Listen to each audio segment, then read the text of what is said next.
Chapter 10:18. Ati laughed heartily at the side, making Li Wangyu very gloomy. He could only ask, Dalong, what do you mean by this? Haha, as I said before, if you appear in the tribe with these 26 wolf fangs, you will definitely attract the attention of the girls in the tribe. These feather arrows mean that they like you and are willing to spend the night in your tent. Agui's words almost caused Li Wangyu's jaw to drop. Spend the night? Wasn't the customs of the Hurut tribe a little too open? Whichever girl you like, you can hang the feather arrows she gives you at the entrance of your tent. Laughing, Adi pointed at the bundle of arrows in Li Wangyu's hand.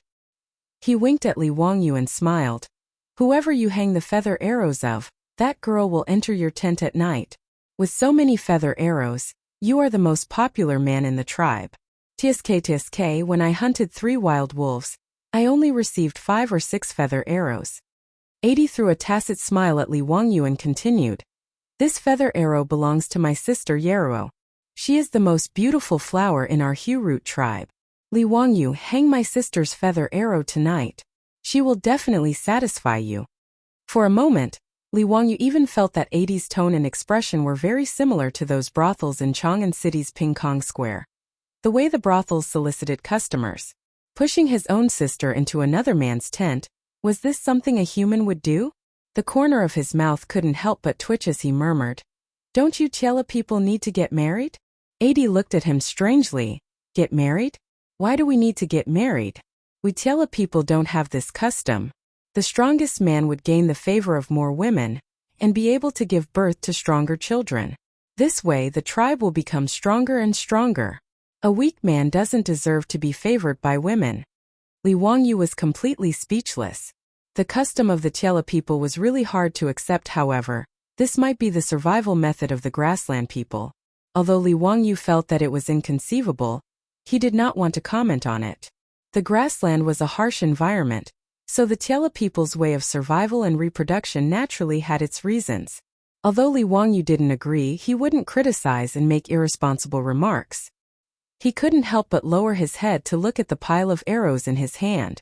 Li Wangyu wasn't some kind of Lu Xiaohui who could sit still in his bed. If he said that he wasn't moved by this kind of good thing where a girl took the initiative to hook up with him, then he would be lying to himself.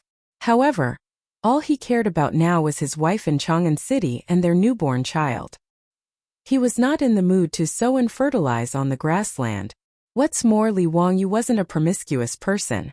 Although apart from Su Chongqing, he still had Avro, the blonde girl from Europe, to accompany him. However, it didn't mean that he would only think with his lower body like a stallion. To Li Wangyu, being able to grow old with Su Chongqing and Avro in this life was already the greatest satisfaction in life. Of course, Li Wangyu didn't know that during this period of time when he was captured by the desert bandits, Su Chongqing had actually taken in a wife on behalf of his husband, and had married another wife for him and a new concubine. He would probably have a headache over this when he returned to Chang'an City. As for whether this fellow would be secretly delighted, that was unknown. Li Wangyu didn't hang those arrows at the entrance of his tent, which made the ladies of the Hurut tribe very disappointed. When Adi's sister Yeruo delivered food to Li Wangyu, her eyes were full of resentment, as though she felt that Li Wangyu didn't understand her feelings. In this regard, Li Wangyu could only pretend to be an ostrich and pretend that he didn't see anything.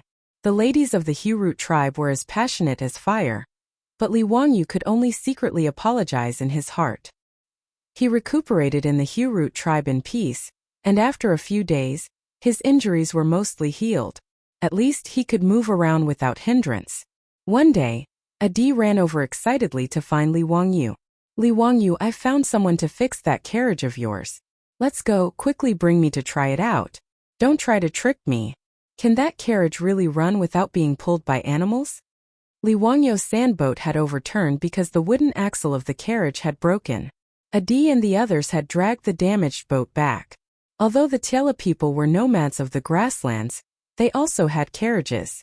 Moreover, because the wheels of their carriages were very tall, the Tiela people were also called tall carriages by the Han people. Repairing a broken axle was a piece of cake for the Tiela people. Adi knew from Li Wangyu that the sandboat could run at high speed without being pulled by animals. Naturally, he didn't believe it. Therefore, when the sandboat was repaired, he couldn't wait to find Li Wangyu. He wanted to see if Li Wangyu was bragging. Li Wangyu had long been bored to the point that his bones were itching. Although his injuries hadn't fully healed, it didn't affect him from operating the sail. Therefore, when he heard Adi's words, he immediately became interested. When the sail on the sandboat was raised and filled with wind, the sandboat started to glide on the grasslands. Including Adi, all the onlookers of the Hurut tribe who came to watch the show were so shocked that their eyeballs dropped to the ground. There were even some elderly herdsmen who were trembling and kneeling on the ground, kowtowing towards the sand boat. In the eyes of the Tiela people, this sand boat was simply a divine tool. Li Wangyu must be a god in the heavens to be able to drive the sand boat like this. Even Adi and the Shijie chief felt their knees go soft and had the urge to kowtow. Adi even immediately filled in the blanks in his mind. No wonder Li Wangyu could kill so many wild wolves with his bare hands. Moreover, the fur of the wild wolves was full of burn marks. Only a god could do such an unimaginable thing. Li Wangyu would never have thought that the crowd would be able to fill in so many absurd things just by driving the sand boat around the tribe. He skillfully operated the sand boat and drew a circle on the grassland. He stopped the sand boat in front of Adi and laughed. "Dong, do you believe my words now? Do you want to try sitting on it?" Adi turned his head and looked at the Shijie chief. He was very nervous and uneasy. He asked Li Wangyu carefully, Can I? Li Wangyu stretched out his arm and pulled Adi onto the sand boat. After Adi boarded the sand boat, he was so nervous that he didn't even know where to put his hands. His whole body was stiff and he couldn't stand still. Including the Shijie chief and Adi's sister Yarrow. All the surrounding Tiela people were looking at Adi with envy. What kind of honor was it to be able to board a god's chariot? Li Wangyu didn't know that the people of the Hurut tribe thought of him as a god. After instructing Adi to help him stand steadily, he raised the sail again and drove the sand boat to speed away. In the Hurut tribe, some young herdsmen immediately jumped on their horses and started chasing after the sand boat as if they wanted to race with it. However, the wind on the grassland was quite strong today. The sails of the sand boat were filled with wind, pushing the sand boat faster and faster. It didn't take long for Li Wangyu to drive the sand boat out of the vision of the horsemen and out of their sight. This made the people of the Hurut tribe even more certain that Li Wangyu was a god. He didn't need animal power, but even the fastest horse couldn't catch up with him. Other than a god, who else could do it? A group of unruly Tiela people pulled on the reins of their horses and dismounted. They then kowtowed in the direction of the sand boat. "You can say that I'm weak, but you can't say that I'm weak. This is a matter of principle." Chapter 10:19. With Adi on the sandboat, Li Wangyu didn't have to worry about losing his way. Therefore, he drove the sandboat carefree and dashed across the grassland at lightning speed. In his later life, he had never traveled to the grassland. Now that he was about to return home, he was in a good mood and was intoxicated by the beautiful grassland in front of him. Chuan under the Een mountain. The sky was like a dome, covering the wilderness. The sky was vast, the wilderness was boundless. Cattle and sheep could be seen when the wind blew through the grass. A Chile song described the magnificent scenery of the grassland. Li Wangyu suddenly roared, releasing all the depression, longing and sorrow that he had felt in the past 1.5 years. After venting for a while, Li Wangyu felt extremely happy. After the initial hesitation and fear, Adi slowly got used to the unparalleled speed of the sand boat. Now that he saw Li Wangyu roaring, he couldn't help but roar as well. The two looked at each other and smiled. Adi finally recovered and didn't revere Li Wangyu as a god like before. Adi used the Tiela language to sing a song of the Tiela people. Although Li Wangyu couldn't understand the simple and resounding melody, he could feel the content of Adi's song. Grassland, fine horses, cattle and sheep, blue sky, white clouds. Li Wangyu drove the sandboat and ran on the grassland for more than an hour. Only when the sandboat reached the vicinity of a lake did he lower the sail and stop the sandboat by the lake. When he and Adi went out, they didn't bring a water bag. Now that they felt thirsty, they prepared to go to the lake to drink. Today's rivers and lakes were all natural and pollution-free water sources. Even if it was a small stream that could be found everywhere, Li Wangyu believed that the quality of the water source would be far better than the sweet and pure water from the portals of nature in his later life. Therefore, when he saw a lake, He prepared to drink some lake water to quench his thirst. However, Li Wangyu also felt that it was strange that such a large lake didn't have any birds or animals. From what he had seen and heard along the way, whether it was the desert or the grassland, as long as there was a water source, there would always be birds and all kinds of animals. However, he couldn't be bothered to find out what was going on, so he walked towards the lake on his own. When Ajie saw that Li Wangyu actually wanted to drink water by the lake, he couldn't help but reveal a strange smile. However, he didn't say anything. He only looked at Li Wangyu's figure with anticipation. Li Wangyu didn't have eyes on the back of his head, so he naturally couldn't see that mischievous smile on Ague's face. He walked to the lakeside, squatted down, and scooped up a handful of clear lake water with both hands and sent it into his mouth. The next second, Li Wangyu choked with a pfff. He spat out all the water that he had just drunk. His clothes were also drenched by the lake water, making him look very miserable. Only then did Ague burst out laughing. He held his abdomen and laughed so hard that he couldn't even straighten his back. Ha ha ha, Li Wangyu, you really aren't a god. You don't even know that the water in this bitter salty lake can't be drunk. Ague finally confirmed that Li Wangyu was a living human. He laughed so hard that tears came out of his eyes. Even the children in the tribe know that this bitter salty lake can't be drunk. Didn't you see that even birds don't come to drink this lake water? Haha, I'm dying of laughter. Li Wangyu wiped his mouth angrily and glared at Ague.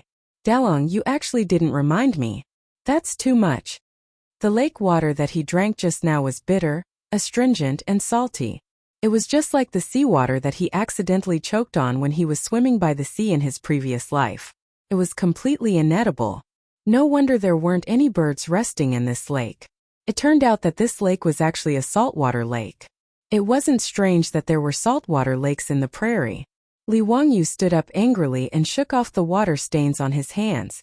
Just as he was about to complain about Ague, this rascal, his body suddenly stiffened. He then turned his head and looked at the lake in front of him again. Saltwater lake? Salt? He suddenly clapped his hands. Haha, Ague, your tribe is going to be rich. Salt, this is salt. If sea salt could be obtained by drying and boiling seawater, then the same method could also be used to obtain natural lake salt. Salt on the prairie was so expensive. If the Hurut tribe learned how to make salt, would they still be afraid of not being able to make a fortune? Although the people of the prairie originally didn't eat salt, Li Wangyu believed that it was only because salt on the prairie was too expensive. If the price of salt could be cheaper, he didn't believe that the Chela people wouldn't like food with salt. Li Wangyu originally thought that after returning to Chang'an, he would order people to send some money to the Hurut tribe. However, it was better to teach a man how to fish than to give him a fish. No matter how much money was sent, it wouldn't be as good as the wealth that the Hurut tribe could create themselves. After hearing Li Wangyu's words, Ague frowned. He didn't understand what Li Wangyu meant. Li Wangyu, what are you talking about? What salt? How can the water of this bitter salty lake be salt? Li Wangyu couldn't be bothered to explain to him. Instead of wasting half a day of saliva, he would rather extract salt from the lake and then tell them how to make salt. He quickly walked back to the sandboat and raised the sails. He let Ague lead the way and returned to the Hurut tribe. After returning to the tribe, he instructed Ague to bring a few tribesmen to catch a carriage and make another trip to the salty lake. He would use a large clay pot to bring back a carriage of water from the salty lake. Ague didn't know what was going on, but after hearing Li Wangyu say that he could make salt for the tribe, he didn't waste any more time and led the tribesmen to set off. After seeing the sandboat, Ague and the tribesmen of the Hurut tribe believed Li Wangyu's words without a doubt. This also saved Li Wangyu a lot of trouble. After Ague led the tribesmen to retrieve the water from the salty lake, Li Wangyu immediately began to arrange for him to boil salt. Actually, Li Wangyu didn't know how to boil salt, but he understood the general principle of boiling salt and drying salt. It was to use high temperature or sunlight to evaporate the water in the water, allowing the salt to continuously condense. After the water evaporated, what was left was solid salt. Actually, boiling salt wasn't suitable to be done on the grassland. The yield was low, the cost was high, and it also required a large amount of fuel. As there were few trees on the grassland, what they lacked the most was fuel. To extract salt from the salty lake, the best way was to dry the salt. Luckily, Li Wangyu was only going to demonstrate to Chief Shijia and Agui. He told them that salt could be collected from the salty lake, so the method of boiling salt was the fastest and most convenient method. Agui and the others didn't know what Li Wangyu was going to do, but they still followed his instructions. They set up the stove, raised the fire, placed the iron pot, poured the salty lake water into it and started to boil it. This cooking took almost 6 hours. The tribesmen who were watching changed batch after batch. Everyone's curiosity turned into whispers. They discussed with each other softly, feeling that Li Wangyu's actions were really baffling. Can salt be produced by boiling the water? Who has heard of this before? Shu, lower your voice. I heard that the immortals of the Central Plains can turn stone into gold. Boiling water to produce salt might also be a kind of magic. Yes, it might be so. Look at Li Wangyu's carriage. He doesn't even use cows and horses, and it runs so fast. If he isn't a god, then what is he? Then why haven't I seen the salt yet? It has been boiling for almost 6 hours. Maybe we aren't sincere enough. Don't talk anymore. Just as everyone was discussing, Agui, who had been following Li Wangyu's instructions and was standing beside the pot, stirring the salty water with a wooden stick, suddenly said, Li Wangyu, come and take a look. Why is there a white crystal in the pot? Li Wangyu quickly went forward and looked over. He couldn't help but laugh. The salty water in the pot had almost evaporated, and the salt had started to crystallize into salt particles. Those white crystals, without a doubt, were salt. Chapter 10:20. Li Wangyu couldn't care less about the heat as he dipped his finger into some white crystals and put them into his mouth. Immediately, Li Wangyu revealed a joyful expression. It was indeed salt. Chief Shijia and Adi imitated Li Wangyu impatiently, and dipped their fingers into the boiling hot salt, and put them into their mouths. Baba! Adi was very greedy as he grabbed too much salt. He was so salty that he kept spitting saliva. However, his face was filled with joy. Salt! It's really salt! Li Wangyu, this is really salt. I can guarantee that this is exactly the same as the salt sold by those damn merchants in the market. Chief Shijia was also so excited that he danced with joy as he shouted in a language that Li Wangyu couldn't understand. Following Chief Shijia's words, the Hurut tribe was in an uproar. The crowd of onlookers all crowded towards the stove where the salt was being boiled. Li Wangyu was so scared that he quickly dodged to the side, afraid that he would be pushed into the iron pot by the crowd and be forced to perform a tragic act of stewing himself in the iron pot. Actually, the salt that was boiled from the salty lake water wasn't suitable to be eaten directly. Because the lake water contained various impurities, it still needed to be filtered and precipitated with clean water. After that, the salt would be boiled again to obtain edible table salt. However, Li Wangyu didn't intend to stop the crowd. After all, they were just excited and wanted to taste the taste of the salt. It wasn't a big deal. Although the Tiela people didn't eat salt, they knew how precious it was. If their tribe could produce salt, how much benefit would it bring? Even these simple grassland herdsmen couldn't help but widen their eyes and breathe heavily after tasting the taste of the salt. Their eyes turned red. The entire Hurut tribe was in an uproar. The Tiela people sang again in a language that Li Wangyu couldn't understand. They danced around the stove where the salt was being boiled and were extremely jubilant. Li Wangyu, who was injured, was forcefully pulled down by Yarua to sing and dance with the crowd. Unfortunately, although Yaru was Adi's sister, she couldn't speak Chinese. Li Wangyu couldn't communicate with her, and could only respond with a silly smile.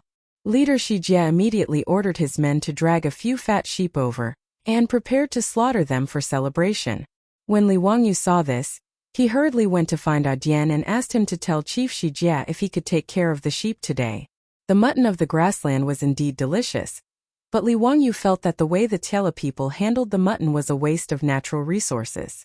Now that he had salt, he no longer wanted to eat those bland and tasteless foods that reeked of blood. With regards to Li Wangyu's request, Chief Shijia naturally nodded in agreement. After the few fat lambs were killed, Li Wangyu led Agui to get busy.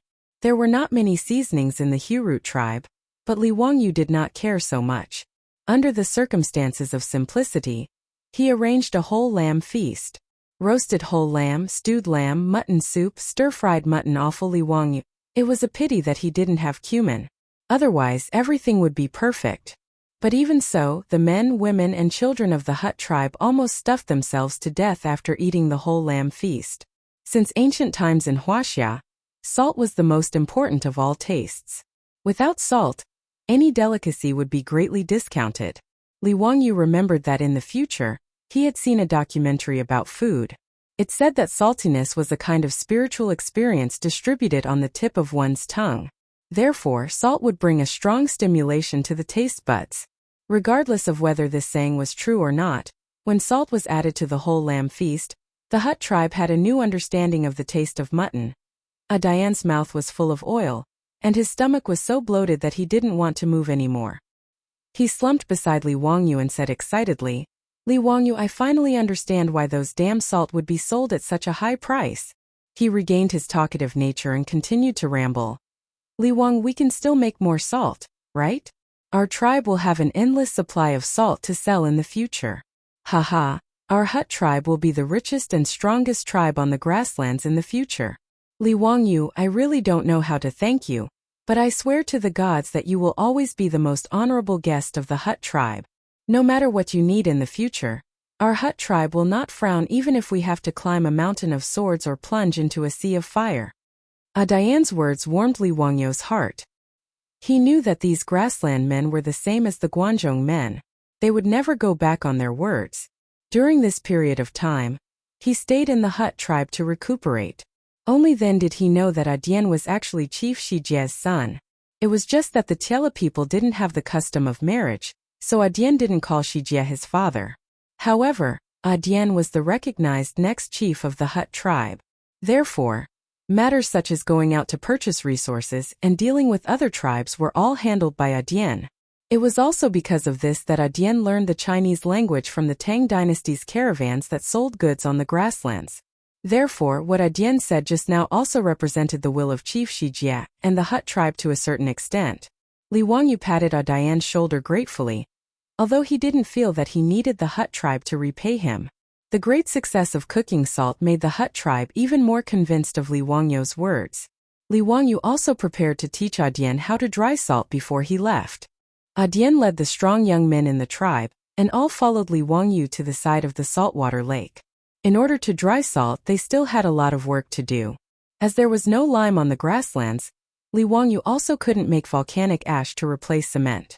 Therefore, in order to dry salt on the grasslands, they had to move stones and build evaporation and crystallization ponds to dry salt.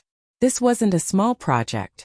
During this period of time, Li Wangyu, Dian and the rest directly moved their tents to the side of the saltwater lake.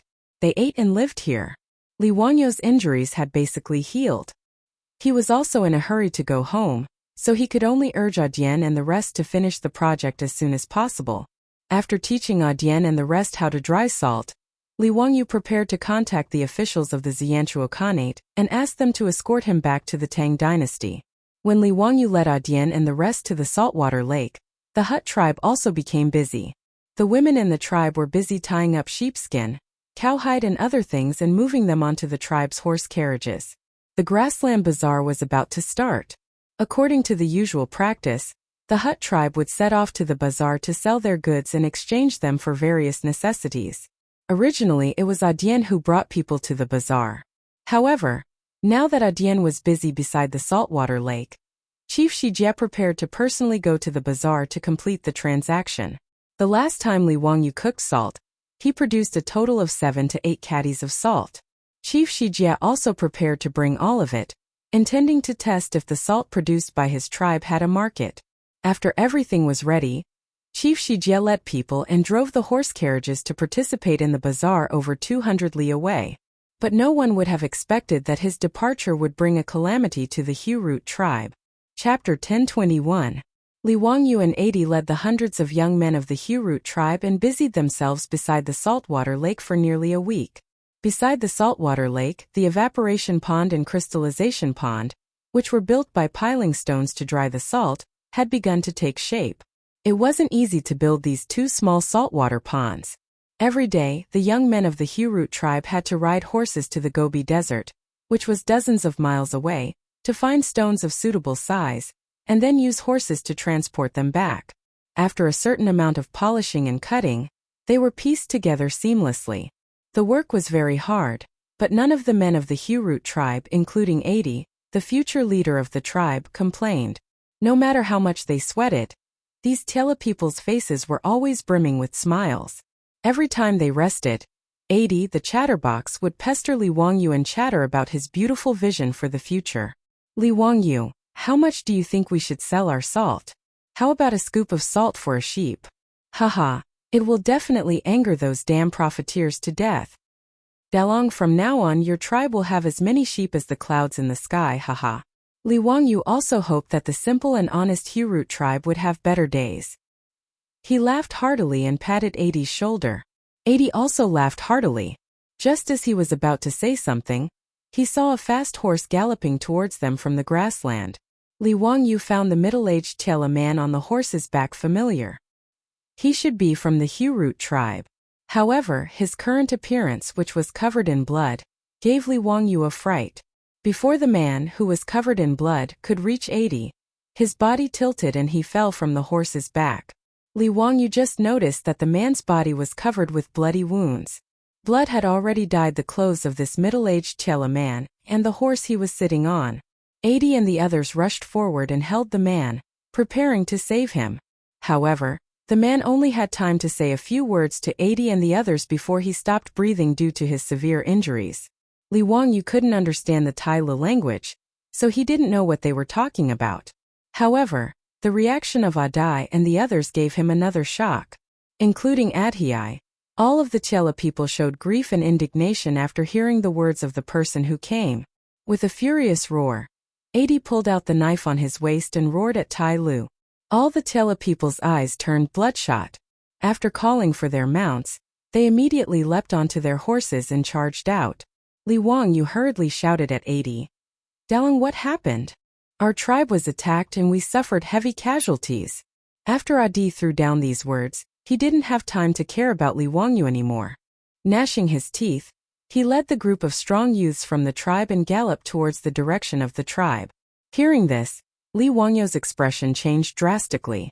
After being stunned for a few seconds, he hurriedly ran towards his sandboat, raised the sail, and chased after Adian and the others. In order to build the salt drying pond next to the saltwater lake, Adi took away almost all of the strong youths in the tribe. Now that the Hurut tribe was in the camp, almost all of them were women and children. Now that they were attacked, how could they have the ability to protect themselves? Even Li Wangyu couldn't help but tremble at the terrifying consequences. He didn't dare to imagine it. However, according to his understanding during this period of time, although the Hurut tribe was a small tribe, there weren't any threats within a radius of 200 to 300 li. Although the Xianchuo Khanate was a loose grassland Khanate, ever since the Eastern Turks were defeated by the Tang dynasty, the Xianchuo Khanate had prospered under the rule of their leader, the barbarian Khanate. Although the Tela tribes weren't rich and even had to pay heavy taxes to the Khanate to let their youths join the Khanate's army, at the very least, the Tela tribes weren't allowed to kill each other. Now that it was the 6th year of Chang'an, the Xianchuo Khanate had 200,000 elite soldiers. It could be said that the Xianchuo Khanate was at its peak. Under such circumstances, how could the Hurut tribe still be attacked? Who would have the guts to attack a Tela tribe on the grassland? Weren't they afraid of the Xianchuo Khanate's revenge? Could it be that the desert bandits had followed them all the way here? Li Wangyu shook his head, feeling that this was impossible. No matter how fierce the desert bandits were, they only relied on the desert environment to stir up trouble. Even if they had the guts to leave the desert and enter the grassland to attack a tribe, they wouldn't dare. Li Wangyu couldn't think of a reason, so he couldn't be bothered to think about it. He could only focus on driving the sandboat to catch up with Ague and the others. Actually, he also knew that he didn't have the strength to truss a chicken. Even if he followed Ague and the others back, he probably wouldn't be of much help. He might even be a burden. However, the Hurut tribe had saved his life. How could he turn a blind eye to such a dangerous situation? Li Wangyu touched the clay grenade in his pocket and calmed down slightly. After all, he wasn't completely helpless against the enemy. Unfortunately, this was the last one he had left. When Agwe and the group of Tiela tribesmen rushed back to the Hurut tribe anxiously, what appeared in front of them was a miserable scene with smoke rising everywhere and dilapidated walls. The culprits who had attacked the tribe had already disappeared, but the Hurut tribe was dead silent. The tribe that used to be lively and cheerful was now like hell on earth. Countless corpses of the tribesmen were lying everywhere, blood flowing like a river. Agwe looked at the scene in front of him, his hair standing on end and his eyes almost popping out of their sockets. He looked up to the sky and let out a miserable howl like a wolf. His voice was filled with anger, sorrow, pain and regret. The group of Tiela tribesmen were also heartbroken. They roared and jumped off their horses, looking for traces of their loved ones among the dilapidated walls. Li Wangyu stared blankly at the scene in front of him, his body trembling uncontrollably. The Hurut tribe had a total of 369 people. Excluding the 127 people who followed Agwe to build the salt-drying pond at the saltwater lake, the remaining 242 people, including the tribe leader, the children and the women, were all killed. Li Wangyu was like a walking corpse, walking helplessly in hell on earth. He stared blankly at Agwe, who was carrying his sister Yeruo's corpse and walking over. This beautiful Tiela girl's eyes were tightly shut, her face was as pale as a sheet of paper, and there were several bloody wounds on her body. Li Wangyu was finally like Agwe and the others. He clenched his fists and let out a roar like an injured beast. His eyes were tightly shut, and tears flowed out uncontrollably. Because of the language barrier, he had never spoken to Yeruo before. However, ever since he was saved by the Tiela tribesmen, Yeruo had been taking care of him. Scenes of him interacting with Yeruo flashed in front of Li Wangyu's eyes. This beautiful Tiela girl, who served him meat soup, cleaned and bandaged his wounds, and gave him ribbons and arrows with a sweet smile, had suddenly died in her most beautiful youth. Li Wangyu's eyes were bloodshot. At this moment he only wanted to pull out his sword and kill. However, the murderers who attacked the tribe had indeed retreated. The group of Tiela men were howling in grief, venting the pain in their hearts. The anger of revenge almost burned them to ashes. Agwe's eyes were almost bleeding. He pulled out the sword from his waist and slashed around, venting the anger and sorrow in his heart. Li Wangyu suddenly stood up, looked around and yelled at Agwe. "Dalang, bring your men with you. We're going to chase after the murderers and take revenge." "Chase my ass. The murderers have been gone for at least 2 hours. How are we going to chase after them in this vast grassland?" Looking at the cold and stiff corpses of his family members in the tribe, Agwe could roughly guess the time when the tribe was attacked. The tribe was 50 to 60 miles away from the saltwater lake. The tribesman who had luckily escaped and risked his life to deliver the message would need at least an hour on horseback. Added with the time they took to get back, how were they going to find the murderers? Li Wangyu silently picked up a sword from the ground and held it tightly in his hand. He slowly shook his head and stared at Agwe. "No, they can't have gone far." Author's note: something happened yesterday, so I stopped updating. I'll try to make up for it in the next 2 days. Chapter 1022. Li Wangyu's words made Adi stand up abruptly. "Why do you say so?" Many of the Tiela tribesmen who heard the Chinese voice stopped roaring and looked at Li Wangyu with red eyes, waiting for his explanation. Li Wangyu sneered and pointed to the surroundings of the tribe. "Dalang, how many cows and sheep are there in the tribe? Are they still there? Where do you think these cows and sheep have gone?" Adai was stunned for a moment. After looking around, he immediately understood. He immediately pulled out his knife and said with a ferocious face, "Those bastards, they even took away the cows and sheep in the tribe. They couldn't have left quickly." The Tiela tribesmen also realized that thousands of cows and sheep in the tribe had disappeared.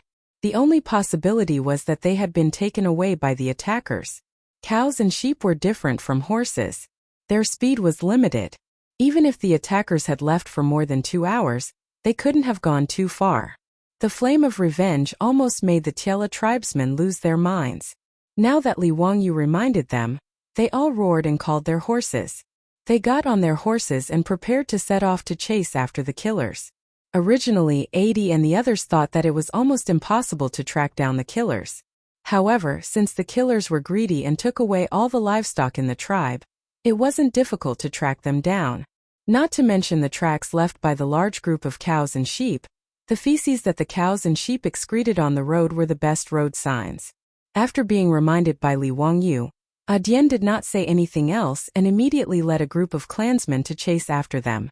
Li Wangyu also gritted his teeth and drove the sand boat to follow them. His mind was full of Yarrow's cold and pale corpse. At this moment he was like 80 and the others. Other than revenge, he didn't have any other thoughts. It wasn't until they were far away from the Hurut tribe that was still emitting thick smoke that Li Wangyu's mind became a little clearer. It was too strange for the Hurut tribe to encounter such a tragic case. Who was the killer? In broad daylight, they actually dared to be so heartless and ruthless as to massacre an entire tribe. What exactly was their confidence? Furthermore, all the cattle and sheep of the Hurut tribe had been driven away, which meant that the murderer was not afraid of being discovered at all. He was completely fearless and did not worry about the revenge and pursuit of the surviving members of the Hurut tribe at all. Looking at the direction in which Jie and the others were chasing, they were also heading towards the hinterland of the Xianchuo Khanate and not towards the border region. Could it be that the murderer who attacked the Hurut tribe was a noble of the Xianchuo Khanate? When Li Wangyu thought of this, he hurriedly drove the sand boat to chase after Adian and told his thoughts loudly to Adian. Adai ceaselessly waved his whip, urging the horse beneath him to speed up, and his eyes were like a hawk as he stared into the distance. In response to Li Wangyu's words, he didn't even turn his head as he replied coldly, "No matter who the murderer is, the Hurut tribe will not rest until they are dead. Even if the barbarian Khan is in front of me, I will make him pay with his life. Even if all of us die in battle, we will not back down even half a step." After Adian finished speaking, he hesitated for a moment before turning his head to look at Li Wangyu. "Li Wangyu, your injuries have basically healed. This matter has nothing to do with you, so don't follow me anymore. Quickly leave and return to the Tang dynasty. The Hurut tribe will never forget you as a friend." Li Wangyu glared at him. "Scram! Yarua is your sister, and she is also my sister. I, Li Wangyu, will definitely avenge her. If you dare to make me leave again, do you believe that I will fall out with you right now?" It was not that Li Wangyu wanted to be brave. He also knew that Adian's words were out of good intentions. However, if he left just like that, he was afraid that he would never be able to forgive himself in this lifetime, let alone feel at ease. No matter how much he missed Su Chongqing and his child, there were things that a man should and should not do. The Hurut tribe was almost wiped out.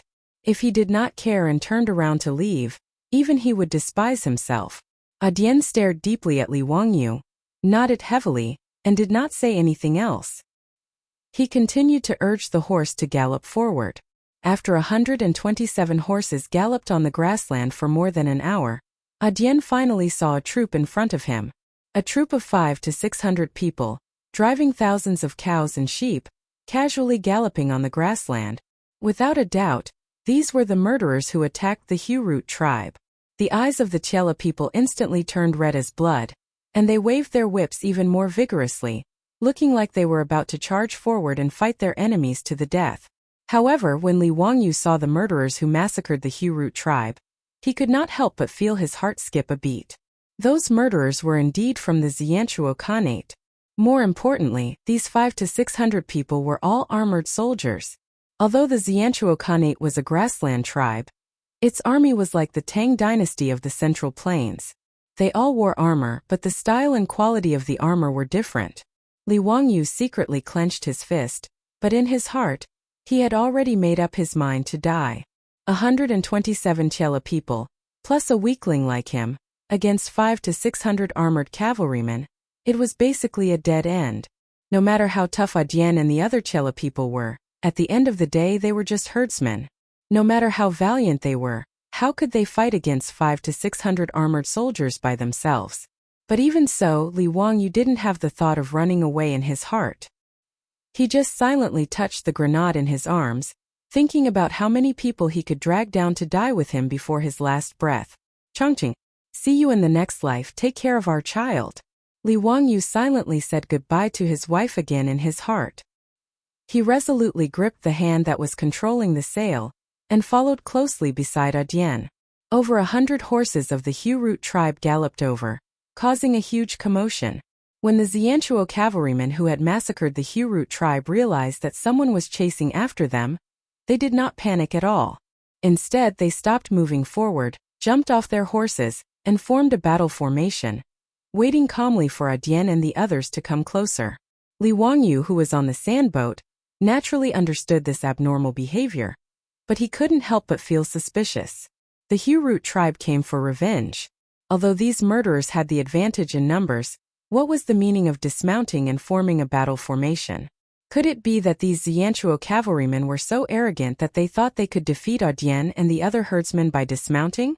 If that was the case, they might still have a chance to live today.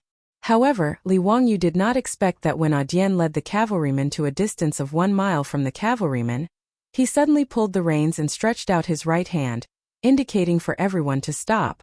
Li Wangyu was puzzled, so he asked, "Delong, why did you stop?" Even though he had never been in a battle formation, he knew the principle of finishing in one go. Since the other party had already dismounted, how could they let go of such a good opportunity? At this moment, shouldn't they charge forward and use the speed and charging force of the cavalrymen to defeat their opponents in one go? Dian did not reply, but jumped off his horse and pulled out his saber. Those Tela people also jumped off their horses, pulled out their weapons and silently stood behind Dian, forming a battle formation. "Li Wangyu, since you don't want to leave, then you are my brother. Haha, today you and I are going to die together. It's a fortunate thing. Stand by my side and we'll charge together." Li Wangyu was completely dumbfounded. What was going on? Chapter 1023. Cavalry getting off their horses and forming a battle formation? Li Wangyu was dumbfounded by the scene in front of him. His brain, which had been filled with blood due to the rush of blood, quickly calmed down. Following which, he thought back to the Battle of Shui Yantua in history. In the 15th year of Zhengguan, Pai Lupi ordered Minister of War Li Ji to lead 150,000 troops to attack Mabe. In order not to waste time, Li Ji led 6,000 Tang Dynasty cavalry and Tujue cavalry to chase Shui Yantua's army to Nuozen Water, where the Battle of Nuozen Water broke out. In the end, the 200,000 Shui Yantua cavalry dismounted on the Mongol grassland like they had gotten the wrong script. They treated themselves as infantry and fought against the 6,000 Tang cavalry. The 200,000 Shui Yantua's dismounted cavalry were brutally beaten by the 6,000 Tang cavalry, and were defeated like a landslide. 3,000 of them were beheaded, 50,000 were captured, and the rest fled to Mabe. Along the way there was heavy snow, and most of the Shui Yantua people died from the cold. Of the 200,000 troops, only 20,000 managed to escape. This battle also gave rise to Li Ji's achievements. When Li Wangyu read history books, he felt that the Shui Yantua people's brains must have been kicked by a donkey. The grassland nomadic cavalry actually dismounted during battle, turning cavalry into infantry. How stupid were they? However, Shui Yantua's dismounted cavalry formation was the traditional battle formation of the Shui Yantua Khanate. At that time the Eastern Turks were really strong, and they taxed excessively, causing the Tiela people to suffer. In the 2nd year of Zhengguan, the barbarian man led his troops to fight against the Turks. Xieli Khan sent troops to suppress the Tiela people, but he did not expect that the Turks would be defeated by them.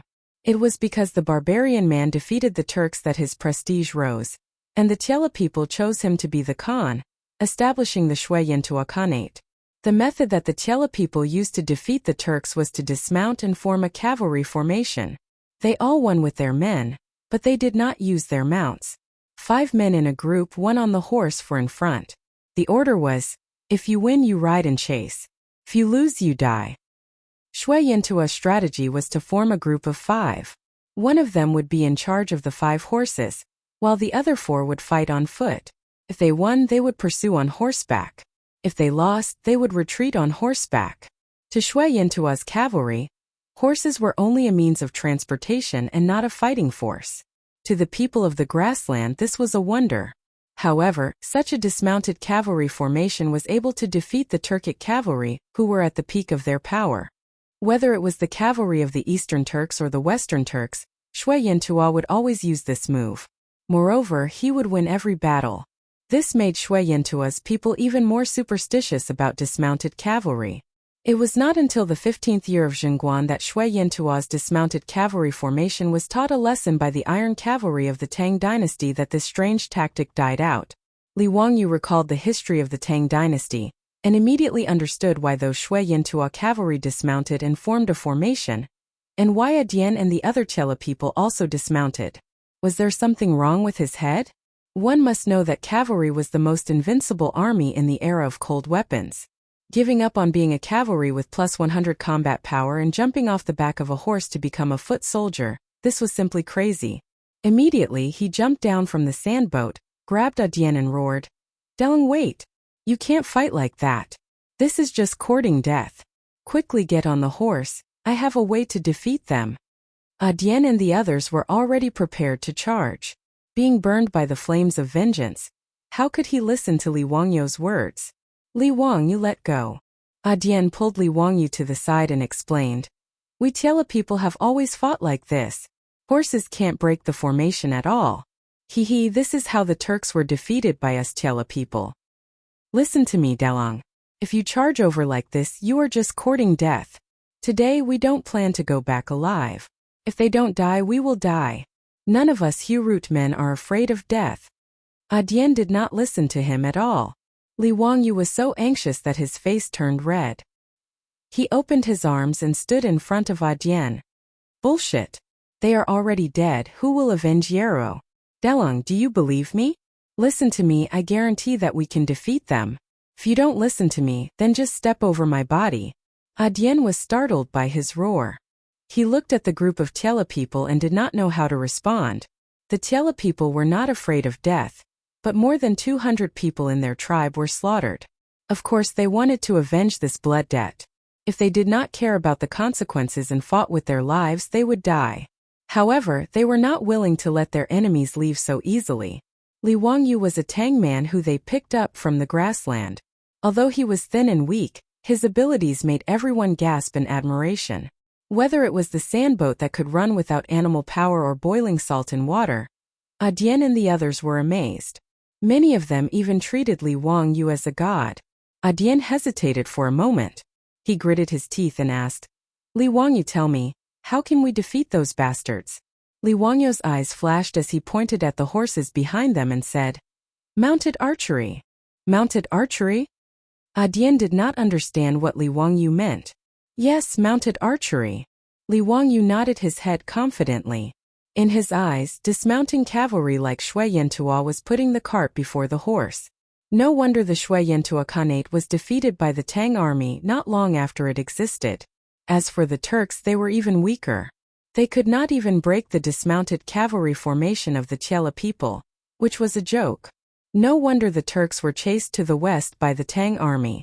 Although Li Wangyu had never been in a war before as a military fan, he knew that the strongest cavalry in history was the Mongol cavalry during the Genghis Khan era. The tactics of the Mongol cavalry were split into the Mongol light cavalry and the Mongol heavy cavalry. The Mongol light cavalry was famous for their mounted archery, and they were the nightmare of infantry. With 100 men in a group, they would walk outside the infantry formation and shoot out arrows to kill the infantry. Before the two armies clashed, the Mongol light cavalry would be able to kill large amounts of enemy troops from afar, causing them to fall into chaos. Following which, the Mongol heavy cavalry would quickly charge forward and crush the enemy like a mountain pressing down on them. The Mongol cavalry relied on such tactics to conquer 2/3 of the Eurasian continent, with a small race of less than 2 million people. In Li Wangyu's eyes, the Tiela people of the Hurut tribe were also good at mounted archery. It was just that they did not find the right tactic. While both sides were talking, the 500 to 600 Shui Yantua soldiers seemed to be getting impatient. They started to slowly push their formation towards them. Li Wangyu knew that he couldn't hesitate any longer. Otherwise, the only path left for him was complete annihilation. "Delong, don't say any more. Tell them to listen to me. Everyone get on their horses and follow my sandboat to charge." After Li Wangyu finished, he ran back to the sandboat. Adian hesitated for a moment before gritting his teeth and shouting at the Tiela people beside him. Everyone listened to Li Wangyu's orders and got on their horses again. Chapter 1024. The Hurut tribesmen mounted their horses again, which was out of the expectations of the Shui Yantua cavalry. However, the Shui Yintua cavalry did not panic. Instead, they looked at them with disdain. Like a cat catching a mouse, they stopped advancing and rearranged their infantry formation, waiting for the Hu-Root tribesmen to come to their deaths. The distance between the two sides was only 1 mile. When Dian led all the Hu-Root tribesmen to mount their horses, Li Wangyu immediately drove the sandboat and charged towards the Shui Yintua cavalry formation. Although Dian and the rest did not understand what Li Wangyu wanted to do, they could only grit their teeth and follow. Seeing that the Hu-Root tribesmen dared to charge at their formation, the Shui Yintua cavalry showed a ferocious smile. They listened to the command of the centurion and drew their bows, waiting for the Hu-Root tribesmen to step into the land of death. The range of the longbow was 200 meters. As long as the Hu-Root tribesmen continued to charge at the infantry formation, they would be the first to be baptized by the rain of arrows. Then the Shui Yintua cavalry would advance in a square formation and use the steel blades in their hands to reap the lives of the enemies. This tactic had been proven to be very effective in the many battles the Shui Yintua Khanate had against the Turks. They also relied on the dismounted cavalry formation to beat the Turks into a sorry state. However, the Shui Yintua cavalry did not expect Li Wangyu to lead a group of Hu-Root tribesmen to charge straight at them. Just as they were about to enter the range of the arrows, he controlled the sandboat to draw an arc in front of the Shui Yintua cavalry formation and went around them. Dian and the rest followed Li Wangyu's sandboat closely and urged their horses to gallop.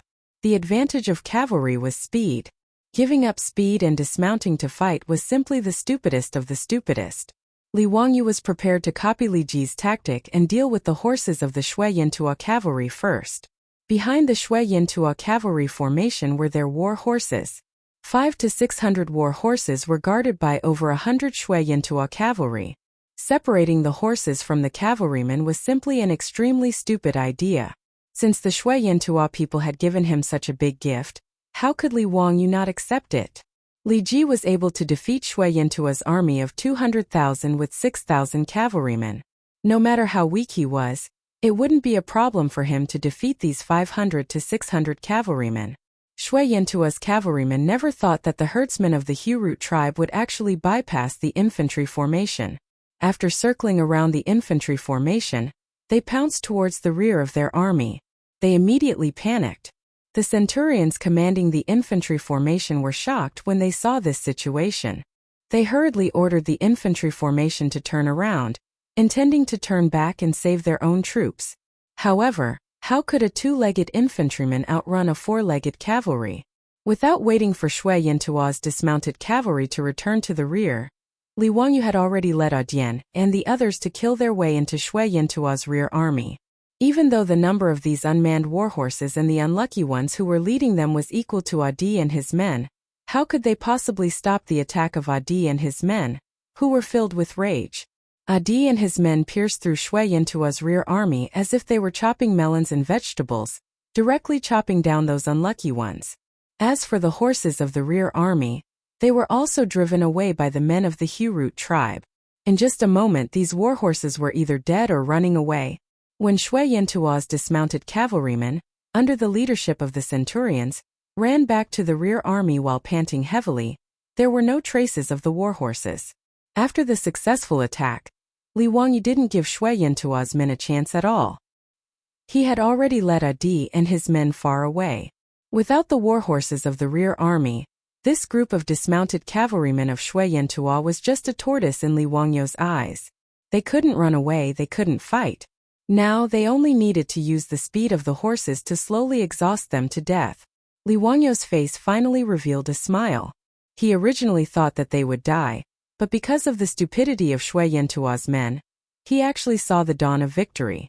After losing their warhorses, Shui Yintua's cavalrymen finally realized that things were not going well.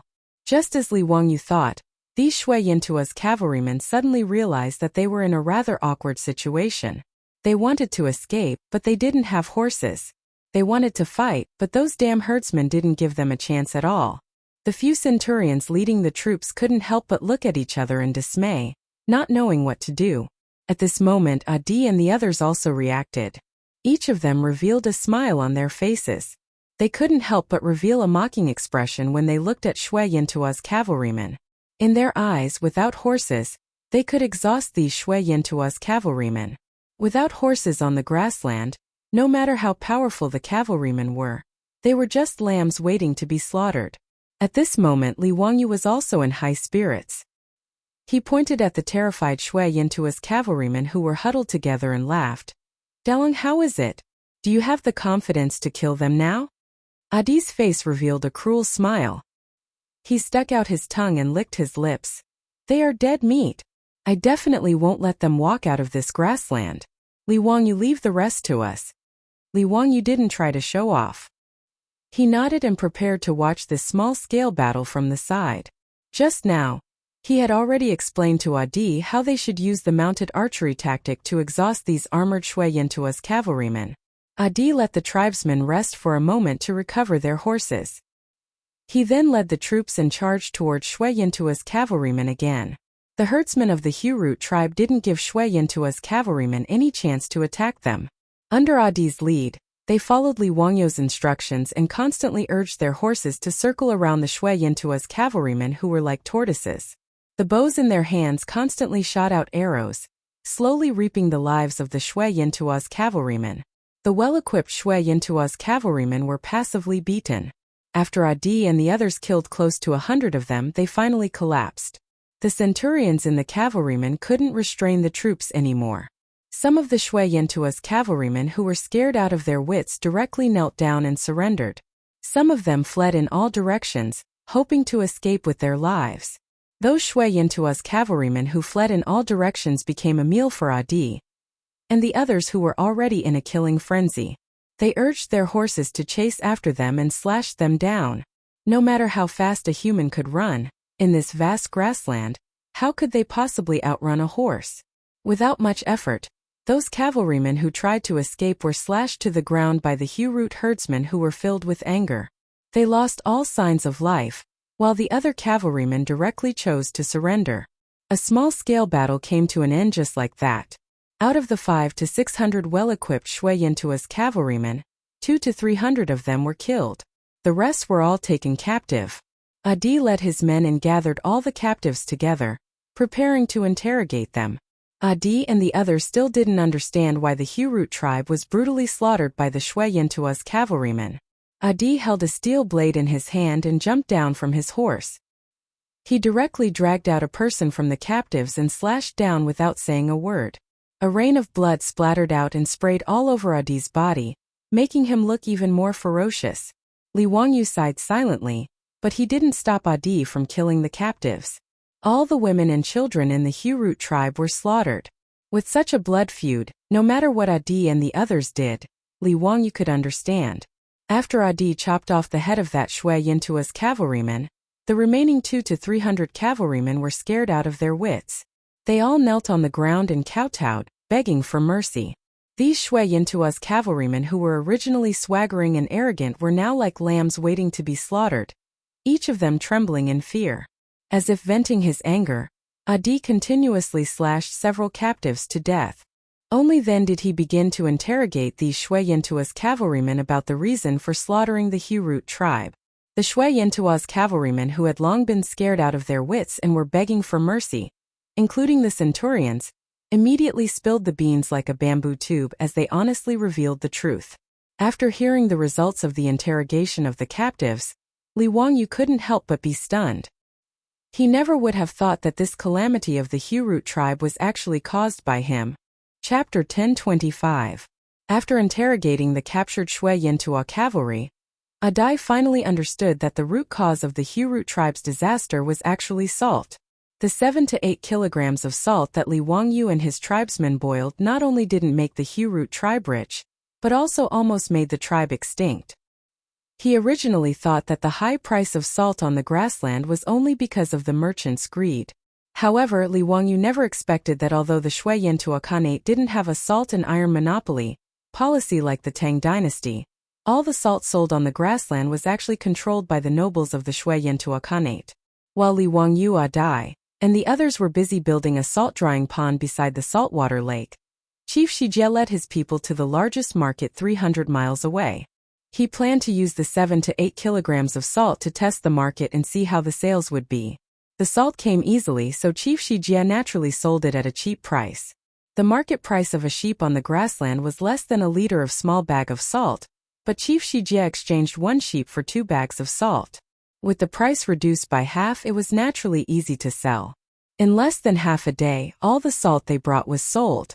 This made Chief Shijie and his tribesmen of the Hurut tribe smile brightly. They felt that the Hurut tribe's good days were coming. However, they never thought that the Hurut tribe selling salt in the market would attract the anger of the Shui Yintua Khanate. Bajwa, the son of the Shui Yintua Khanate, was the real master behind the scenes who controlled the salt trade on the grassland. The fact that the Hurut tribe was selling salt in the market naturally couldn't be hidden from others. This matter was immediately reported to Bajwa. Bajwa naturally wouldn't allow any tribe to snatch food from his mouth.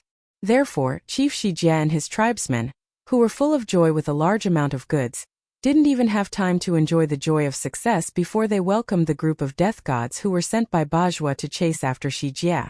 Bajwa wasn't the least bit interested in how the Hurut tribe got their salt. He only gave one order to this group of Shui Yintua cavalry, and that was to kill them all. This was Bajwa's warning to all the tribes on the grassland who dared to touch his interests. Kill the chicken to warn the monkey. The Hurut tribe was the chicken in Bajwa's eyes. This group of Shui Yintua cavalry followed Chief Shijie's group in secret according to Bajwa's orders. When they found the Hurut tribe, they didn't say anything and rushed into the tribe. In the tribe, they were no match for the Shui Yintua cavalry. Other than a clansman who risked his life to run out and report the news to Adian, the entire clan was killed. Shui Yintua's cavalry did not care why there were no young men in the tribe. After killing and setting fire to the tribe, they looted everything in the Hute tribe and drove the cattle and sheep away, preparing to return to report on their mission. The Hua cavalry didn't Zhua people. Qiu cavalry was the cavalry's. Zhua Qiu cavalry. S people's cavalry was cavalry. Tu's chief, and Khanates, Hua, and this, SS and Khanate. This SS the centurions of the Shui Yintua cavalry would never have thought that the well-equipped Shui Yintua cavalry, who had defeated the Turks so easily, would be defeated by a few hundred herdsmen. Even centurions like them had become captives. Are you really sent by Prince Dajwa? After listening to the confession of the centurions, Adil's face turned dark. The few centurions looked at each other and thought that Ague was frightened by Bajwa's identity. They couldn't help but raise their voices. That's right. Are you from the Hurut tribe? Since you know that we are Prince Dajwa's subordinates, why don't you let us go and tie your hands and follow us to beg for forgiveness? I will plead for you later. I think Prince Dajwa will spare your lives for the sake of your bravery. He might even entrust you with important tasks. Are you trying to rebel? We are Prince Dajwa's subordinates. Ague nodded. Good, you are all Prince Dajwa's subordinates. Before he could finish his sentence, he swung the steel saber in his hand and chopped off the head of a centurion. Then go to hell and repent to my clansmen. As Ague made his move, the hundreds of Hurut tribe members all stabbed their steel sabers into the bodies of the Shui Yintua cavalrymen with bloodshot eyes. Miserable howls resounded through the sky, and blood mist filled the grassland. Li Wangyo's face couldn't help but twitch a few times. However, he just turned his head and didn't look at Ague's actions of killing the captives. The 242 people of the Hurut tribe, including the women and children, were all slaughtered by these beasts. No matter how Ague and the others took revenge, in Li Wangyo's eyes, it was reasonable. This group of Shui Yintua cavalrymen had already been disarmed. They didn't have sabers or swords in their hands, armor to defend themselves, and horses to help them. Under such circumstances, even if they found out that the Hurut tribe was killing the captives and wanted to resist or escape, it would be of no use. After a few minutes, the grassland regained its tranquility. However, the strong smell of blood almost made Li Wangyu vomit. He resisted the urge to look at the corpses of the Shui Yintua cavalrymen and found Ague, who was covered in blood. Delang, what are you going to do next? Why don't you go back to the Tang dynasty with me? Don't worry, the Tang dynasty also belongs to the Tiela people. I will order people to allocate a grassland for you, which is enough for the Hurut tribe to thrive. In Li Wangyo's view, Ague and the others definitely couldn't stay in the Shui Yintua Khanate after such a thing happened. In this way it was a good choice to go back to the Tang dynasty with him. As for the murderer behind the massacre of the Hu tribe, the legitimate son of the Ishan Khan, Li Wangyu couldn't do anything to him even though he was the prefectural duke of the Tang dynasty. He couldn't ask Pai Lupi to send the cavalry to attack the Shui Yantua cavalrymen just because the Hu tribe was slaughtered, right? It was the 6th year of Zhongguan, and the Tang dynasty and the Shui Yantua Khanate were still in the honeymoon period. The relationship between the two countries was harmonious, and the Tang dynasty couldn't force the Ishan Khan to hand over his legitimate son just because of a small tribe in the Shui Yantua Khanate. Those who had this idea were crazy. However, Agui didn't accept Li Wangyu's suggestion at all. He directly shook his head and rejected Li Wangyu's kindness. No, I want to stay with my people on the grassland. I want to avenge my dead people. As long as Bajwa is alive, we won't leave. You're crazy. Li Wangyu didn't expect Agui to still want to kill Bajwa. He couldn't help but yell at Agui. He is the prince of the Shui Yantua Khanate, and he has countless guards around him. How can you kill him? Do you want to kill everyone in the Hu tribe before you stop? Dalong, stop. Yeruo's spirit in heaven doesn't want you and your people to die in vain. Agui, whose face was covered in blood, suddenly smiled and showed his white teeth to Li Wangyu. Those bastards just told me that Bajwa is in the bazaar now, waiting for them to report back. I'm going to take my people to raid the bazaar and find that bastard Bajwa. He has thousands of Shui Yantua cavalrymen around him. You're going to die. We, the men of the Hu tribe, are not afraid of death. You bastard! Li Wangyu was so angry that he couldn't help swearing. Yeruo and her people's lives are important, but these people's lives are not? Dalong, listen to me. We Tangs have a saying, where there is life there is hope. There will be a chance to avenge Yeruo in the future. I, Li Wangyu, swear to God that if I can't kill Bajwa, I will be struck by lightning and die a horrible death. Agui still shook his head. No, we will avenge ourselves. Facing the stubborn Agui, Li Wangyu was so angry that he snatched the steel knife from Agui's hand and slashed at the air as if he was venting his anger. After a long while, Li Wangyu threw away the steel blade that was covered in bloodstains while panting. He turned his head and said to Agui, "All right, since that's the case, I'll accompany you. Sai, I've been criticized by everyone every day for my lousy writing. After a day of reflection, I still don't know how to write without being lousy. Maybe my writing is not good enough." Chapter 1026. Although the disaster that the Hu tribe encountered was not directly related to Li Wangyu, it was still caused by the salt that he had boiled for the tribe. To Li Wangyu, doing something bad out of kindness was naturally very uncomfortable. He regretted underestimating the greed and shamelessness of those who had vested interests. Although the nobles of the Tang dynasty were equally greedy, at least they still maintained a semblance of benevolence and morality. On the other hand, the rules of the grassland were completely the survival of the fittest. As the legitimate son of the barbarian Khan, Bajwa actually sent out his subordinates without any scruples and slaughtered the Hu tribe. This was something that Li Wangyu could not accept at all. Since Adian and the others were determined to take revenge, Li Wangyu could only risk his life to accompany them and create havoc in the grassland. Seeing that Li Wangyu was actually willing to accompany them to seek revenge on Bajwa, Adian and the others were naturally overjoyed and could not help but cheer. After today's battle, all the people of the Hu tribe had already worshipped Li Wangyu like a god. Although Li Wangyu had already made the people of the Hu tribe gasp in amazement by boiling salt in salt water, and driving without a horse and so on. However, today was different. They were determined to die and tragically prepared to be like moths to a flame. Even if they could not shake the Shui Yantua's cavalry, they planned to risk their lives and drag a few of them down with them to perish together. That was all. However, under such circumstances, Li Wangyu was able to lead 127 of them and miraculously annihilate 500 to 600 fully armed Shui Yantua cavalrymen. Moreover, the casualties they suffered were minimal. Apart from a few people who suffered some minor injuries when charging at the rear of the Shui Yantua's cavalry, it could be said that they were unharmed and killed 500 to 600 cavalrymen. The feeling of escaping death and being able to kill the murderer of their loved ones with their own hands made Adian and the group of Hu men so excited that they almost forgot themselves. However, they also understood that all of this was due to Li Wangyu's magical command. It would be best if Li Wangyu was willing to help the Hu tribe take revenge. However, after Tai's excitement, he shook his head and said, Li Wangyu, you should return to the Tang dynasty as soon as possible. We will take revenge for the Hu root tribe ourselves. In Adi's view, even though Li Wangyu this Tang was miraculous, it was impossible for more than 100 people to deal with thousands of Shui Yantua's cavalry. If it wasn't for the blood feud between the tribes that they couldn't let go of, Dian wouldn't have sent himself to his death. He could not retreat, nor was he willing to retreat. But Li Wangyu was different. He was a Tang, and there was no need for him to throw his life away with them. Agui treated Li Wangyu as a brother and naturally had to think for him.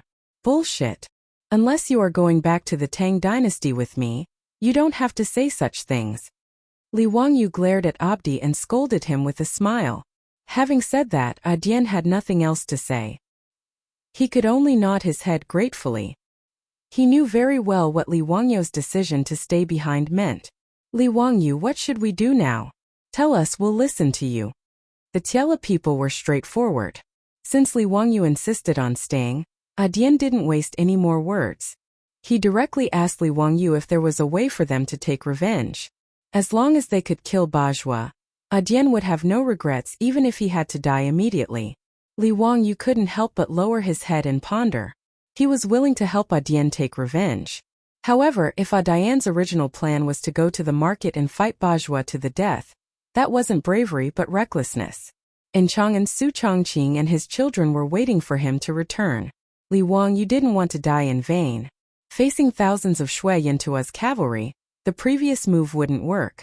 Even if Shui Yantua's people were stupid and were willing to dismount and fight with them, the rear army formed by thousands of horses and hundreds of cavalry wasn't something that Dian and his people could deal with. Once Shui Yantua's cavalry reacted, they would definitely die. Since they couldn't fight head-on, they could only think of a way to kill Bajwa. Li Wangyu touched the last grenade in his pocket and finally made up his mind. He reached out his hand and called Dian over. He whispered a few words in his ear. However, Dian frowned and looked puzzled. Li Wangyu, what do you mean? Why do you want our tribesmen to compete in throwing stones? Don't worry about that. Just listen to me. Dian could only nod his head helplessly. He gathered his tribesmen and asked them to find fist-sized stones. Then they would compete to see who had the greatest strength and could throw it the furthest. The men of the Hu tribe were also puzzled.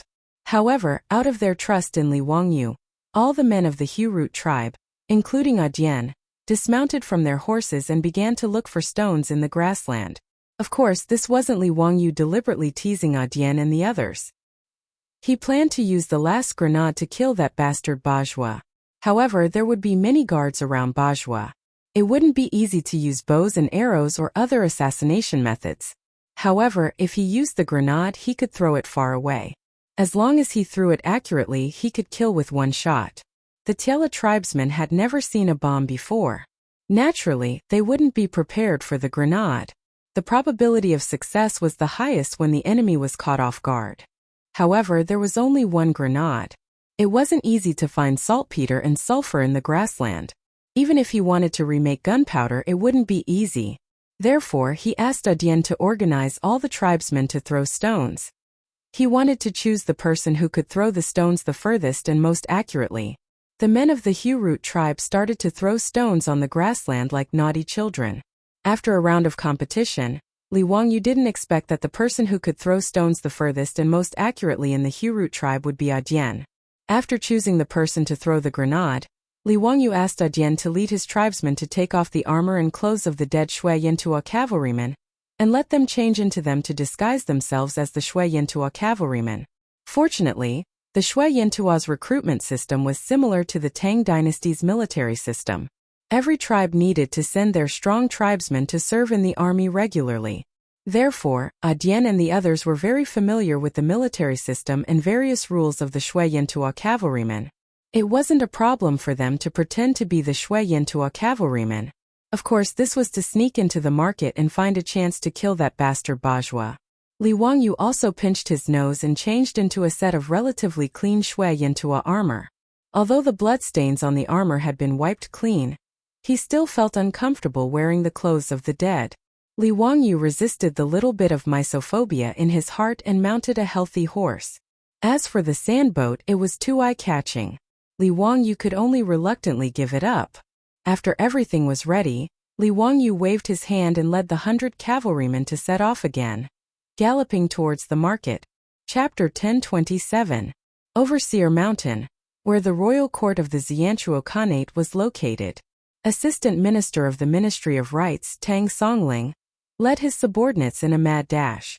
In a little over a month, they had rushed from Chang'an to Overseer Mountain. The first thing he did was request an audience with the barbarian Khan. Tang Songling could not be blamed for being anxious. This matter was truly too important and could not be delayed. Unexpectedly, His Highness the Duke of Qin had not perished in the desert. Instead, he had escaped alone from the hands of the desert bandits. It was very likely that he had fled into the Xianchuo Khanate. Duke Lu had rushed the news back to Chang'an, immediately triggering a huge earthquake. There was no need to mention the turmoil in the imperial court. When Su Chongqing learned of this good news, she was both surprised, happy, and worried. Despite her strong character, she could not help but hold her children in her arms and weep uncontrollably. In the past 1.5 years, Su Chongqing had been missing her husband all the time. If it weren't for her children to worry about and entrust her to, perhaps Su Chongqing wouldn't have been able to hold on. Needless to say, Chang'an was also in tears. When Tang Songling set out, Su Chongqing led Princess Chang'an to the outskirts of Chang'an to see him off. She presented an expensive itinerary and requested that Tang Songling find Li Wangyu no matter what. When the two Qin Wangfei gracefully bowed towards Tang Songling, he was so frightened that he hurriedly knelt and bowed in return. He repeatedly promised that he would do his utmost to bring His Highness back. In reality, Tang Songling was inwardly complaining. Li Wangyu's escape into the northern desert grasslands was actually only a guess.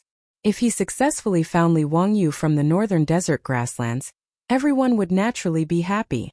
However, if there was an accident, or if he could not find Li Wangyu at all, then he would be in a predicament. How would he return to Chang'an and report to Pai Lupi? How would he explain this to the two Qin Wangfei? Tang Songling was also under a great deal of pressure. As a result, he did not dare to stop and rest. Exhausted, he rushed to Overseer Mountain. In order to find Li Wangyu in the northern desert grasslands, Shui Yantua's assistance was essential. Shui Yantua naturally attached great importance to an envoy from the Tang dynasty. As for Tang Songling, the envoys of the Xianchuo Khanate took good care of him, providing him with fine wine, fine food, and beautiful women. But Tang Songling wasn't in the mood to enjoy these things. He only wanted to see the barbarian Khan as soon as possible, but he didn't expect to be rejected. Although envoy Shui Yantua, who was in charge of receiving Tang Songling, was extremely courteous, he tried to evade Tang Songling's request to meet the barbarian Khan. However, the pretext was that the Khan's health had not been well recently, so he asked Tang Songling to stay at Overseer Mountain for a few days. When the barbarian Khan's health improved, he would pay him a visit. Tang Songling was as anxious as an ant on a hot pan, but there was nothing he could do. He couldn't just ignore everything and barge into the barbarian Khan's golden tent, could he? Tang Songling also noticed that the atmosphere on Overseer Mountain was very tense. He couldn't help but wonder what had happened in the Xianchuo Khanate.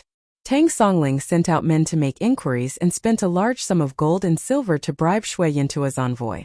Only then did Tang Songling finally find out why the barbarian Khan wasn't in the mood to meet him, and why the atmosphere on Overseer Mountain was so tense. Prince Bashuo of the Xianchuo Khanate had been assassinated a few days ago, and the murderer was still being pursued. His son had been killed, so one could imagine how bad the barbarian Khan's mood was. He had even sent out tens of thousands of cavalry to chase after the murderer, but there was still no good news. After finding out the whole story, Tang Songling was also helpless. The assassination of the barbarian Khan's son was obviously the most important thing for the Xianchuo Khanate. Compared to that, the Xianchuo Khanate naturally didn't care as much about finding the Prince of Qin of the Tang dynasty. However, the barbarian Khan knew why Tang Songling was here. Although he didn't summon Tang Songling, he sent someone to pass on a message, assuring him that the Xianchuo Khanate would do their best to find the Prince of Qin. Regarding this, Tang Songling could only suppress the anxiety in his heart and stay at Overseer Mountain for the time being.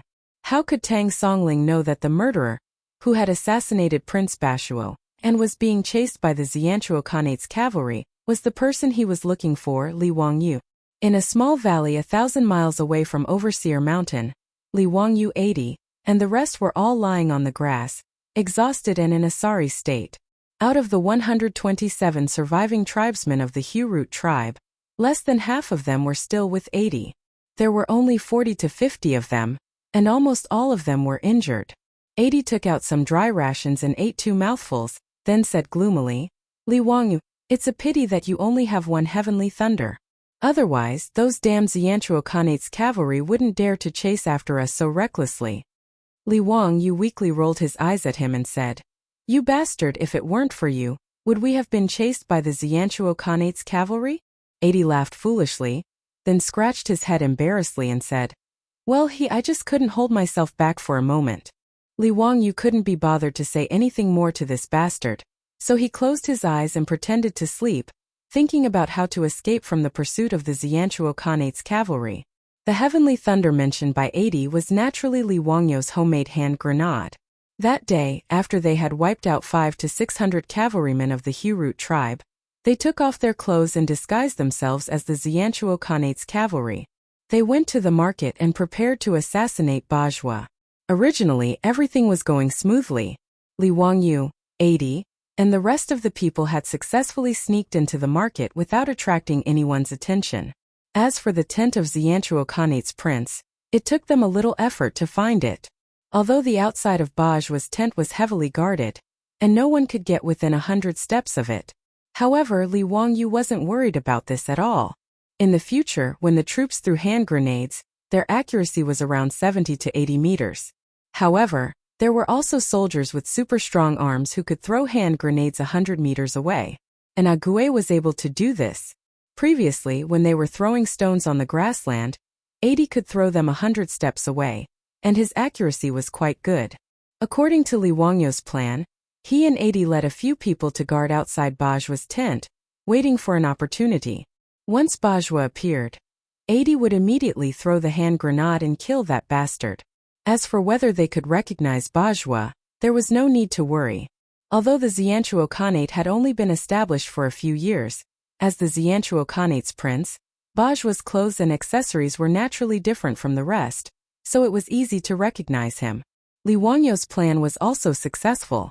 He, 80, and the rest of the people waited in the market for 2 days before they finally found the plan. Surrounded by a group of guards when Bajwa went out, a clay pot with green smoke fell from the sky and landed at Bajwa's feet. No one realized that death was coming. Bajwa looked at the clay pot with some confusion and reached out to pick it up to see what was inside. In the next second, with a loud bang, flames burst out, and a cloud of blood rose into the sky. The grenade exploded in the crowd, and a large number of people, including the guards who were surrounding Bajwa, were blown to the ground. As for Bajwa, he was killed on the spot and died. Bajwa was the Xianchuo Khanate's prince, the son of the barbarian Khan. In the original history, in the 19th year of Chang'an, after the death of the barbarian Khan, he took over the throne and established himself as Duomi Khan. Because he was the enemy of the Tang dynasty, Chang'an was killed by the Huaha people in the 20th year of Chang'an. Although his life was short, he had satisfied his craving. But now Bajwa no longer had the chance to ascend the throne. If Bajwa knew that he died because he ordered people to destroy a small tribe, who didn't know how to open their eyes, who knew if he would regret it. Originally, this assassination was perfect, but after Bajwa was killed, the scene was in chaos. In addition, the Tiela people had never seen the power of firearms, so they only thought that it was the wrath of the god of thunder that struck Bajwa to death. But the bad thing was 80.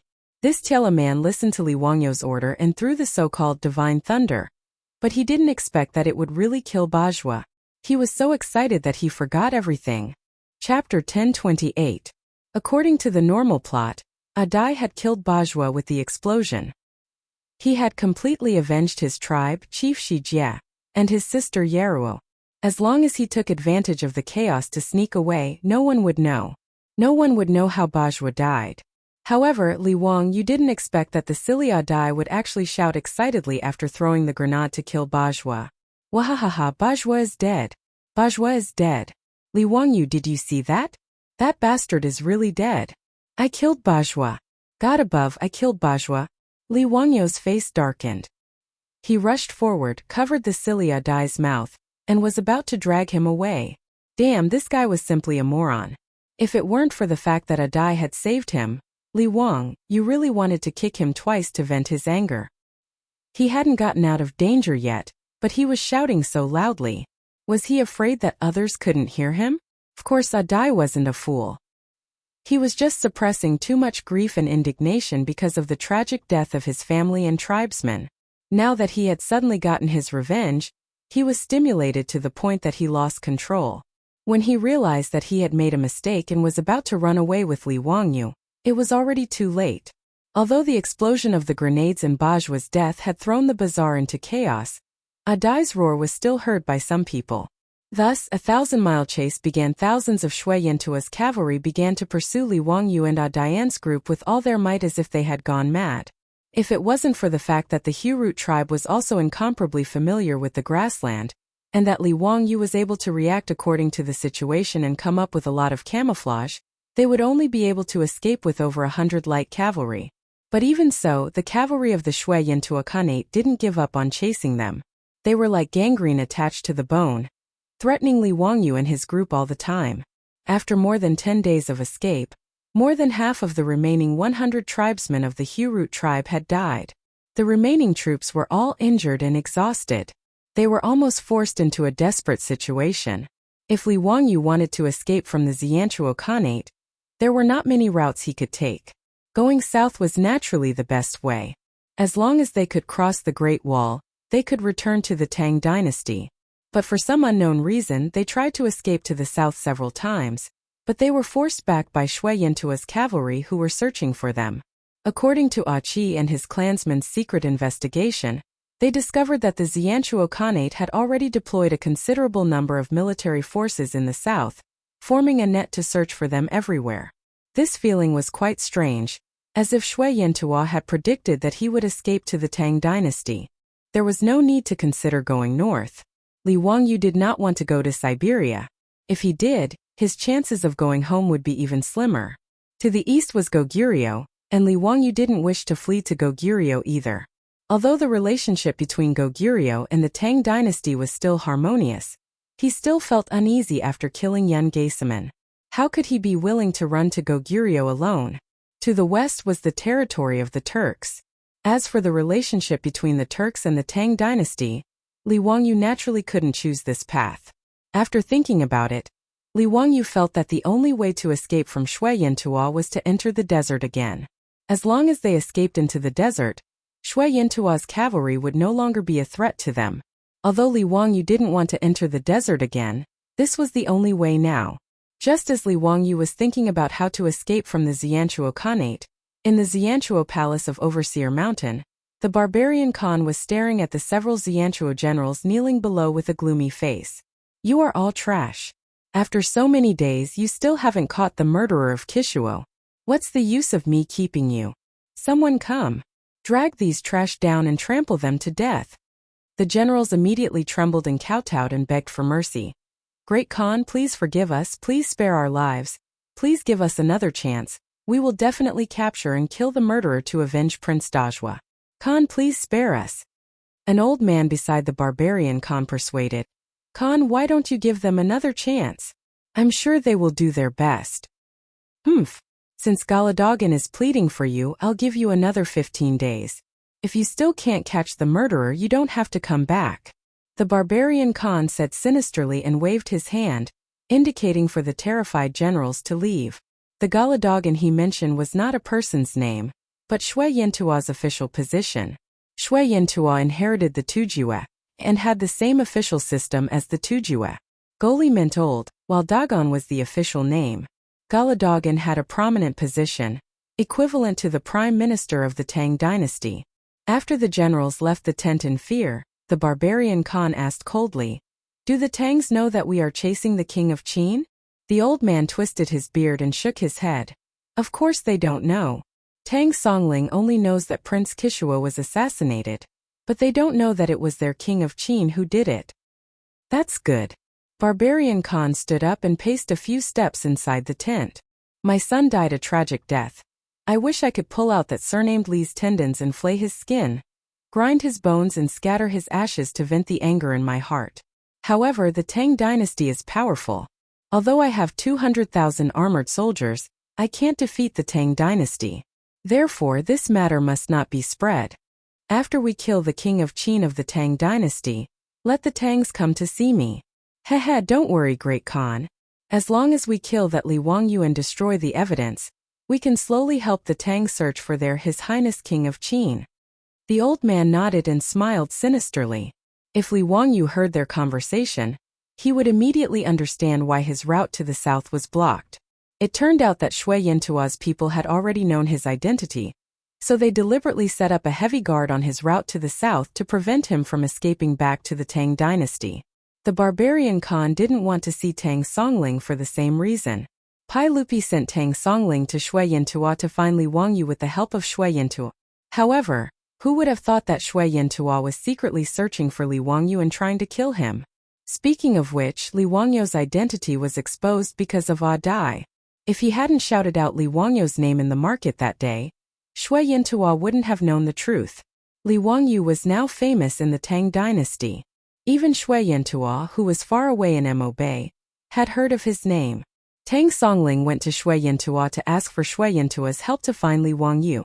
One of the Tangs who assassinated Prince Bashua was also named Li Wangyu. With the combination of the two, how could the Barbarian Khan and the others not know Li Wangyu's true identity? That was why the Barbarian Khan refused to see Tang Songling. He didn't want Tang Songling to know about this. Shui Yantua couldn't afford to offend the Tang dynasty. However, the Barbarian Khan was even more unwilling to let go of his son's murderer. Therefore, killing Li Wangyu secretly as soon as possible could hide it from the Tang dynasty. No one would know that the Tang dynasty's king of Qin had died in Mo Bay. However, no matter how much Yinan Khan and his trusted subordinates calculated, they never expected that Li Wangyu would escape to the desert. This gave Li Wangyu Dian and the others a chance to escape. I have to drive to another place to do something tomorrow. I may not be able to come back on the same day. Therefore, I have to take a day off. Chapter 1029. In the Barbarian King's tent on Overseer Mountain, the Barbarian Khan was still discussing the matter of capturing Li Wangyu with a few of his trusted officials when the tent's door was suddenly opened by someone. A young man ignored the guard's obstruction and directly barged in. Father, please allow me to personally capture the murderer who killed my brother. I want to personally take revenge for my brother. The one who barged into the tent was the other son of the Barbarian King, Xieli. The Barbarian King only had these two sons. How could he bear to let him go capture Li Wangyu? Xieli, don't mess around. I have my own plans for this matter. No, father, I want to personally take revenge for my brother. I already know that the one who killed my brother is the Qin king of the Tang dynasty, Li Wangyu. Father, please allow me to lead the troops to take revenge for my brother. The Barbarian King was about to shake his head and refuse when the old man beside him persuaded. Great Khan, Prince Xieli has already grown up. An eagle needs to spread its wings and fly to hunt. Why don't you let Prince Xieli go? That Qin Wang is now a stray dog. Could it be that Great Khan is still worried that he will bite back? Hearing the old man say this, the Barbarian King hesitated for a moment before nodding his head in agreement. Good, since that's the case, then go. Bring 5,000 wolf cavalry and go capture your prey. I will be at Overseer Mountain waiting for news of your triumphant return. Xieli was overjoyed and immediately knelt down on one knee and bowed to his father. Father, don't worry, I will definitely bring Li Wangyu's head back to see you. He did not expect that his father would actually give him 5,000 wolf cavalry. This made Xieli very excited. In the legends of the Tiela people, their ancestors were the descendants of the Xiongnu Chanyu's daughter, and a god. Therefore, many of the customs of the Tiela people were passed down from the same line as the Xiongnu people. The strongest thing about the Xiongnu people, the most terrifying thing, was the cavalry that held the wolf totem flag. They were as efficient and mobile as a pack of wolves, fearless of death, fierce and cruel. Therefore, those who could be called wolf cavalry were the most terrifying and feared cavalry on the grassland. Be it the Xiongnu, the Turks, or the Tiela people, they were all like this. Shui Yantua, who had 200,000 troops, only had 10,000 of them who could be called wolf cavalry. In order to capture Li Wangyu, the barbarian male Khan allocated 5,000 wolf riders to Sheli Mo in one go. It can be seen that he was determined to kill Li Wangyu. He was determined to succeed. Sheli Feng did not delay for even a moment. After receiving the golden arrow for transferring troops from the hands of the barbarian male Khan, he prepared to set out immediately to pursue Li Wangyu and the others. The old man chased him out of the main tent and whispered a few words into his ear. Sheli Ke's eyes lit up as he listened, nodding repeatedly. After thanking the elder, Sheli led the 5,000 wolf cavalry and set out on the same day. With regards to this, Li Wangyu Agui and the others were naturally unaware. After Li Wangyu confirmed that the desert would be their escape route, Adian immediately led the group to turn around and head towards the direction of their tribe. Not long after Li Wangyu left the desert, he met a wolf pack. Then, he met Adian and the others who went out to hunt. Hence, the Hurut tribe was not far from the desert. They carefully avoided the Shui Yintua cavalry that was searching for them, hiding in the day and going out at night. After 10 days on the grasslands, they finally returned to the Hurut tribe that was in ruins. Adian and the others were naturally really familiar with the surroundings of the Hurut tribe. This place was like their safety zone. To be able to return to their familiar hometown, it made the tense nerves of the surviving tribesmen relax by a lot. When the Hurut tribe was attacked, the women and children were all killed by the Shui Yintua cavalry. To take revenge, Adian and the others could only collect the corpses of their loved ones and hurriedly set out to chase those cavalry. Now that they returned to their tribe, Adian and the others naturally had to pay their respects to their loved ones. Based on the Tiela people's funeral customs, after one's loved ones died, their corpses would be placed in tents for 7 days before being burned and buried. The loved ones would also cut their faces with knives to show their condolences. Cutting one's face was using a small knife to cut one's face. Cutting one's face, cutting one's ears, cutting one's hair and tearing one's clothes. This was the funeral customs of the Turks and Tiela people. Due to time constraints, Adian and the others did not pay their respects to their loved ones and tribesmen. Now that they had returned to their tribe, Adian discussed with Li Wangyu that they wanted to stay for a few more days to pay their respects to their tribesmen. Adian, let's quickly leave this place and enter the desert. Staying here makes me feel uneasy. Recently, Li Wangyu's left eyelid had been twitching. His heart was on tenterhooks, and he couldn't help but advise. From the Hurut tribe to the desert, it would take half a day on a fast horse. Li Wangyu would rather run into the desert and eat sand than face the pursuit of the Shui Yintua cavalry. As long as they could enter the desert, they would be temporarily safe. Adian grinned. Li Wangyu, Yutang people have a saying, it's dark under the light. Those Shui Yintua cavalry would definitely not expect us to return to the tribe. Furthermore, we are tired and need to rest for a few days before entering the desert. The most dangerous place was the safest. This saying was not without reason. Although Li Wangyu was still uneasy, out of respect for Adian and the others, he nodded in agreement. Adian was right. In the past month, they had been chased by the Shui Yintua cavalry on the grassland. Almost everyone was injured and they needed to rest. Now that they had finally gotten out of danger and had shaken off their pursuers, they naturally needed time to recuperate. Even if the people could persevere, the horses under them had already lost a layer of fat and needed time to recuperate and recover their energy. After discussing with Adian, they decided to stay in the ruins of the Hurut tribe. They prepared to pay their respects to their tribesmen before leaving the desert and following Li Wangyu to the Tang dynasty, leaving this grassland.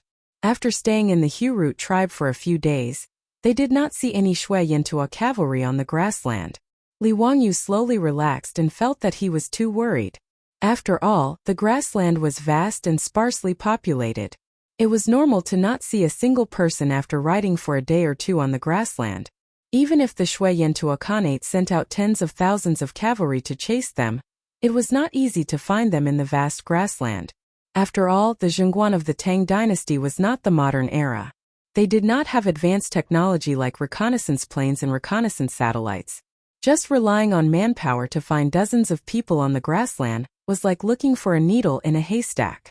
After staying in the ruins of the Hurut tribe for a few days, Li Wangyu, Adian and the others finally recovered enough energy. They mounted their horses and prepared to leave the desert. Dian was the last to leave the ruins of the Hurut tribe. He turned his head and looked at the tribe again. Just as he was about to mount his horse, his body suddenly froze. Li Wangyu did not know what was going on. Just as he was about to ask, Dian gestured for him to keep quiet. Then Dian crouched on the ground and listened to something. Immediately, Dian's expression changed drastically. He jumped up on the horse and shouted to everyone, "Let's go quickly. A large group of cavalry is coming. There are no less than 1,000 of them." His words caused Li Wangyu to be greatly alarmed. They were discovered so quickly. Without much time to think, Li Wangyu and the others immediately urged their horses and rushed out of the ruins of the Hurut tribe. They galloped toward the desert. Chapter 10:30. Li Wangyu and the rest fled quickly, but the pursuers came even faster. They did not run for more than an hour before a black cavalry line appeared on the horizon of the grassland behind them. With the momentum of Mount Tai, they chased after them rapidly. Adai's horsemanship was exceptional. He did not care about the galloping horse under him and stood on the horse's back, shading his eyes with his hand as he looked back. Previously, when they were fleeing on the grassland, they relied on Adai's superb horsemanship to predict the position of the pursuers in advance and lead everyone to escape from the encirclement. When Adai saw the pursuers behind them clearly, his expression changed drastically. "Not good. It's the wolf cavalry. Quick! Increase the speed." After Adai finished speaking, he did not care about the horse anymore and raised the horsewhip in his hand and lashed down fiercely. Under the pain, the horse under him suddenly exerted its strength and its speed increased by a few notches.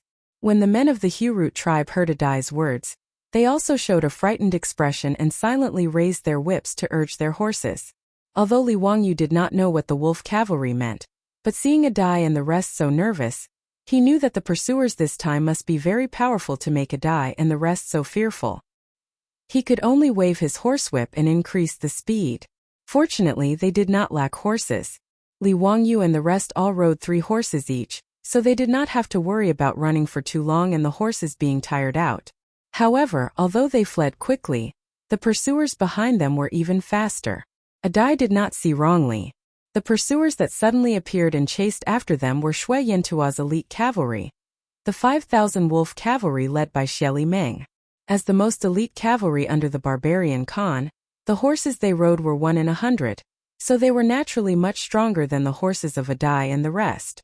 Therefore, even though Adai and the rest were running very fast, the wolf cavalry behind them was getting closer and closer. Xie Meng was surrounded by a group of guards and similarly urged his horse to gallop wildly in the midst of the wolf cavalry. Looking at Li Wangyu and the rest who were running for their lives a few miles ahead, the corners of his mouth could not help but reveal a smile. Galadakin was right. These lowly herdsmen have really returned to their tribe. That day, when Xie Rua was about to lead his troops and set out, he was stopped by that old man, who told him to pay attention to Jie and the others, and to escape back to his own tribe. Xie Xiu led the 5,000 wolf cavalry to search the grasslands for a few days, but did not find any traces of Dian and the others, so he simply followed the old man's words and went to the Hurut tribe to try his luck. He did not expect that Galadagan had guessed correctly. As for capturing Li Wangyu and the others, Xie was not worried in the slightest. The speed of the wolf cavalry's horse was obviously much faster than the opponent's. At this rate, they would be able to capture him in 2 to 4 hours at most. "Elder brother, I will definitely personally deliver that dog fart Qin Wang to you for forgiveness." Xie secretly made up his mind. Holding the mentality of a cat catching a mouse, Xie Rua did not urge the wolf cavalry to increase their speed. Just like this, he followed behind Li Wangyu and the others, purposely toying with Li Wangyu, Dian and the others. Just like this, one chasing and one fleeing, the two sides ran for close to 100 miles. Midway, both sides had already changed horses several times, and the distance between the wolf cavalry and Li Wangyu and the others was getting closer and closer. Apart from the horse, Li Wangyu's horsemanship was also Dian and the others' greatest weakness. When the Tiela people and the wolf cavalry changed horses, they did not need to slow down at all, and could directly jump onto the back of the horse beside them. But how could Li Wangyu do that? Even if his horsemanship was already not bad, But compared to these grassland people who grew up on horseback since young, he was just like a child who had just learned how to walk. Changing horses twice, Li Wangyu had dragged down Dian and the others for quite a bit of time. Towards this, Li Wangyu also felt very guilty. There were several times when he wanted to open his mouth and tell Dian and the others to not worry about him, but when the words reached his mouth, he could not say it at all. It was not that Li Wangyu was afraid of death, but that he knew that no matter how he tried to persuade them, Dian and the others, these Tiela men, would not abandon him and run for their lives alone. Li Wangyu could only secretly clench his teeth, lowering his head and silently brandishing his horsewhip, doing his best to make the horse he was sitting on run a bit faster, but no matter how desperately Li Wangyu fought, many things could not be changed by human will. When the grassland under the horse's hooves gradually turned into a desert, when a line of yellow sand already appeared in front of Li Wangyu's eyes, the pursuers behind him were already very close. Li Wangyu did not even need to turn his head. His ears could already clearly hear the rumbling sounds of horse hooves behind him. Every sound was like a war drum, pounding on his chest. Silently letting out a long sigh in his heart, Li Wangyu could not help but turn his head and look at the wolf cavalry behind him. In the center of the wolf cavalry, an iron-red wolf totem war flag was fluttering in the wind, baring its fangs and brandishing its claws to announce to the world the terror and brutality of the wolf cavalry. Li Wangyu knew clearly that this time, it was truly difficult to escape from this calamity. Just when Li Wangyu was already dejected and was about to give up and accept his fate, the horse under him suddenly let out a neigh, and then suddenly sped up a bit, charging forward abruptly.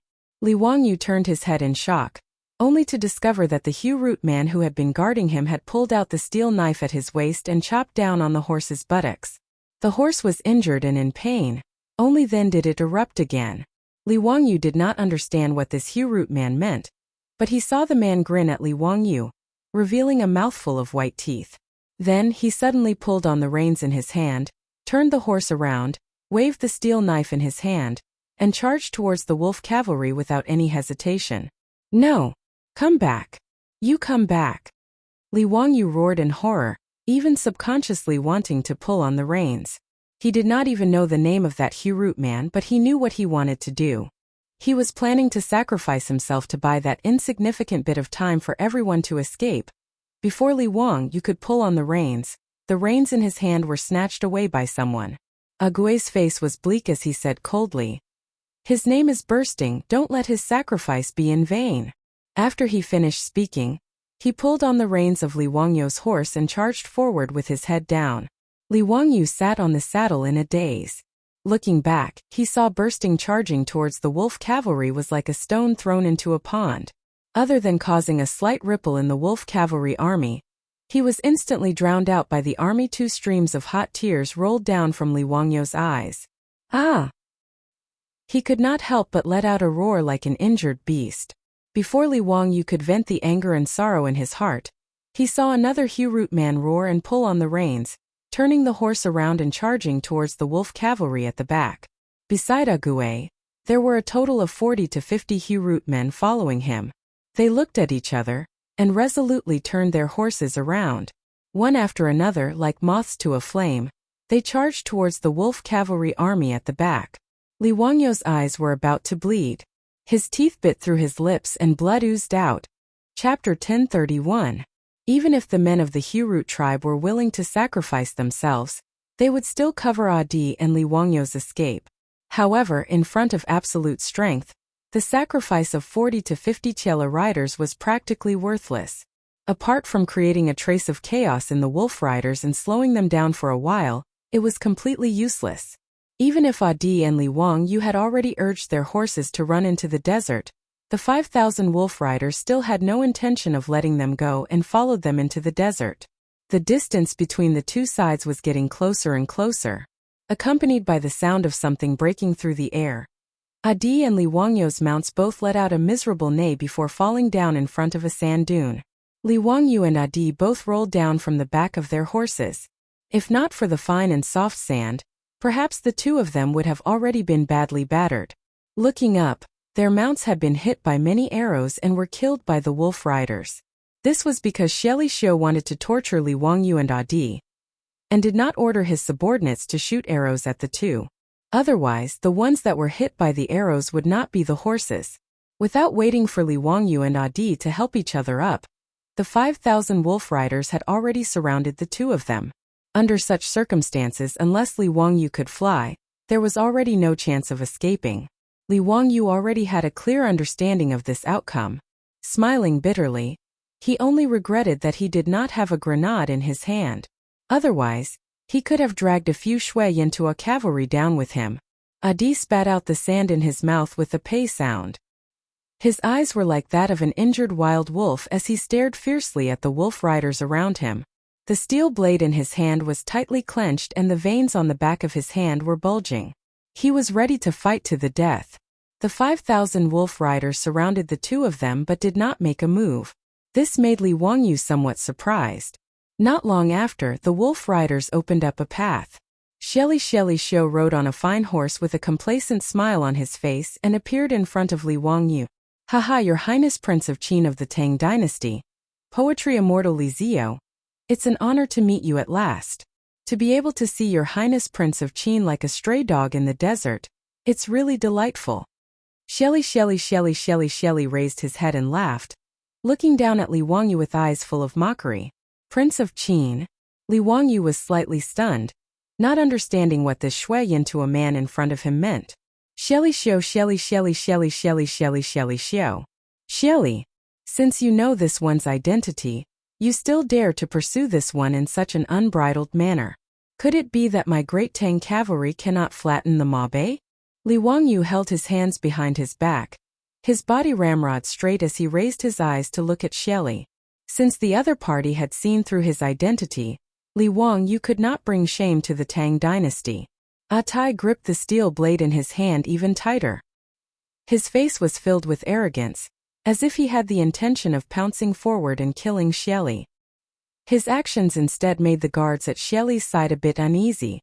They all raised the bows in their hands, aiming at Ague.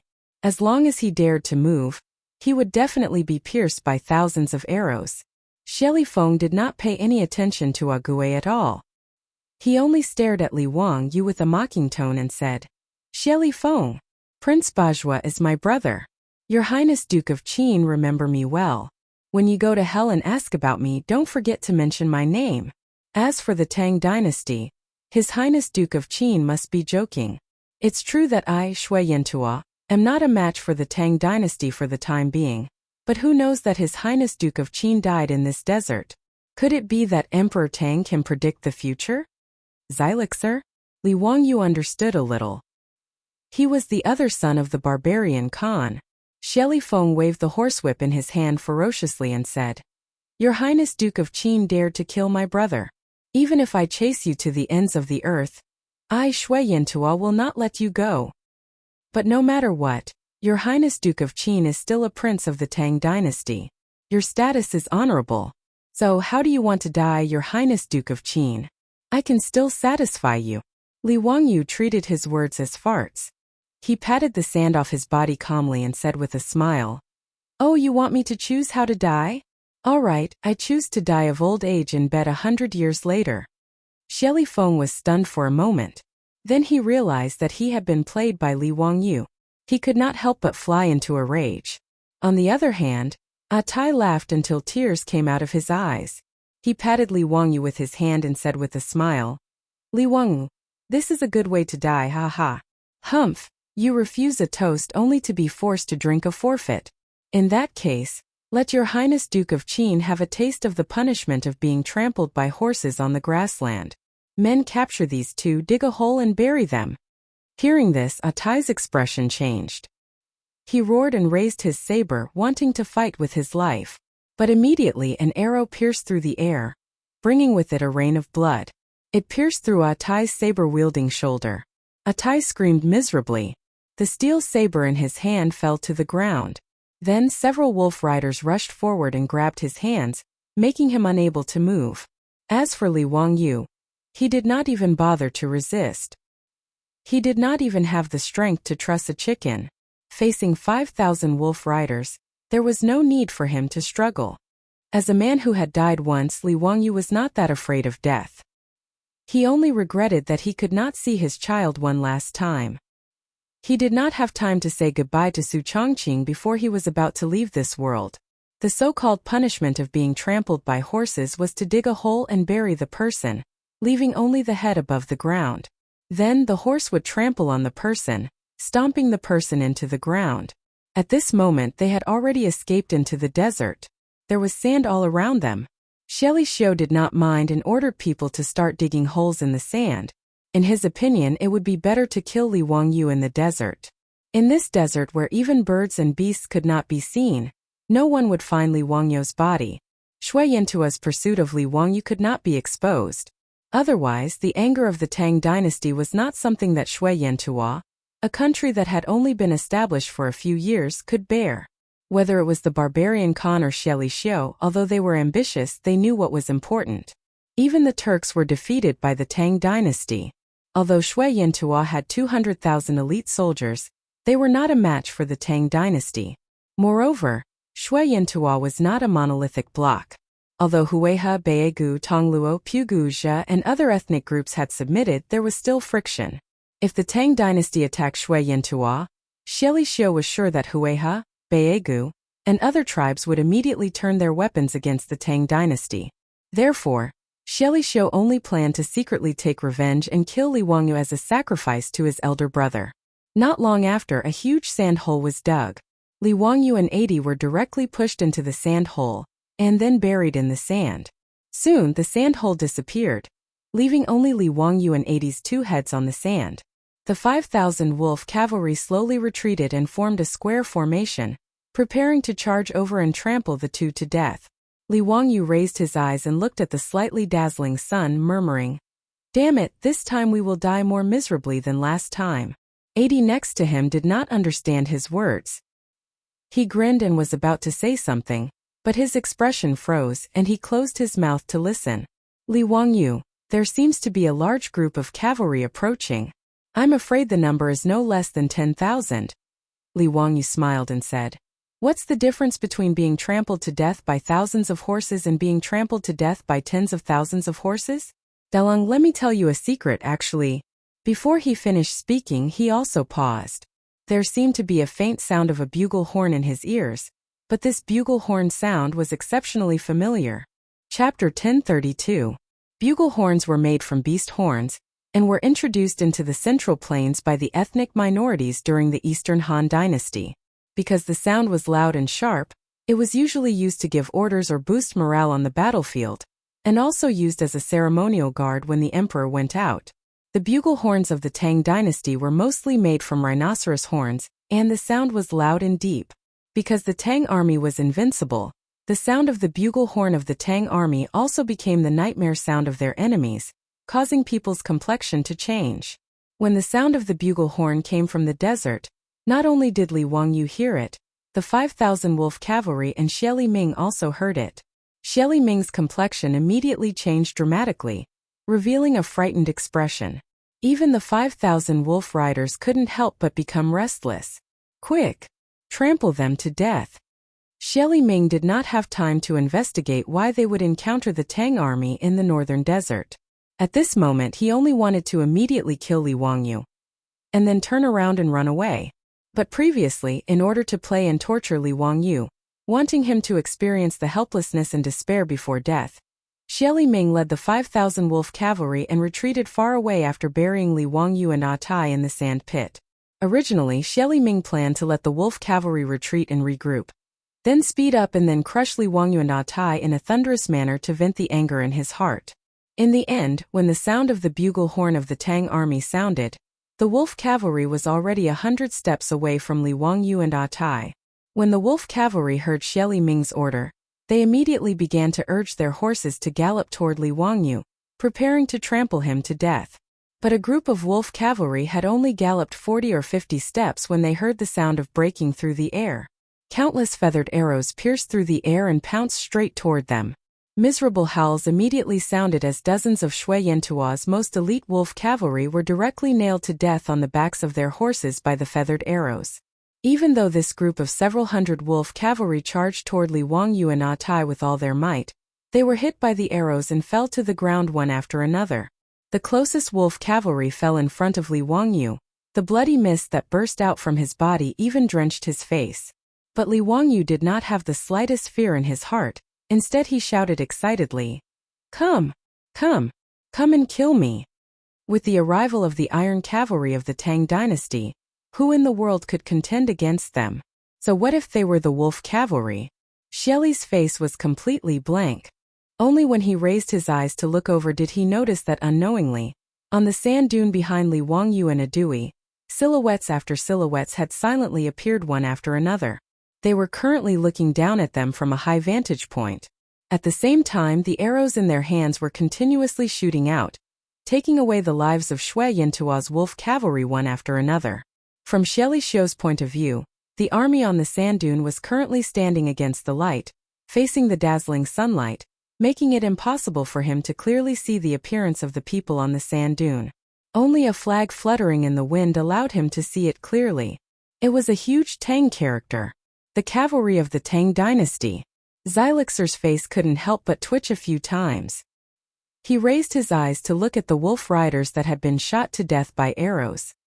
He really wanted to disregard everything and directly order the wolf cavalry to charge and fight to the death with these Tang soldiers who had suddenly appeared. But in the end, Xieli Xylixer still didn't dare to give this order. His fear of the Tang dynasty made even if he was unwilling in his heart, he could only squeeze out a word from between his teeth. Retreat. The several thousand wolf riders were indeed Shui Yintua's elites. With one order, they immediately turned around on the spot to protect Xieli Xylixer, and then turned around to retreat towards the grassland. The Tang soldiers who had suddenly appeared on the sand dune did not pursue and attack. Instead, they quickly urged their horses to charge down the sand dune and surrounded Li Wangyu and Adui in the middle to protect them.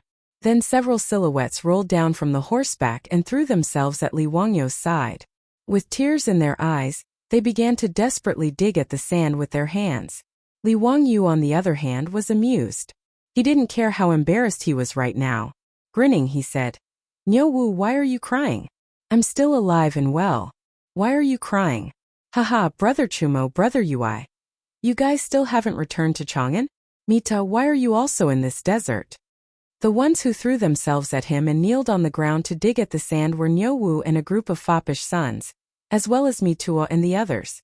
After running around for more than a year and a half and being forced into desperate situations several times, Li Wangyu was also very excited when he saw these people at this moment. Even though he was laughing and scolding them, his voice was choked with sobs. Niu Wu, a 30-something Guangzhong man, was even more sobbing. "Lang Junai, I finally found you. I thought I would never see you again. It's all my fault. It's all my fault. That day I should have followed you to walk Sasha Luzi." While digging at the sand, Chang Chumo's eyes were also red. He glared at Li Wangyu fiercely. "Zio, you bastard. You made me wait for so long to find you. That's right. Quickly dig this bastard out. I'll teach him a lesson today. In order to find this bastard, I've been eating sand in this desert for almost a year." Fang Yae also laughed and scolded. At this moment, Mitua was also crying. He was not like Niu Wu and the foppish sons who had deep feelings for Li Wangyu. Instead, he was so excited that he cried when he thought that he could finally return to Chang'an and report to Pai Lupi. This provincial supervisor of the Ministry of Internal Affairs had suffered enough in the desert of the western regions this year. Now that the clouds had parted and the moon had seen the moon, he was naturally so excited that he could not control himself. "Your Highness Duke of Qin, old slave has finally found you." Li Wangyu was dug out of the sand pit by the crowd. He reached out and hugged Niu Wu, who was kneeling and crying. "Niu Wu, this has nothing to do with you. Don't blame yourself. It's been hard on you, Sai." In just a year, Niu Wu's skin had become dark and rough, as if he had aged more than 10 years. Even his bun had strands of white hair. Li Wangyu knew that because of his disappearance, this loyal and devoted member of the Li family had suffered a lot. After comforting Niu Wu with great difficulty, Li Wangyu stood up again and hugged Chang Chumo and the other foppish sons. The crowd laughed and scolded at the same time. It was very lively. At the side, Adian was also rescued by the Tang soldiers. Li Wangyu introduced Adian to the crowd. When the foppish sons found out that Adian had saved Li Wangyu in the grassland, they all praised him greatly. Seeing that Diane's shoulder was injured by an arrow, they quickly called for the paramedics and medical officers to bandage his wound. After a while of hustle and bustle, the foppish sons ordered people to bring wine and food. They sat on the ground in the desert and talked with each other about what had happened in the past year. With regards to Li Wangyo's encounter, the crowd was also very curious. Li Wangyu also did not expect that after more than a year, the foppish sons were still in the desert and had not returned to Chang'an City. Brother Chumo, Brother Ya, why are you guys here? After the crowd calmed down a little, Li Wangyu thought of this and quickly asked. The foppish sons were like divine soldiers descending from the sky to save him, but this made Li Wangyu very surprised. This place was not far from the grassland. Why would the foppish sons lead an army here? Chang Chumo waved his hand. Let's not talk about this first. Ziyu, tell us what happened after you encountered the sandstorm that day. After you escaped from the desert bandits, where did you go? Li Wangyu was stunned when he heard this and said, Brother Chumo, how did you know that I fell into the hands of the desert bandits? And how did you know that I escaped from the desert bandits? Chang Chumo, Fang Yai and the rest looked at each other and laughed loudly. Chapter 1033. When Li Wangyu learned from Chang Chumo and the others that if he had not escaped from the desert bandit camp, he would have only needed to wait a few more days to be rescued safely, his mouth could not help but open wide, speechless. Did this count as thinking that he was smart? He had spent so much effort to make the sand boat, but the result was simply a waste of effort.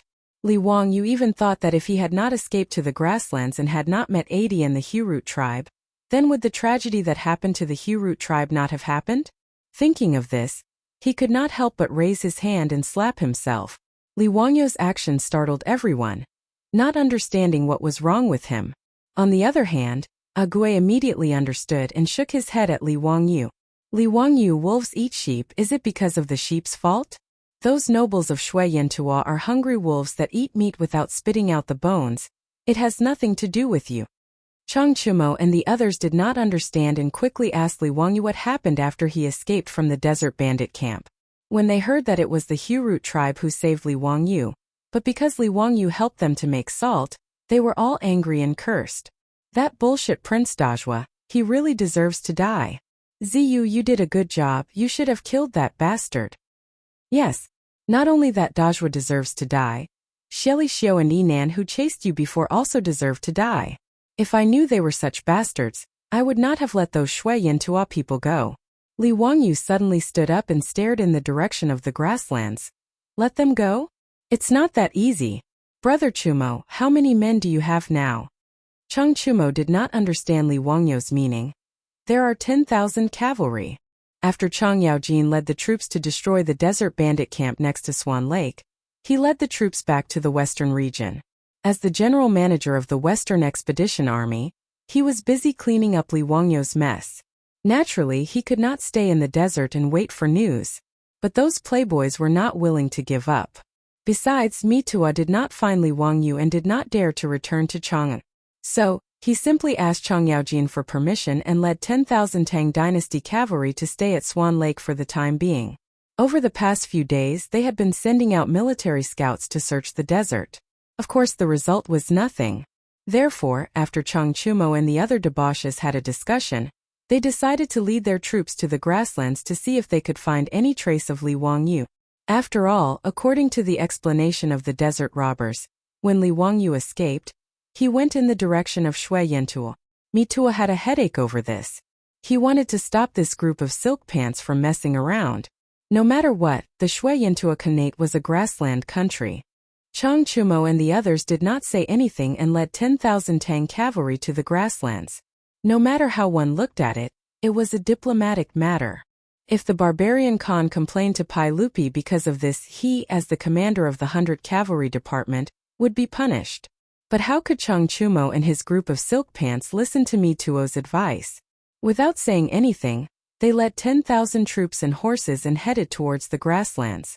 By a freak combination of factors, he happened to save Li Wangyu. When Li Wangyu heard that Chang Chumo led 10,000 Tang cavalry, he punched his own palm and said, "That's good. Brothers, there is no time to lose. While Shelly has not escaped far away, let's chase after him together. Damn it, this time I almost suffered a big loss. I must make that son of a bitch pay the price. Chang Chumo, Fang Yai and the others were not people who minded big things. When they heard that Li Wangyu wanted to lead troops to chase after Xieli, they naturally rubbed their fists and were very excited. Only Mi Tuo's head hurt more. Your Highness, you have just escaped danger. Why don't you return to Chang'an first? His Majesty is still waiting for your news in Chang'an. What's more, our Tang dynasty and Shui Yantua have always been harmonious. Without His Majesty's edict, I'm afraid it's inappropriate for your Highness to lead troops privately. Before Mi Tuo could finish, Li Wangyu glared at him and said, Nonsense.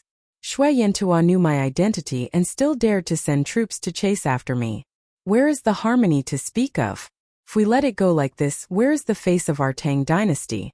Mi Tuo, I am still the general manager of the Western Expedition Army, right? As the saying goes, when a general is outside, he will not obey the orders of His Majesty. After I get my revenge, I will explain to His Majesty. Mi Tuo really could not refute Li Wangyu's words. Although the general manager of the Western Expedition Army was now Chang Yaojin, Pai Lupi did not remove Li Wangyu from his position. After all, at that time in the imperial court, everyone thought that Li Wangyu had died and even conferred him the title of Prince of Qin. Now Li Wangyu had returned safely. He and Chang Yaojin had become the general managers of the Western Expedition Army. Of course, Li Wangyu would not compete with Chang Yaojin for the position of general manager. He just wanted to use this title to lead the troops.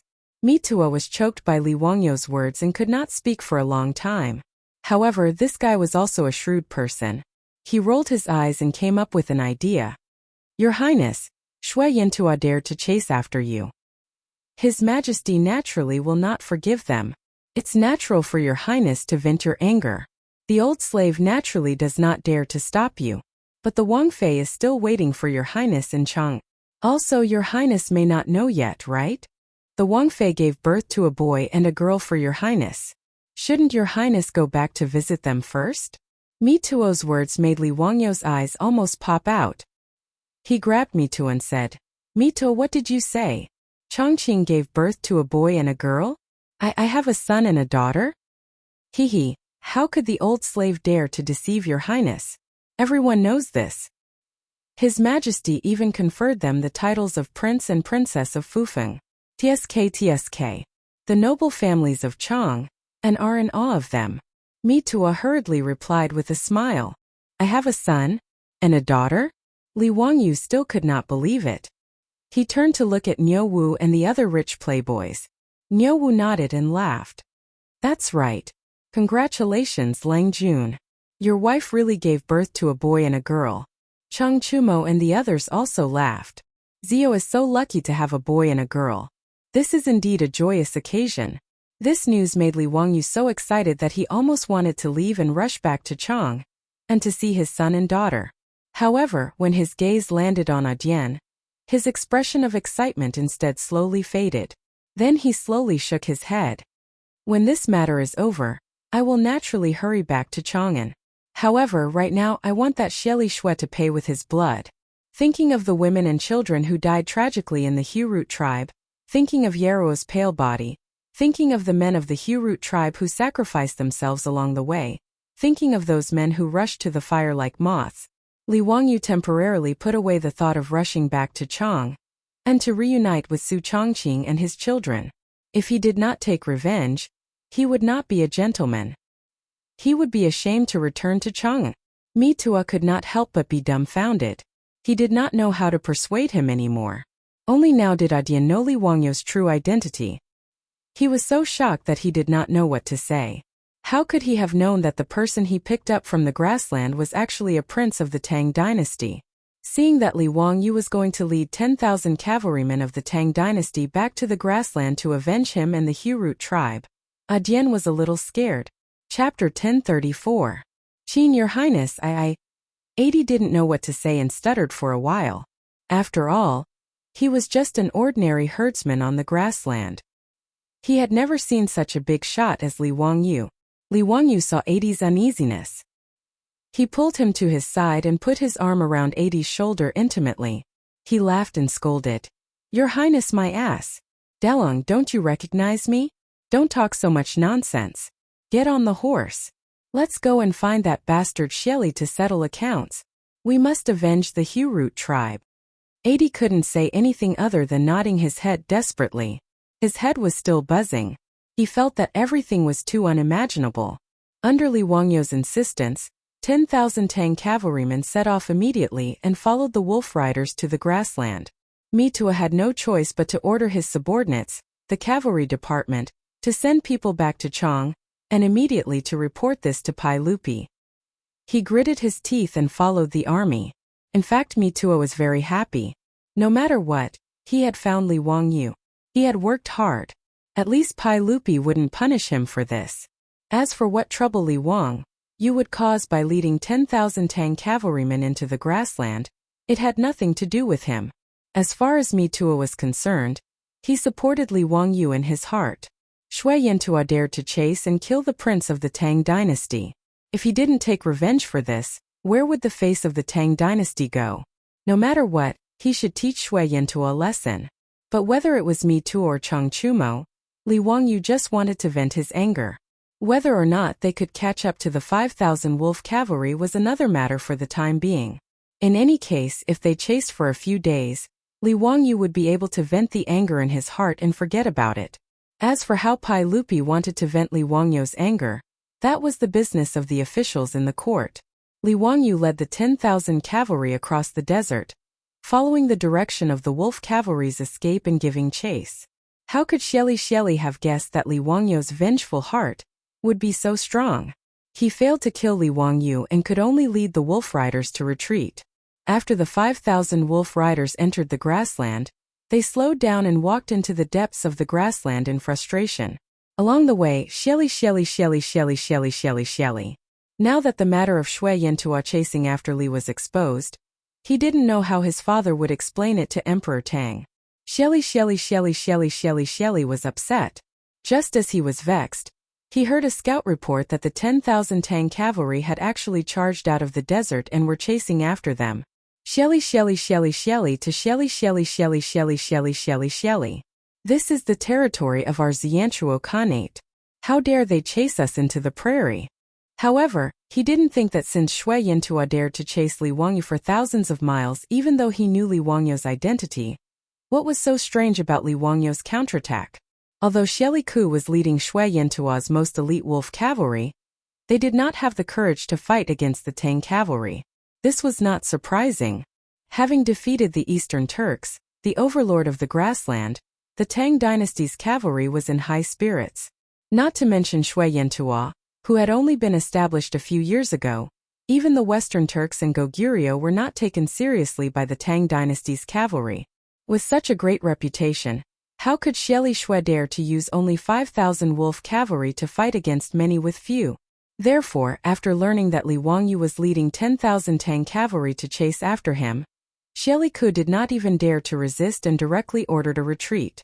In Shelly's view, the Tang cavalry should not dare to enter the grassland, so why should he take the risk to fight the Tang army? As long as he retreated a few hundred li, Shelly Ku could meet up with the tens of thousands of Shui Yantua cavalry. At that time, if the Tang army still chased after him, he did not mind defeating the Tang army in one fell swoop and teach Li Wangyu a deep lesson. The 5,000 wolf cavalry followed Shelly Ku in a very sorry state as they ran toward the direction of Military Governor Mountain. Behind them, the 10,000 Tang dynasty cavalry under the leadership of Li Wangyu were in hot pursuit. One chased while the other fled. In a few days, a few hundred li passed in the blink of an eye. Under the leadership of Li Wangyu, the Tang army had already entered deep into the heart of the Xianchuo Khanate. Mitua could not take it anymore. One day after the army set up camp, he went to find Li Wangyu and said, "Your Highness, we have already chased for 5 or 6 days. Now that the army is alone deep in the grassland, we have no reinforcements and no supplies. We cannot continue to chase like this." At this moment, Changchumo and the other playboys also felt nervous. Originally, they thought that Li Wangyu just wanted to vent his anger. However, the current situation was just as Mitua had said. The 10,000 cavalry were alone deep in the grassland. If they were not careful, they might really be surrounded by the Xianchuo people. If they were to fall to such a state, they would really have nowhere to cry. Feng Yai hesitated for a moment and also said, Zio, why not let that Xieliku go for now? We will return to Chang'an first and settle the score with them in the future. That's right, Zio. The army has no reinforcements and no supplies. It is too risky. Yesterday, the scouts reported that there are already tens of thousands of troops gathered around Xieliku. If we continue to chase like this, things will not be good. Zio, let's retreat. The other playboys all advised. Currently, there were not only 5,000 wolf cavalry beside Xieliku. He ran all the way north.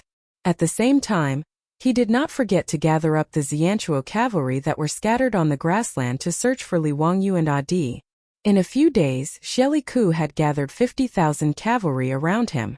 10,000 Tang cavalry needed to deal with 50,000 or even more Xianchuo cavalry. No wonder Chang Chumo and the others did not have confidence. Li Wangyu was not nervous. He also knew that Mi Tuo and the others were right. However, in his eyes this was not a problem. There were many herding tribes on the grassland. Even if the Tang army did not rob them, they would be able to buy enough food with money. Thinking about it, those tribes would not dare to not sell their livestock to the Tang army. Hence food was not a problem. As for going deep alone, in Li Wangyu's eyes, Shui Yintua's army was stronger than theirs. Mi Tuo and the other playboys naturally did not know that 10 years later, in the 20th year of Zhengguan, Li Ji used just 6,000 cavalry to force Xianchuo's 200,000 army to flee. If Li Ji could do it with 6,000 cavalry, why couldn't he, Li Wangyu, with his 10,000 elite cavalry? The Xianchuo cavalry's stupid dismounted cavalry formation, in his eyes, could not withstand a single blow. Back then, 100 herdsmen had been able to defeat 500 to 600 Shui Yintuo cavalrymen under his command, not to mention that Li Wangyu now had the Tang Empire's cavalry, which had been invincible on the grassland. Even Li Wangyu was pondering in his heart if he defeated Xieli, should he go all the way to the Overseer Mountain, to the place where Shui Yintua's palace was, and capture the barbarian Khan alive, and bring him back to Chang'an to accompany Xieli Khan of the Eastern Tujue. If Mi Tu or Chang Chumo knew about his thoughts, they would be so scared that they would fall off their horses. 10,000 elite cavalry to fight against Xianchuo, who had 200,000 soldiers. If this was not crazy, what was? Li Wangyu, facing the persuasion of the others, laughed. Brothers, we have been chasing for so many days. I think that Xieliku can't hold it in anymore. Even if we want to retreat, we have to fight with Xieliku first. If we retreat from the grassland like this, where will the face of the Tang dynasty be? Hearing him say this, Chang Chumo and the others looked at each other and could only nod helplessly. At this moment, Xieliku, who had troops in his hands and was running away, finally had enough courage. He had enough of being chased by Li Wangyu and finally ordered the whole army to stop and prepare to meet the Tang army. A great battle that would shock the grassland was about to begin. Chapter 1035. In Shui Yintua's Overseer Mountain Royal Court, Tang Songling waited bitterly for more than 10 days before he finally received a notice that the barbarian Khan wanted to see him.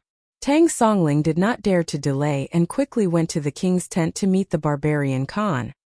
He had received an order to go to the Mabe dynasty to find the Qin Wang Li Wangyu. Tang Songling could not help but feel anxious about this matter. But he did not expect that as soon as he entered the king's tent, before he could greet the barbarian Khan shouted angrily at him. Assistant Minister Tang, although Shui Yintua is a small country, it will not be humiliated by the Tang dynasty. Tell me, why did the Qin Wang lead 10,000 troops to attack Shui Yintua? Is the Tang dynasty ready to start a war with Shui Yintua?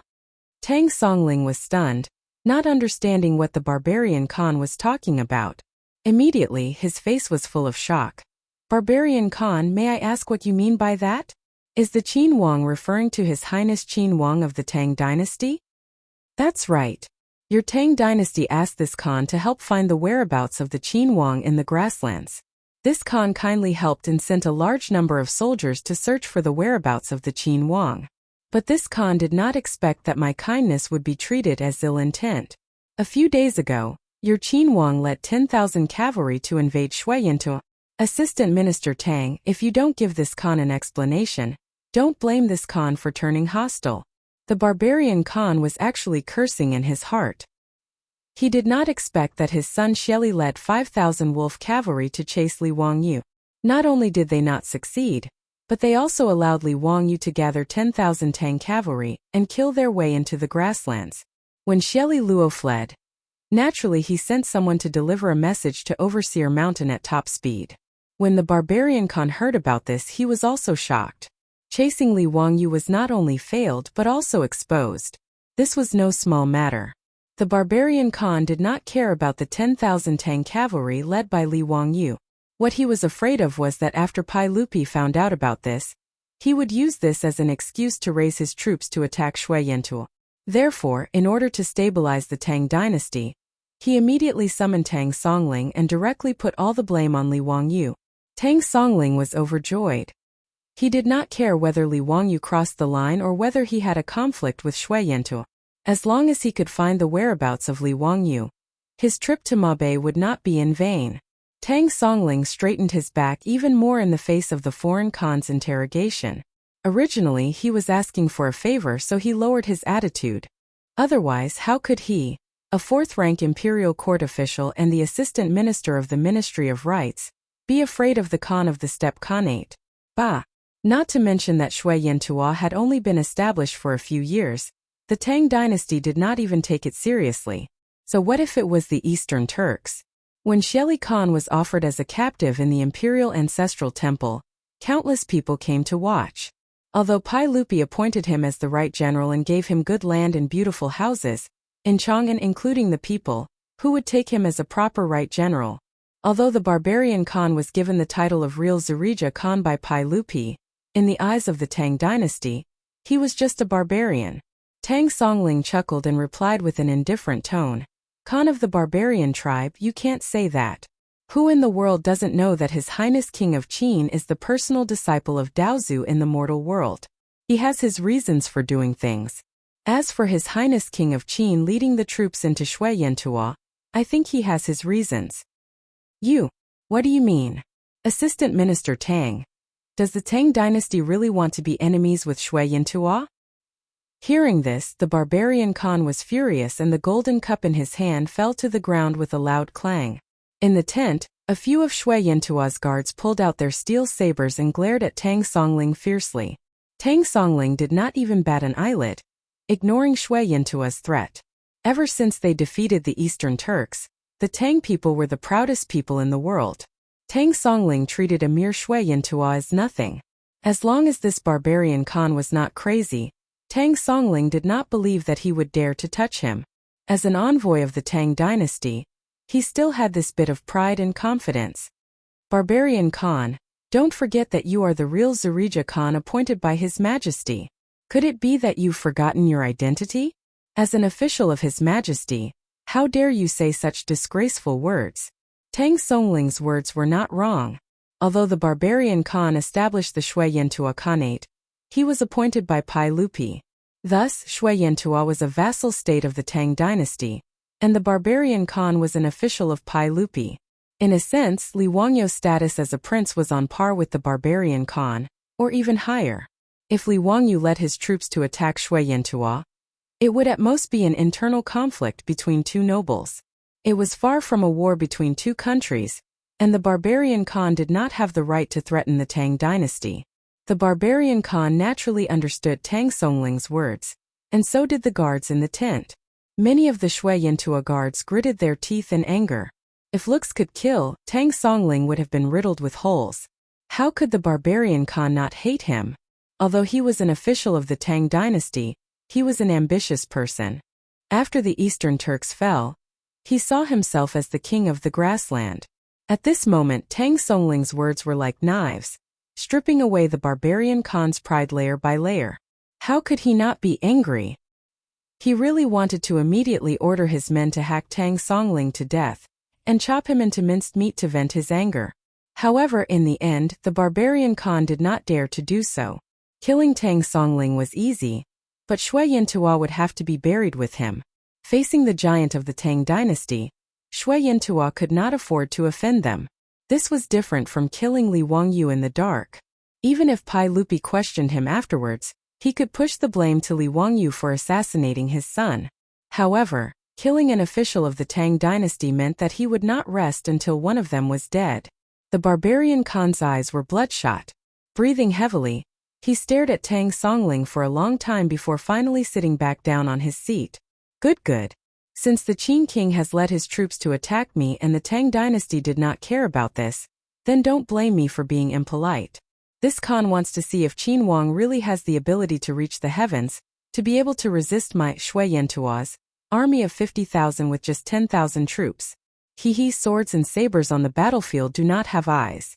If anything happens to the Qin king, don't blame me. The barbarian Khan was also counting on his son, Xieli, to lead the 50,000-strong army to defeat the Tang army in one fell swoop. Tang Songling sighed in his heart. He did not know why Li Wangyu would charge into the grassland after meeting up with the Tang army. Moreover, as the barbarian Khan said, the odds of winning against 50,000-strong army were not high. However, Tang Songling had confidence in the steel cavalry of the Tang dynasty. In his opinion, even if Li Wangyu could not defeat Shui Yantua's 50,000-strong army, it should not be a problem for him to retreat safely. Therefore, he was not worried about Li Wangyu's safety. As for how to solve these problems, he would let the big shots in the imperial court have a headache. Therefore, Tang Songling did not take the barbarian Khan's threat to heart. The two of them did not see eye to eye. Tang Songling casually greeted the barbarian Khan and left the tent. However, he was not in a hurry to return to Chang'an. Instead, he stayed at Overseer Mountain, planning to see the result of the battle between the Tang army and Shui Yantua before making any plans. While the barbarian Khan and Tang Songling were confronting each other, on the grassland hundreds of miles away from Overseer Mountain, the Tang army and Shui Yantua's army were also several miles apart. They had set up camp and were confronting each other. In the Tang army's tent, Li Wangyu was very excited and was fiddling with a steel crossbow in his hand. Chapter 1036. The steel crossbow in Li Wangyu's hands was not unfamiliar to him at all. Other than the lack of a scope, it was basically a replica of the composite steel crossbow that he had Yen Liban make for him when he made a bet with those rich kids. Li Wangyu did not expect that in the past year, Pai Lupi would actually order the construction supervisor to make this composite steel crossbow and personally name it the Sky-Raising Crossbow. It was also thanks to Li Wangyu's hydraulic press. Otherwise the Tang dynasty would not have been able to make so much steel to make this composite steel crossbow. In history, the Tang dynasty did not pay much attention to crossbows. In the art of war of the Tang dynasty's Duke Wei, the ratio of crossbowmen was the lowest, only about 14%. In each army, the ratio of crossbowmen was even lower, usually only 10%. Other than Zhanghuai crossbowmen, the status of crossbowmen in the Tang dynasty was far lower than archers. The reason was naturally because crossbows had a short shooting range, slow reloading speed, and were good at defense and not good at offense. The generals of the Great Tang didn't have much hope in using a weapon like the crossbow to restrain the charging cavalry from afar. In the Tang army, the Mo sword and cavalry were the most important soldiers. However, Li Wangyu's composite steel crossbow not only had a long shooting range, but it also had a booster, which was not only fast but also labor-saving. Pai Lupi, as the emperor of the horse and the big shot who took down half of the Tang dynasty, how could he not see the use of this steel crossbow? Therefore, even though it was very expensive to make a composite steel crossbow, he gritted his teeth and ordered the construction supervisor to make it in large quantities and start to equip it to the army. Today, of the 10,000 Tang cavalry led by Li Wangyu, 2,000 crossbowmen were equipped with the Sky-Raising Crossbow. In fact, it was not correct to call these 10,000 Tang cavalry. Although they were all marching on horseback, only 2,000 of them were true cavalry. The remaining 8,000 should be called mounted infantry. Different from Shui Yantua's dismounted infantry formation, the mounted infantry of the Tang army were all professional infantry. Horses were just a means of transportation for them. When they fought, they would dismount from their horses and fight on foot.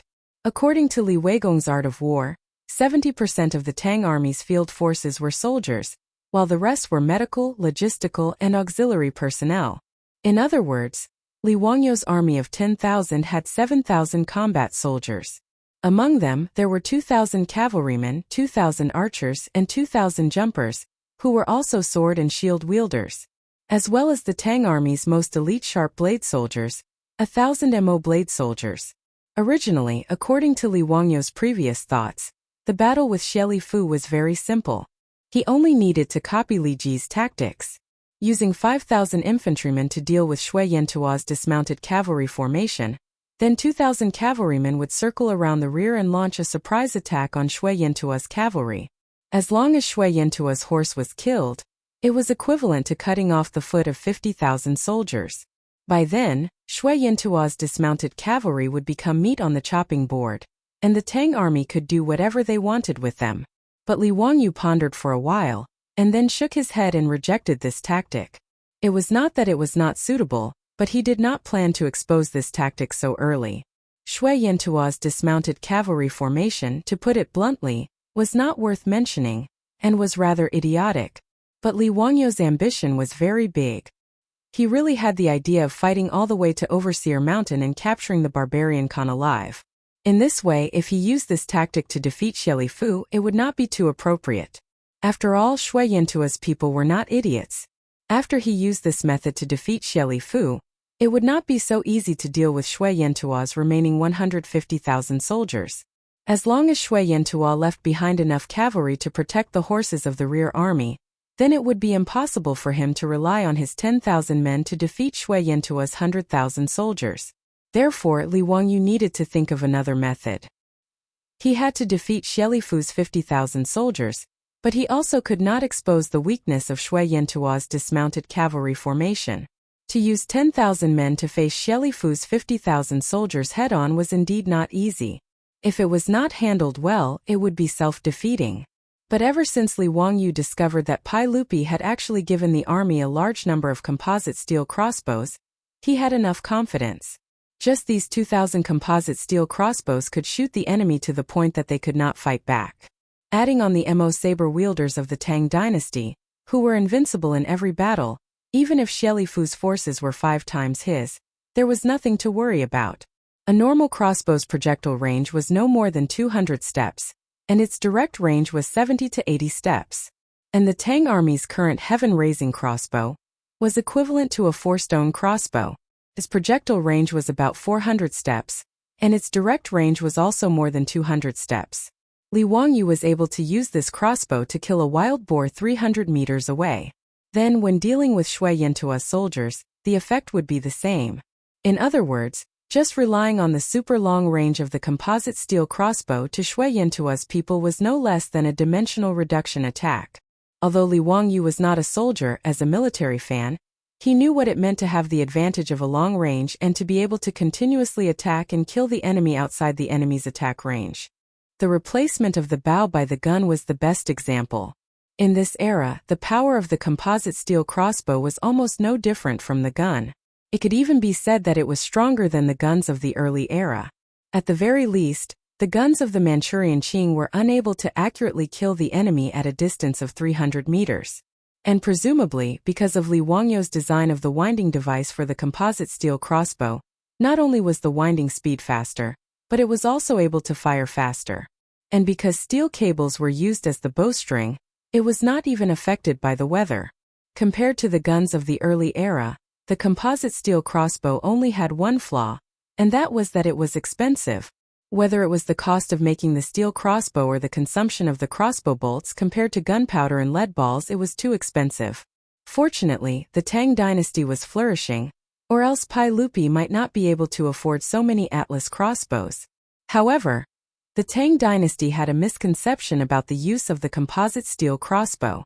For example, when the tanks were first invented, the Western countries used them by distributing them to various divisions to coordinate with the infantry.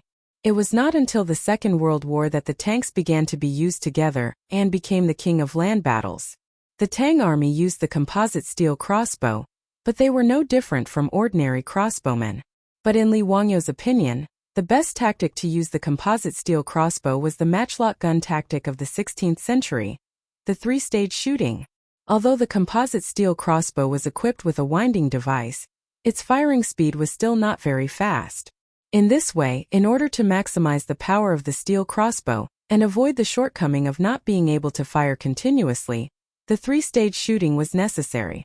By dividing the crossbowmen into 3 teams and taking turns to wind and fire, the efficiency of the composite steel crossbow could be increased by 3 times. In this regard, Li Wangyu was very confident. However, Li Wangyu's confidence did not mean that Mi Tuo and Cheng Chumo were also confident. Even if they were very confident in the combat power of the Tang army, but facing an enemy 5 times their own, whether it was the playboys, Mi Tuo, or the captains and generals in the army, their hearts were beating like drums.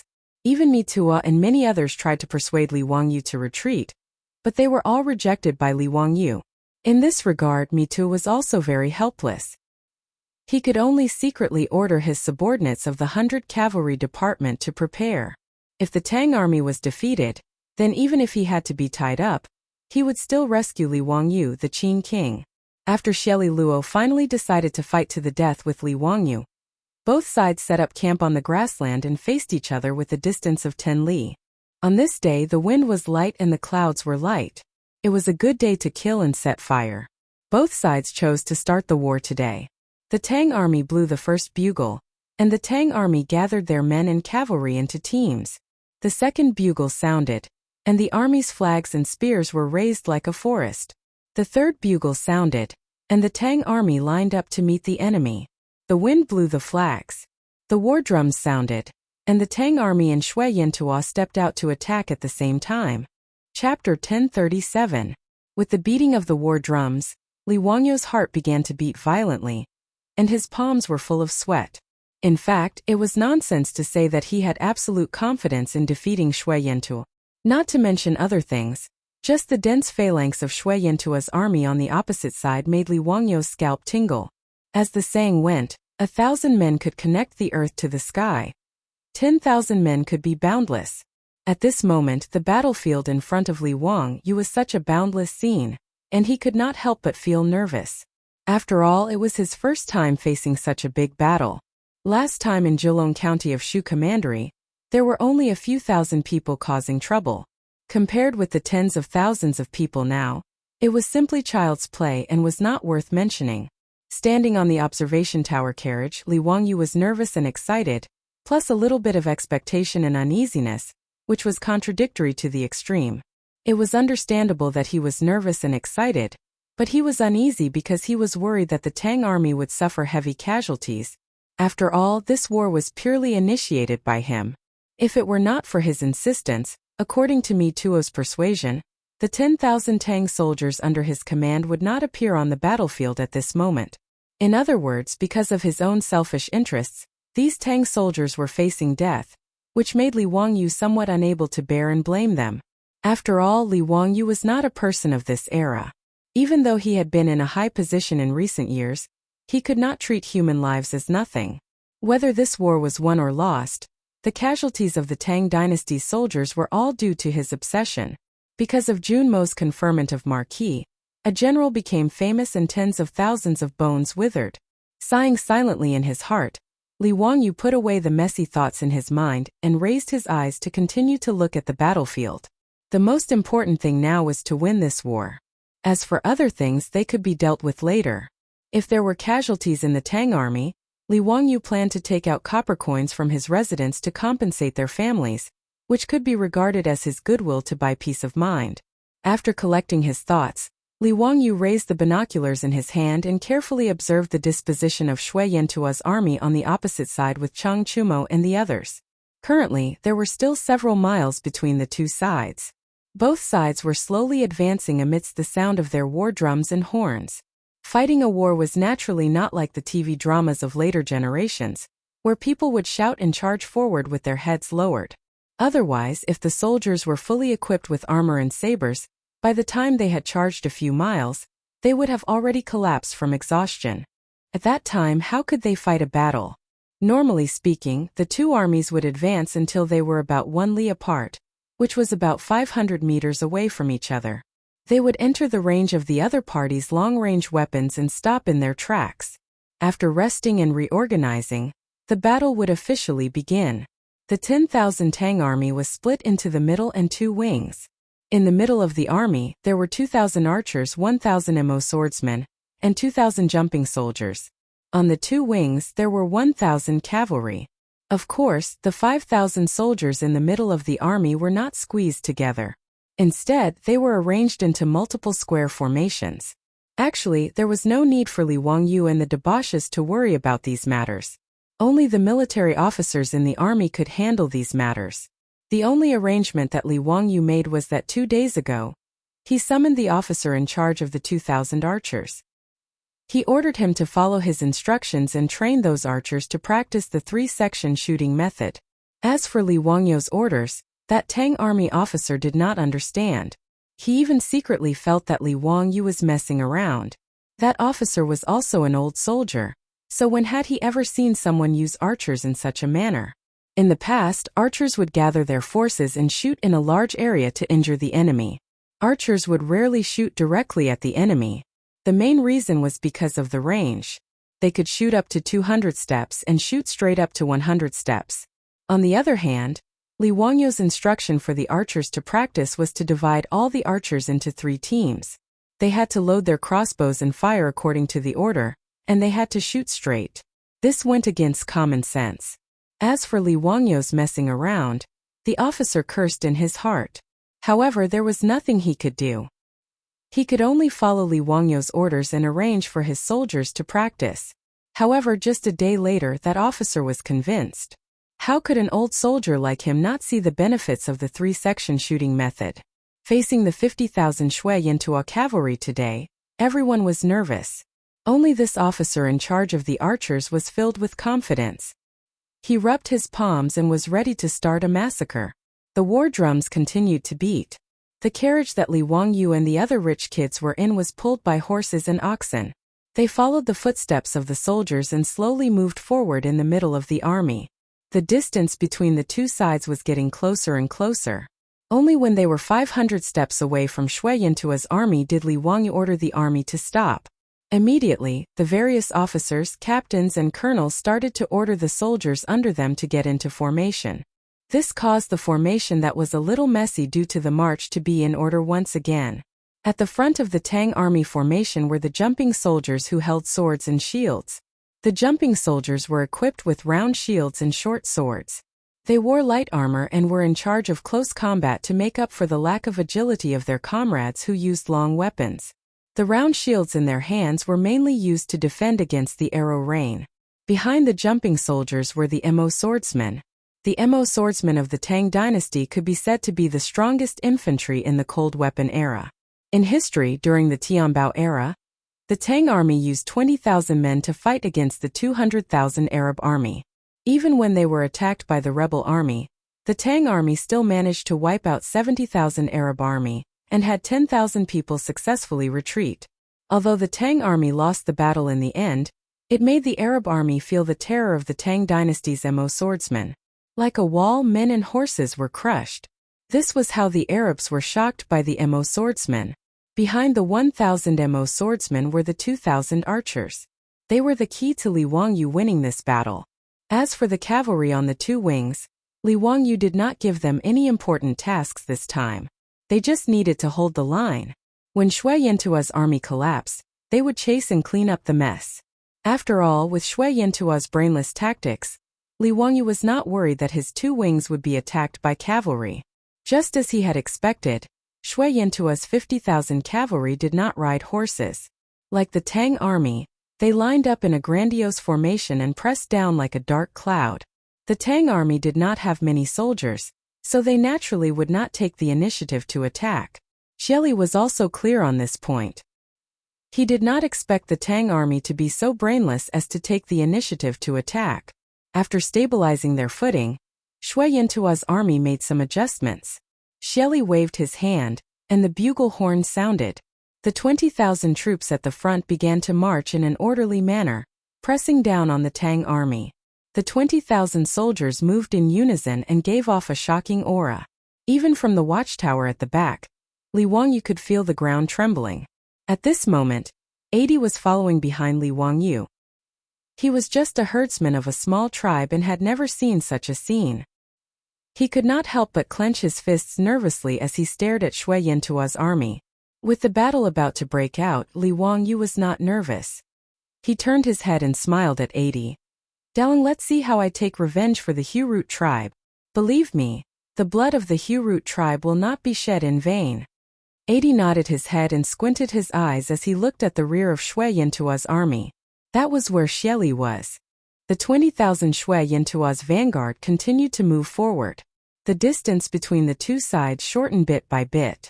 500 steps, 400 steps. Chapter 1038.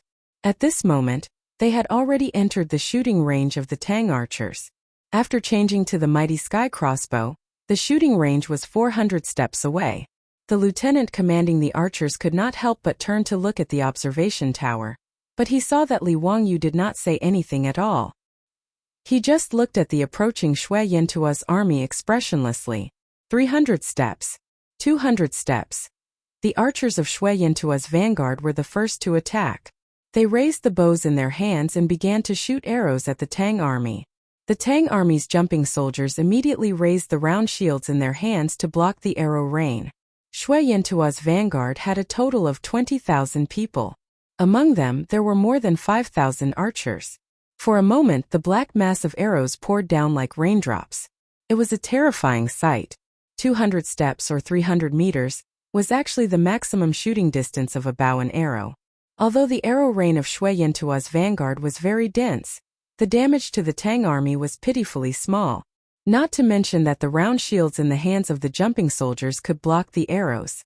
Even if the Mo swordsmen did not have shields, the Mo swordsmen of the Tang dynasty were all wearing thick and heavy Mingguang armor with amazing defensive power.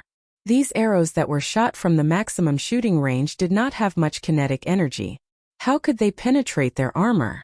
However, when the arrows fell from the sky and hit the armor, the tinkling sounds were terrifying. But the Tang army could be said to be experienced in battle. Even in such a passive situation, the army did not have the slightest commotion. Except for the occasional unlucky person who was hit by the falling arrows and whose body was not protected by the shield and armor, the Tang army was like a reef in a torrent, motionless. Chang Chumo and the others were anxious. Zio, why don't you fight back? The shooting range of the mighty sky crossbow is much higher than the arrows of Shui Yintua's men. Why are you taking the hit so passively? Li Wangyu laughed. Brother Chumo, don't worry. Let them come closer so that it will not be too tiring to chase them later. Chasing is too tiring. Cheng Chumo, Fang Yai and the others looked at each other and did not know what to say. Everyone was worried. Even Mitua had secretly gestured to his subordinates to protect Li Wangyu. If something went wrong, they should pull him away immediately. In the end, he was thinking about how to chase after the enemy. Wasn't he looking down on his opponent too much? They were facing 50,000 Shui Yintua's army, not 50,000 pigs. Although Chang Chumo and the other debauches had never been on the battlefield before, they were still considered to be the sons of a military family. They were very clear about the battlefield. Just as they were about to speak again, they saw Li Wangyu suddenly wave his hand and the messenger beside him immediately blew the bugle horn in his hand. With the sound of the bugle horn, the leapers and Mo swordsmen who were originally at the vanguard of the Tang army suddenly moved. They all squatted down at the sound of the bugle horn, revealing the 2,000 archers behind them. The lieutenant commanding the archers shouted, "Fire!" A buzzing sound that made one's scalp go numb resounded through the sky. It was the sound of the composite steel crossbow's bowstring piercing through the air. 500 to 600 armor-piercing arrows, gleaming with cold light, broke through the air from the Tang army formation and shot toward Shui Yintua's vanguard, who was 200 paces away. The reason why Li Wangyu dared to place Shui Yintua's vanguard at such a close distance was because the composite crossbow had a big enough advantage compared to Shui Yintua's bow and arrow. A distance of 200 paces, 300 meters, Shui Yintua's bow and arrow could barely shoot to its maximum range. At this distance, it was not so easy to pierce through the armor. But at the same distance, the composite steel crossbow in the hands of the Tang army could shoot straight and had enough power to pierce through the armor on Shui Yintua's men. The bowstring rang. The arrow was released. In the next second, the armor-piercing arrows flew across the distance of 300 meters, ignoring the obstruction of the armor and directly piercing into the bodies of the men, bringing out a cloud of blood.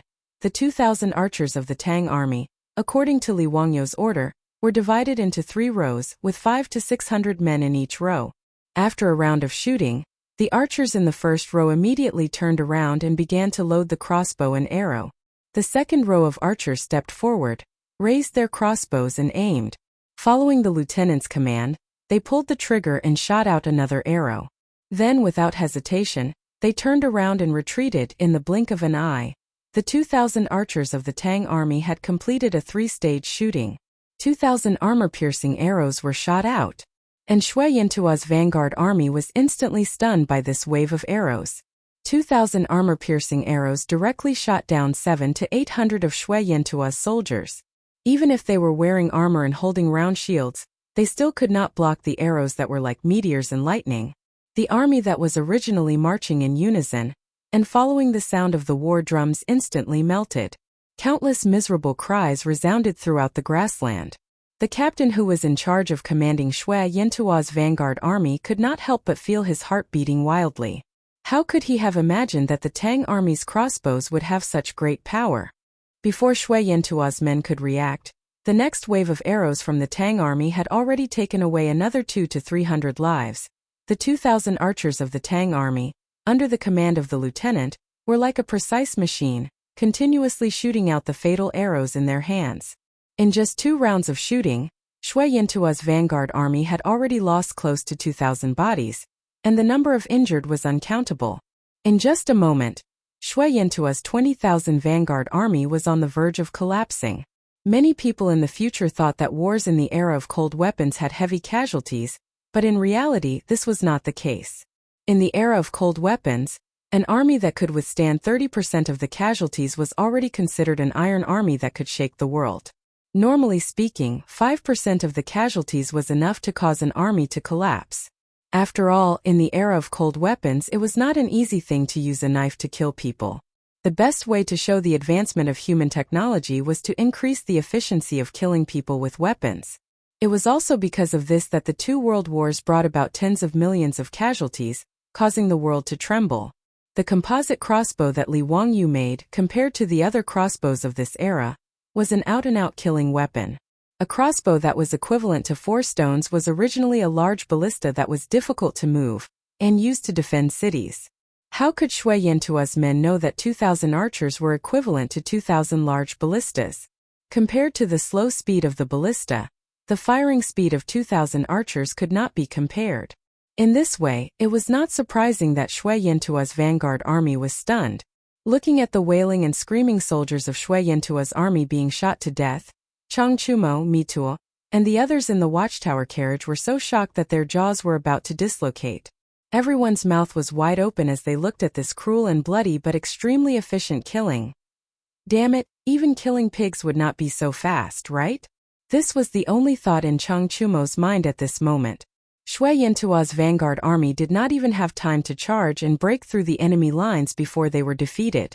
When the Tang army's 3-stage shooting method began for the 3rd round, some of Shui Yintua's vanguard army began to turn around and run uncontrollably.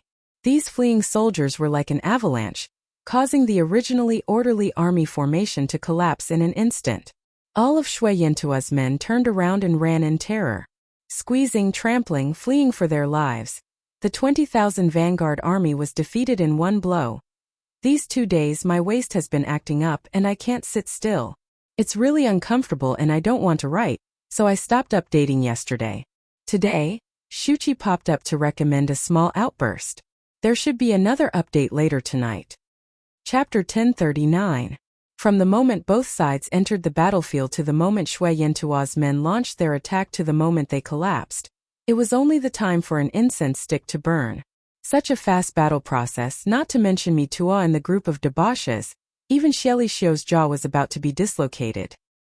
He never thought that his 20,000 vanguard troops would be shot into hedgehogs by the Tang army in just one exchange. He also never thought that the 20,000 troops would collapse so quickly.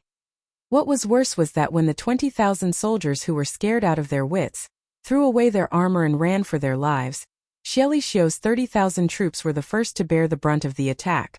Even though Xieli Xiu shouted himself hoarse and ordered his subordinates to stop the defeated vanguard troops, how could these soldiers who were scared out of their wits care about orders or not? All of them ran for their lives without thinking. The so-called defeat of an army like a landslide was the scene in front of Xieli Xiu's eyes. In fact, even Li Wangyu himself did not think that victory would come so quickly.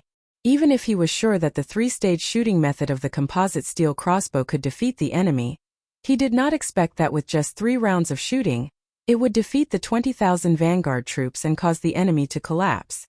Li Wangyu, Chang Chumo and the others looked at each other. Their eyes could not hide the excitement. Without any hesitation, he immediately ordered the whole army to attack. The cavalry on the two wings drove away the defeated troops.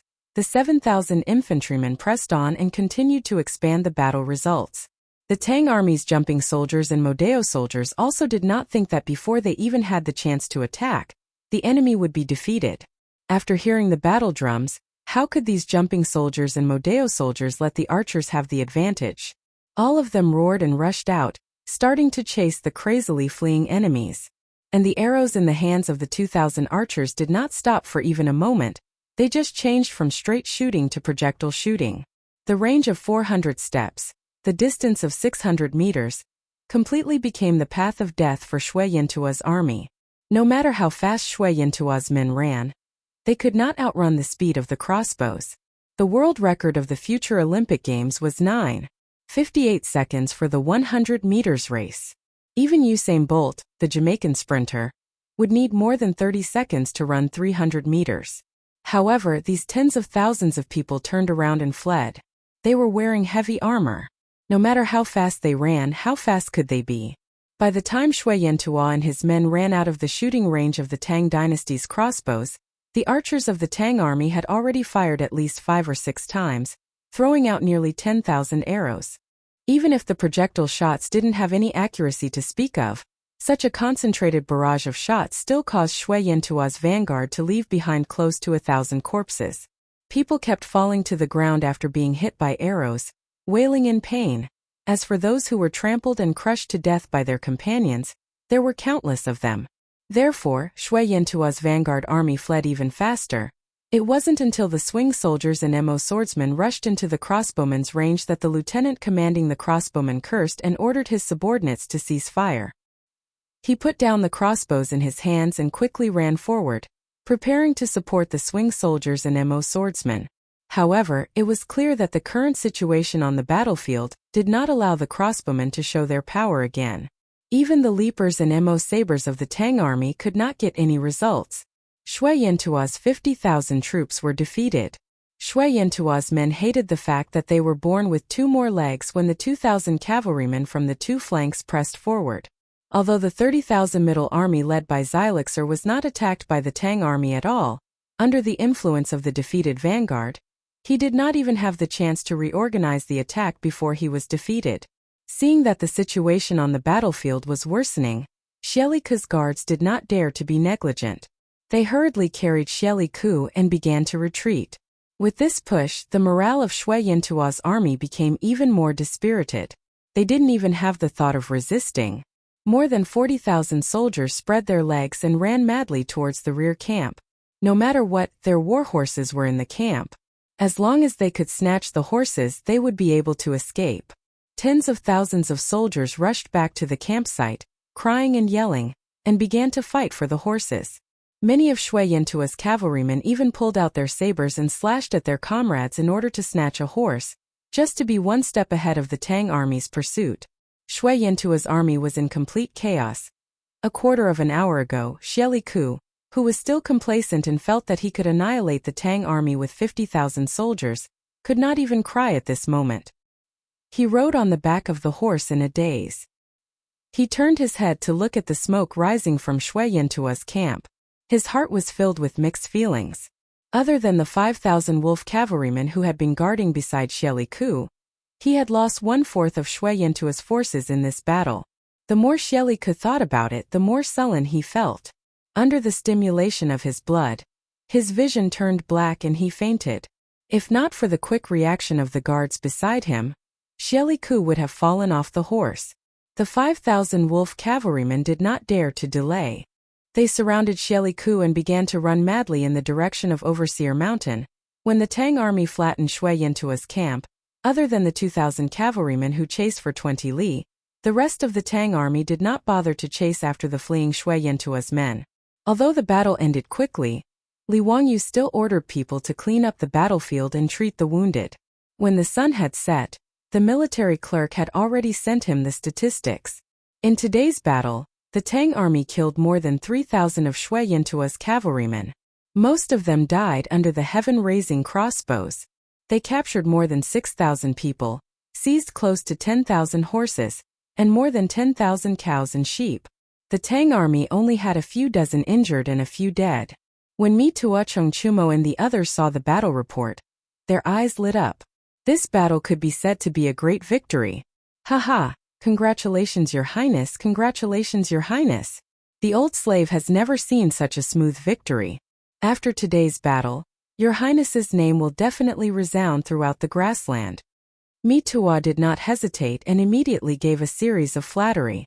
Changchumo and the others were also very excited. They came to the western region to gild themselves. Before, because of their brotherhood, they all stayed in the desert and ate sand for more than a year. They did not contribute anything and suffered. But they did not expect that after finding Li Wangyu, in just a dozen days, they would get such a great achievement. Although the battle was led by Li Wangyu, the credit naturally went to these debauches. There was no need to doubt this. The Tang dynasty valued military achievements the most. Killing 3,000 and capturing 6,000 was a great victory. Although it was not appropriate to rashly start a war with Shui Yantua, it was a matter between Li Wangyu and the imperial court. It had nothing to do with whether they got military achievements or not. In short, they won the battle, so of course everyone would get benefits. Even Niu Wu and Lai Hat's troops would also get military achievements. After this battle, if they were willing and Li Wangyu was willing to let them go with their military achievements, they would be no problem at all to be a captain in the army. As for the Tang soldiers, of course, they would also be rewarded. Whether Li Wangyu was good at starting the battle or not, in short, they won the battle. With so many prisoners and captured horses, it was a great achievement. As for how Shui Yantua would argue with the imperial court of the Tang dynasty, the foppish lords did not care so much. Therefore, the whole camp of the Tang army was full of a happy atmosphere. Changchumo could not help but raise his head and laugh. Ha ha ha, I didn't expect that I could get such a military achievement. Zio, it's all thanks to you. When we return to Chang'an, whether it's Peace Square or a Hu wine shop, I'll treat you to a drink. Feng Yai also laughed. Yes, when we return to the Tang dynasty, I'm afraid those people's eyes will pop out. Zio, when do we set off to return to Chang'an? For the foppish lords, today's battle was the best thing to show off and talk about when they returned to Chang'an. They could not wait to return to Chang'an and show off today's battle to their friends and relatives. As the saying goes, not returning to one's hometown after riches and honor is like traveling at night in brocade clothes. The foppish lords were eager to return home. Li Wangyu glanced at them and shook his head in confusion. Return to Chang'an? Why do we have to return to Chang'an? Order the army to rest for a day, and set off tomorrow to continue chasing that bastard Xieli. If he runs back to Overseer Mountain, I'll kill my way to Overseer Mountain. If I don't catch that bastard, how can I relieve the anger in my heart? Li Wangyu's words immediately made the foppish lords and Mitua dumbfounded. Chapter 1040. Originally, Mitua and the other playboys thought that Li Wangyu was very persistent in leading the troops to chase after Xieli Rua, because he wanted to vent his anger and take revenge for Xieli Rua's previous pursuit. However, in today's battle, the Tang army easily defeated Shui Yantua's army of 50,000. It could be said that it was a complete victory and there were many spoils. Why was Li Wangyu still not satisfied? If he continued to chase, wouldn't he chase all the way to the military governor mountain? Could it be that Li Wangyu really wanted to use these 10,000 men to fight against Shui Yantua's army of 200,000? Mitua felt a headache coming on. Your Highness, why don't we retreat and rest for a while before making any plans? Moreover, there are so many spoils that need to be dealt with. We can't possibly bring these spoils to chase after Shui Yantua's men, right? Mitua hesitated but could only continue to persuade Li Wangyu to retreat. The playboys quickly nodded in agreement. That's right, Zio. There are thousands of prisoners and so many horses, cows and sheep. We can't not deal with them properly. Whether it was the 6,000 prisoners of war or the captured cows, sheep and horses, they were all money. According to the tradition of the Tang dynasty, whether it was prisoners of war or spoils of war, they were all displayed outside the south gate of the imperial ancestral temple. After the emperor worshipped the ancestors, these spoils of war would be distributed by the imperial court. There was a record in the ceremony of the Tang dynasty. On the day of the triumphant return, the prisoners of war were outside the south gate, north to the west. However, this was the way to deal with the situation when the army was leading the troops into battle. Li Wangyu attacked Shui Yantua without the consent of Pai Lupi and the imperial court. He was completely acting on his own. Therefore, the spoils of war could not be sent to the imperial ancestral temple to worship the ancestors. Li Wangyu, as the commander, could be said to be good at starting a war or provoking for no reason. However, how to deal with him was a matter for Pai Lupi and the imperial court officials. It had nothing to do with the playboys. It wasn't that they were heartless, but they knew that Pai Lupi wouldn't blame Li Wangyu. Just by looking at how sad Pai Lupi had been during Li Wangyu's disappearance, for more than a year, one could tell how important Li Wangyu was to him. Even Mito, the head steward of the imperial palace and the commander of the 100 Cavalry Department, was driven to the desert by Pai Lupi because of Li Wangyu's disappearance. Before finding out the exact whereabouts of Li Wangyu, Mitua could not return to Chang'an. From this, it could be seen how much Pai Lupi cared about his nephew. As long as Li Wangyu was safe and sound, he could beat Shui Yantua. Could it be that Pai Lupi would pay attention to the weeping complaints of the barbarian Khan? Moreover, it was Shui Yantua's men who chased after Li Wangyu first. Therefore, no matter how Li Wangyu retaliated, in the eyes of the playboys it was reasonable. Shui Yantua's men were beaten in vain. As for the prisoners and spoils of war, the Tang dynasty would never return them. Since the spoils of war couldn't be returned to Shui Yantua and couldn't be sent to the imperial ancestral temple to worship the ancestors, the right to dispose of them was naturally up to the Western Punitive Expedition Army. These prisoners of war and the spoils of war were all extremely valuable. Needless to say, the spoils of war could be sold directly, whether it was war horses or cattle. As for the prisoners of war, they would be listed as slaves and sold. These prisoners of Shui Yantua were all strong young men who could be sold at a high price.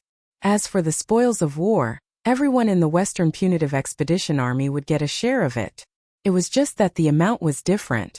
This was one of the reasons why the camp was full of singing and laughter. Li Wangyu laughed at the persuasion of Mitua and the playboys. "Brothers, is your appetite so small? It wasn't easy for us to come to the grassland, so how can we just let it go like that? Furthermore, I haven't taken revenge for Ajie's tribe, so how can I let them off so easily?"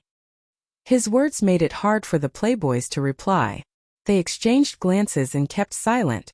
Li Wangyu continued, "As for the prisoners and cattle, I'll arrange 1,000 sword-shield soldiers to escort them back.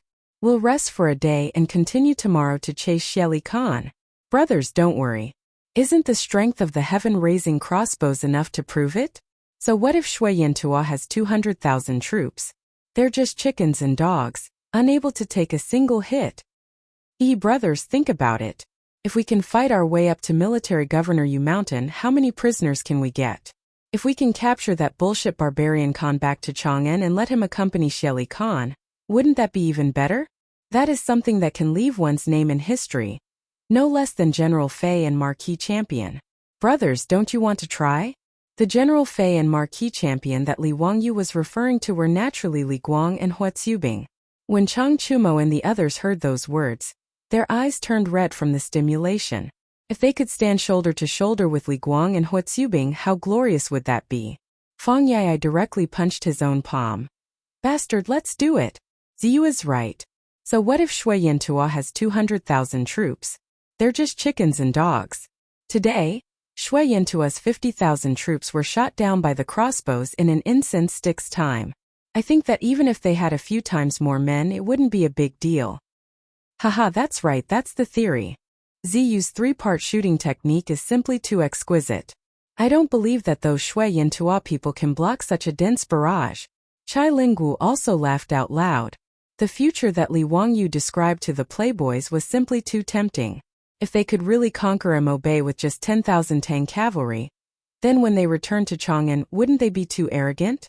Not mentioning Chang Yaojin, Qin Xiong, and the other country lords, be it the aristocratic families or the second or third generation, who could compete with them? Furthermore, these bunch of playboys had been eyeing the title of nobility for a long time. If they could make such a huge contribution, would they still need to be afraid of not being given a title? In the worst-case scenario, Pai Lupi might even give them the title of County Marquis. Taking a step back, even if they could not defeat the 200,000 Shui Yantua army, as long as they had the heaven-raising crossbows, retreating safely would not be a problem. With that, the risk of continuing to conquer Mo Bay would not be too high. If one was not willing to do such a profitable business, then one would be a fool. Even the group of playboys were hoodwinked by Li Wangyu. Mitua naturally had nothing to say and could only agree with Li Wangyu's decision. After the discussion, they arranged for the lieutenant to lead 1,000 men to escort the war prisoners, cattle, sheep, and other spoils of war to retreat to the south and return to the Tang dynasty. Mitua also sent out a few men from the 100 Cavalry Department to quickly return to Chang'an to inform Pai Lupi of the news of Mo Bay. After resting for a day on the grassland, the army set off for the second time, using the momentum of their victory to chase after Xieli's remaining troops. After Xylixer's defeat, he ran north for nearly 100 li in one breath, and only then did he stop and begin to gather the defeated army. After the battle, only 30 to 40,000 of the 50,000 Shui Yantua cavalry were left, and many of their horses were lost. The army on the grassland, whether it was Tujue or Shui Yantua, had always had 1 man and 3 horses. But Xieli was defeated too quickly this time. Tens of thousands of people were running all over the place. How could they care about those horses? The 30 to 40,000 troops were now short of men and horses, and they were in an even more difficult situation. Xieli originally wanted to rest and reorganize his troops, but before he could gather all the defeated troops, the scouts came to report that the Tang army had caught up again. Xieli had now lost all his confidence after being killed by the Tang army. How could he dare to stop and fight with the Tang army again?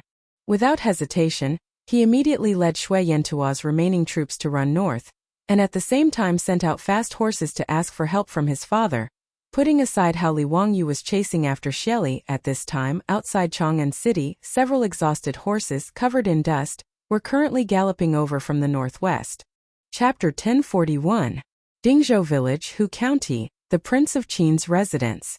Qin Wangfei Su Changqing sat behind a wide desk made of Phoebe Jinan wood, listening to the reports of a group of female soldiers across from her. The quill in her hand was incessantly scribbling on paper, simultaneously issuing all sorts of instructions.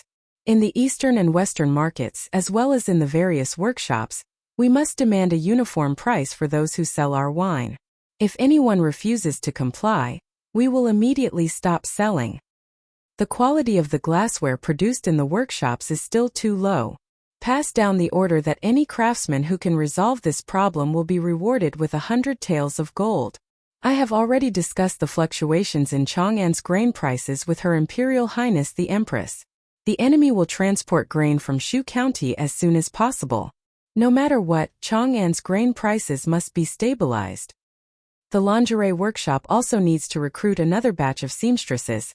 Were it not for the Confucian robe Su Changqing was currently wearing, coupled with her towering hairstyle, she would have looked remarkably like a domineering female CEO in the modern world.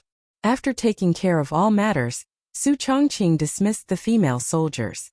Only then did she slightly knit her brows, reaching out to rub her temples. The door to the room was once again pushed open. Princess Chang'an, Aphrodite and Perrin walked in, carrying Su Changqing's 2 children. Upon seeing her children, Su Changqing immediately revealed a smile. Reaching out to receive the 2 little fellows, she began to play with them. Perrin and Aphrodite obediently walked behind Su Changqing, massaging her shoulders. Elder sister, don't overwork yourself. If Lang Jun returns safely and sees elder sister like this, his heart will definitely ache. Perrin said with heartache as she massaged Su Changqing. Compared to when Li Wangyu had left, Su Changqing was much more haggard, her body much thinner. Chang'an, who was currently playing with the 2 children, nodded her head in response. Elder sister, Perrin is right. You must take good care of your body. Don't overwork yourself. The estate is not lacking in copper coins. Why must elder sister work so hard? Su Changqing smiled and shook her head. Lowering her head to look at the 2 children in her arms, her face filled with a motherly smile. Yes, the Prince of Qin's estate was not lacking in money. However, how could she work so hard for money? Chang'an, Perrin, and Aphrodite naturally did not understand Su Changqing's thoughts. In Su Changqing's heart, She had always felt that she was no more than a passerby of the Tang dynasty.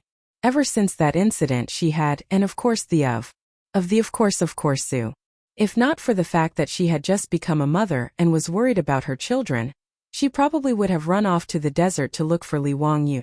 It would be best if she could find it, but if she couldn't, she didn't mind sleeping in the desert with Li Wangyu. Of Qin's, of no matter what.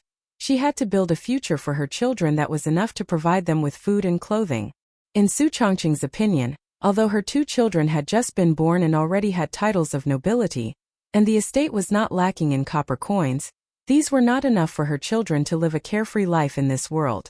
Although she did not know much about history, she knew that the Tang dynasty was different from the later generations. In an era where imperial power reigned supreme, even the officials and nobles might not be able to guarantee that they would live a carefree life. Even someone as powerful as Zhongsun Wuji was forced to hang himself after Pai Lupi's death and Li Ji's ascension to the throne. His relatives were all exiled to Lingnan as servants. Su Changqing was absolutely unwilling to see such a scene happen to her children. In the eyes of outsiders, Li Wangyu had risen too quickly and swept across the Tang dynasty like a shooting star. Now, the mansion of Qin was heavily favored by the emperor, but Su Changqing did not dare to entrust her children's future to Pai Lupi. As the saying went, being in the emperor's company was like being in the tiger's company. Who could be sure that after Li Wangyu was gone, how long would the imperial family's imperial favor last? Therefore, for the sake of her children, Su Changqing began to think of every possible way to increase the influence of the mansion of Qin. She wanted to deepen the foundation of the family, hoping to protect her children. For example, the future Empress Mainyang. Su Changqing directly took her to live in the mansion. He cared about her and taught her carefully, completely treating her as his own child. Although this care was partly due to Su Changqing's selfishness and utilitarianism, it still made the relationship between the little Loli and Wu Mainyang even stronger. As for Li Changqian, Li Tai, and even the little brat Li Ji, Su Changqing simply took over the job of Li Wangyu's imperial tutor. After all, compared to Su Changqing, Li Wangyu, who graduated from a second-tier university, was not enough to be compared to Su Changqing, who was a top student from the University of Pennsylvania. What Li Wangyu could teach, Su Changqing could teach as well. After comparing with Empress Zhongsun, Pai Lupi found that Su Changqing was indeed as good as she said. She knew everything about astronomy and geography. For a moment she was also shocked. Regarding this, Su Changqing only said that when the Tao Father imparted knowledge to Li Wangyu, she was also listening at the side. Therefore, she could also be considered half a disciple of the Tao Father. Pai Lupi did not doubt Su Changqing's words. It was just that a woman imparting knowledge to a prince was not a pleasant thing to say. Therefore, Pai Lupi did not publicize this matter. She only tacitly allowed Li Changqian and the others to often go to the Duke of Qin's mansion to listen to lectures. Whether it was teaching Li Changqian, Li Ji, or Wu Mainyang, it was all a long-term investment that Su Changqing carried out for her and Li Wangyu's child. In the future, no matter who ascended the throne, they would at least have a relationship with the Duke of Qin's mansion. However, Su Changqing did not place all her hopes on others. Originally, Su Changqing did business and took care of the properties in the mansion. It was just to pass the time. The business methods that she had learned in the future were just a small part of her skills. However, after Li Wangyu was gone, although Su Changqing did not take a step out of the mansion, she relied on her female army and began to show off her skills. Not only did she expand the properties in her mansion, but Su Changqing also wanted the Duke of Qin's mansion to have a more stable foundation. She did not choose to use her power in the imperial court. Instead, she chose to use the merchants that even the landowning clans looked down on. The merchants of the Tang dynasty were all miscellaneous, low-class, and lowly. However, Su Changqing knew how much power merchants could have, and she did not look down on their value. Over the past year, Su Changqing had borrowed the power of various factions to fight against others. With her business mind and management strategies that surpassed the times, she had established a huge business network in the east and west of Chang'an. Her name as the goddess of wealth was known by everyone in Chang'an and in the surrounding provinces. In this regard, Pai Lupi and Empress Zhongsun had no objections. They were even happy to see it happen. After all, the imperial family also had a large share of the Duke of Qin's business. Speaking of which, the imperial family had a big advantage. Over the past year, Su Changqing naturally had a hard time. She not only had to take care of her 2 children who were crying piteously for food, but she also had to teach Wu Meinyang and the others. She also had to remotely command a group of female army and plan her business empire. However, no matter how hard it was, Su Changqing felt that it was worth it as long as she could see her 2 children. This might be a common problem for parents. Naturally, she could not tell Chang'an and the others about these thoughts. Even though Chang'an and the others were Li Wangyou's wives and concubines in name, these things could not be announced. A few months ago, Duke Liu Chengyaojin ordered someone to send back a shocking piece of news. The Duke of Qin, Li Wangyou, actually did not die in the desert. Instead, he was captured by a group of desert bandits. However, just before Chengyaojin sent troops to eliminate the desert bandits, Li Wangyou actually escaped from the desert bandits' camp alone. Once again, his whereabouts were unknown. This news immediately made everyone in the Duke of Qin's mansion cry tears of joy. The haze that had been suppressing the Duke of Qin's mansion for more than a year finally dissipated by more than half. As long as Li Wangyou did not die in the desert, then there was hope. Chapter 1042. Ever since the news that Li Wangyou didn't die in the desert and escaped alive spread, Su Changqing couldn't help but hold her children and cry bitterly. Even though they hadn't found Li Wangyou's exact whereabouts, Su Changqing firmly believed that her husband, Li Wangyou, would definitely return home. As this news spread back to Chang'an, it also brought some trouble to Pai Lupi. First of all, there was the issue of Chang'an's identity. Since ancient times, Huaxia had a system of 1 husband and 1 wife and many concubines. It was the same for the emperor and the commoners. So even Li Wangyou was no exception. Back then, Pai Lupi nodded and agreed that Li Wangyou could imitate a Huang Nuing and have 2 wives. However, Pai Lupi didn't have the final say on this matter. Even if he was the emperor, this kind of thing that violated Huaxia's ethics and morals would definitely be criticized to death by those old masters. Not to mention other things, Wei Zheng alone would definitely be fiercely opposed to this kind of thing. In addition to the issue of 1 husband and 1 wife, Chang'an had to marry Li Wangyou. What was more troublesome was that Huaxia didn't allow people with the same surname to marry. Not only did Chang'an and Li Wangyou have the same surname, but they were also relatives. They were also master and disciple. If any of these rules were violated, those old masters would go crazy. Moreover, these were 3 red lines that couldn't be touched. Therefore, if nothing happened to Li Wangyou, it was actually impossible for Pai Lupi to marry Chang'an even if he wanted to. If Pai Lupi insisted on doing things his own way and used his authority as the emperor to force an edict, there would be a lot of trouble in the imperial court. At least, it wouldn't be as easy as the plague of locusts in Jingguan's 2nd year. The aristocratic families led by the 5 surnames and 7 hopes would definitely not let go of this opportunity to criticize Pai Lupi from the height of morality. However, coincidentally, when Li Wangyou led the army to the west to conquer the western region, he was accidentally buried in the desert. It could be said that with Li Wangyou's death, his identity became very sensitive. To go to war for the country and die in an accident, that was a martyr, a hero of the country. Under these circumstances, Princess Chang'an's choice to marry of a lower status became a beautiful story. Even the stubborn Wei Zheng had to pinch his nose and accept it. After all, although Li Wangyou had sacrificed his life for the country, Princess Chang'an's insistence on marrying him, although it was unreasonable, it was the friendship of the imperial family. And no one could say a single word. In any case, Li Wangyou was no longer in this world. Although this marriage was unreliable, no one jumped out to seek trouble for themselves. But who could have thought Li's SS? When the news reached Chang'an, everyone was surprised and looked at each other. They did not know how to deal with the fact that Li Wangyou had 2 concubines. To impeach Li Wangyou? There didn't seem to be any reason. After all, when Chang'an married into the Prince of Qin's household, Li Wangyou was still trapped in the desert. He didn't know about this matter, so how could he be blamed? Should Chang'an and Li Wangyou divorce? These words were not pleasant to hear. Since ancient times there had been a saying in China, it's better to tear down 10 temples than to ruin a marriage. Ruining a marriage was a grave sin. Regardless of whether it was the aristocratic families or the scholarly old masters, No one dared to write such a memorial to Pai Lupi. They would be spurned by the common people. For a moment, everyone was in a difficult position. Another problem for Pai Lupi was Li Wangyo's title. At that time in his grief, Pai Lupi had given the order to posthumously confer Li Wangyu the title of imperial prince, giving his former title to Li Wangyu. But now that Li Wangyu was still alive, this matter was somewhat inappropriate. After all, Li Wangyu and his father, Li Zhou, had already been ordered by Pai Lupi to reinstate them into the imperial family by the Zongjing Temple. What was more troublesome was the title of Prince of Qin.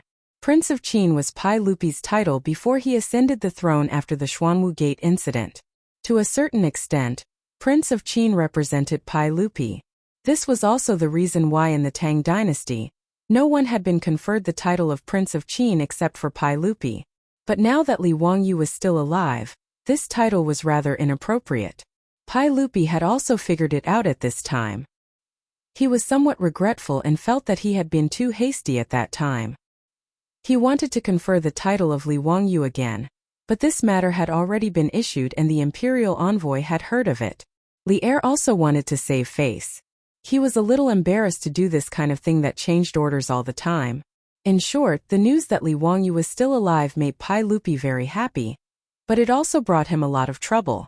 However, although there was news of Li Wangyu at that time, the Tang army had not yet found Li Wangyu.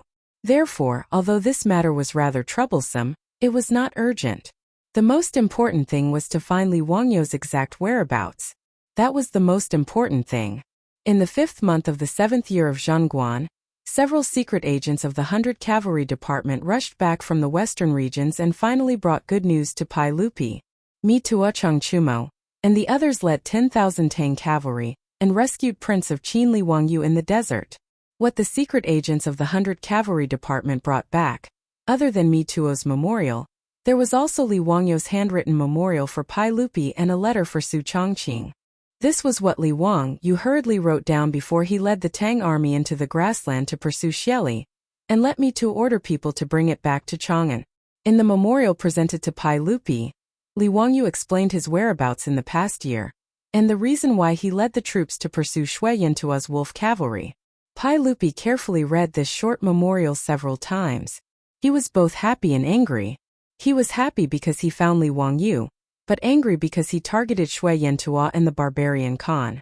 He sent Tang Songling to Shui Yantua wanting to borrow Shui Yantua's power to search for Li Wangyu. Who would have thought that Shui Yantua's people actually ate the bear's heart and leopard's guts and actually dared to pursue Li Wangyu? If it were not for the coincidence that Mi Tu and Changchumo led the army and appeared, Li Wangyu would probably have lost his life in the desert. How could this not make Pai Lupi angry? If it were not for Chang Yaojin leading 150,000 troops and still opening up territory in the western regions, Pai Lupi almost wanted to order people to kill their way into the grassland and capture that bastard Khan back to Chang'an to interrogate him in front of him. Although Pai Lupi could not send out the army to pursue Shui Yantua, he immediately ordered the Tang army guarding the Great Wall passes from Ping to Luku to immediately leave the pass and head to the grassland north of the desert to meet up with Prince of Qin Li Wangyu. After dealing with official business, Pai Lupi looked at the letter on the table that Li Wangyu asked the 100 Horsemen Department to bring back. He could not help but laugh and scold. This bastard boy. He only knows how to be sentimental. Pai Lupi could not help but think so. Li Wangyu's memorial to Pai Lupi was only 2 short pieces of paper. As for the letter he wrote to Su Chongqing, although Pai Lupi did not open it, he knew how much it was just by looking at the bulging stack of letters sealed in the fire seal. Empress Zhongsun also received the news and hurried to the legislative hall. Erlang, I heard that there is news from the western regions? Zio, he has been found? Pai Lupi smiled and nodded. Yes, Mi Tu and Chengchumo found that bastard in the desert. Daozu bless. Empress Zhongsun also heaved a sigh of relief and then asked, Erlang, when will he return to Chang'an? Has he already set out? Ever since Chang'an married into the Duke of Qin's residence, the relationship between Li Wangyu and Empress Zhongsun changed from uncle and nephew to mother-in-law and son-in-law. Li Wangyu was originally liked by Empress Zhongsun. Moreover, the more a mother-in-law looks at a son-in-law, the more she likes him. Set out my ass. This scoundrel brat, after sending a letter back, he himself brought 10,000 soldiers and horses, charging into Mabe to find Xieli to settle the score. Li Er replied exasperatedly, then handed Li Wangyu's memorial to Empress Zhongsun. Empress Zhongsun hurriedly finished reading the memorial but also frowned. This child is really mischievous. Shui Yantua has 200,000 armored soldiers. How can he be so reckless? Erlang, quickly send troops to Mabe to meet up with Zio. Don't let anything happen again. Empress Zhongsun didn't care about her habit of never getting involved in politics. After reading the memorial, she immediately spoke and had Pai Lupi send troops to meet up with Shui Yantu. Pai Lupi didn't know whether to laugh or cry at his wife's behavior. He even felt a bit of jealousy in his heart. Humph, Guanyin maid, don't worry about that bastard. I have my own arrangements for these matters. Alright, since there's nothing going on today, how about we make a trip to Hu County? We will personally deliver the letter to that bastard, Pai Lupi said and waved the letter that Li Wangyu had written to Su Chongqing. Empress Zhongsun smiled and nodded, naturally not objecting. Ever since Chang'an married into the Duke of Qin's residence, as a mother, she couldn't often see Chang'an, so she naturally missed her. Adding on the great news that came today, she had long wanted to make a trip to Dingzhou village in Hu County. Chapter 1043. Pai Lupi's imperial entourage and Empress Zhongxuan's phoenix carriage, escorted by numerous bodyguards, suddenly arrived at Dingzhou village. Naturally, this caused the entire Duke of Qin's household to fall into chaos. Su Chongqing did not dare to be negligent. Leading Princess Chang'an, Aphrodite and Perrin, he hurriedly went to the gates to receive them. Without waiting for Su Chongqing and company to greet them, Pai Lupi smiled and waved his hand. Dispense with the formalities, dispense with the formalities. Today we in Guanyin have come to visit. This is an extremely joyous occasion. Su Chongqing's beautiful eyes could not help but brighten. Raising his eyes, he looked at Pai Lupi. Filled with anticipation, he was also worried that he had guessed incorrectly. Very conflicted, he asked, Your Imperial Majesty, is there news of Wangyu? Haha, worthy of being the goddess of wealth of my Tang dynasty. Truly intelligent, you guessed correctly. Pai Lupi laughed heartily and nodded his head. Hearing these words, Su Chongqing's body could not help but sway. Empress Zhongsun walked forward with a smile, extending an arm to support Su Chongqing. Chongqing, mi tua Chengchumo, and the others have already found Zio in the desert. He is currently safe and sound. You can be at ease. AI, over this past year it has been hard on you. Today the clouds have finally parted and the moon has seen the light of day. It can be considered that the faithful are not disappointed. Her words caused Su Chongqing to be unable to restrain his tears from streaming down his cheeks. Everyone from the Duke of Qin's household, including Princess Chang'an, also began to shed tears. The old housekeeper Li Heng once again began to bawl, causing those who saw him to feel sad. Pai Lupi glared at them. Enough, this is a joyous occasion. What are you all crying for? Chang'an, come to father's side. Don't cry anymore. In a few days your husband will return. If you cry until your body is damaged, father will find that boy Zio to settle accounts. Chang'an promptly used her sleeve to wipe away the tears at the corners of her eyes. With reddened eyes, she acted spoiled towards Pai Lupi. Father, how can you blame husband? What does this matter have to do with husband? Haha. It's really the case of a girl speaking for an outsider. Are you speaking for your husband? Alright. Father has brought you good news today.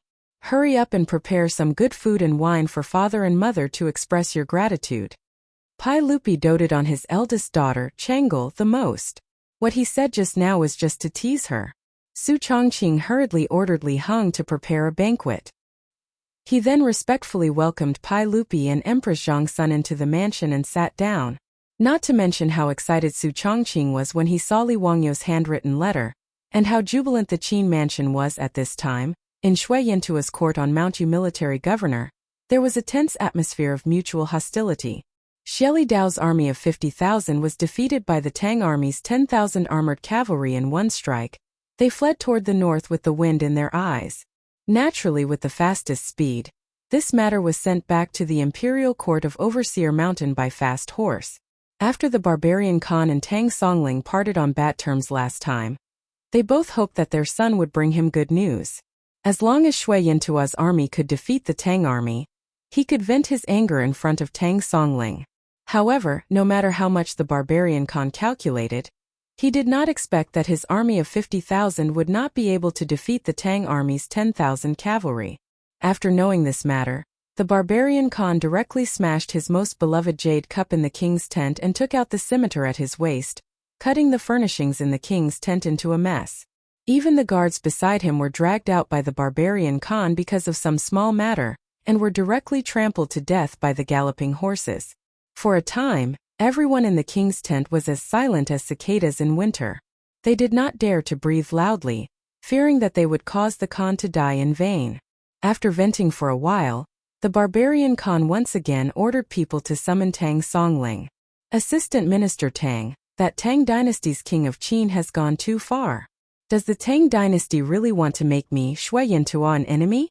I, Shui Yantua, respect the Tang dynasty, but that does not mean that I, Shui Yantua, am weak. Tang Songling was at Overseer Mountain and had lost contact with the outside world. He did not know what had happened in the grassland. The last time he met with the barbarian Khan, he found out that Shui Yantua had sent 50,000 troops to deal with King of Qin Li Wangyu. Although he did not admit defeat, he was still worried. These days, he had sent out people to gather information in Shui Yantua's palace, but to no avail. It would be a lie to say that Tang Songling was not worried about this. He could only pray in his heart that King of Qin Li Wangyu would retreat and lead 10,000 Tang troops out of Mo Bay safely. Otherwise, it would be difficult for him to complete his task. Who would have thought that the barbarian Khan would suddenly summon him and spit at him furiously the moment they met? Tang Songling was surprised, but he was also overjoyed.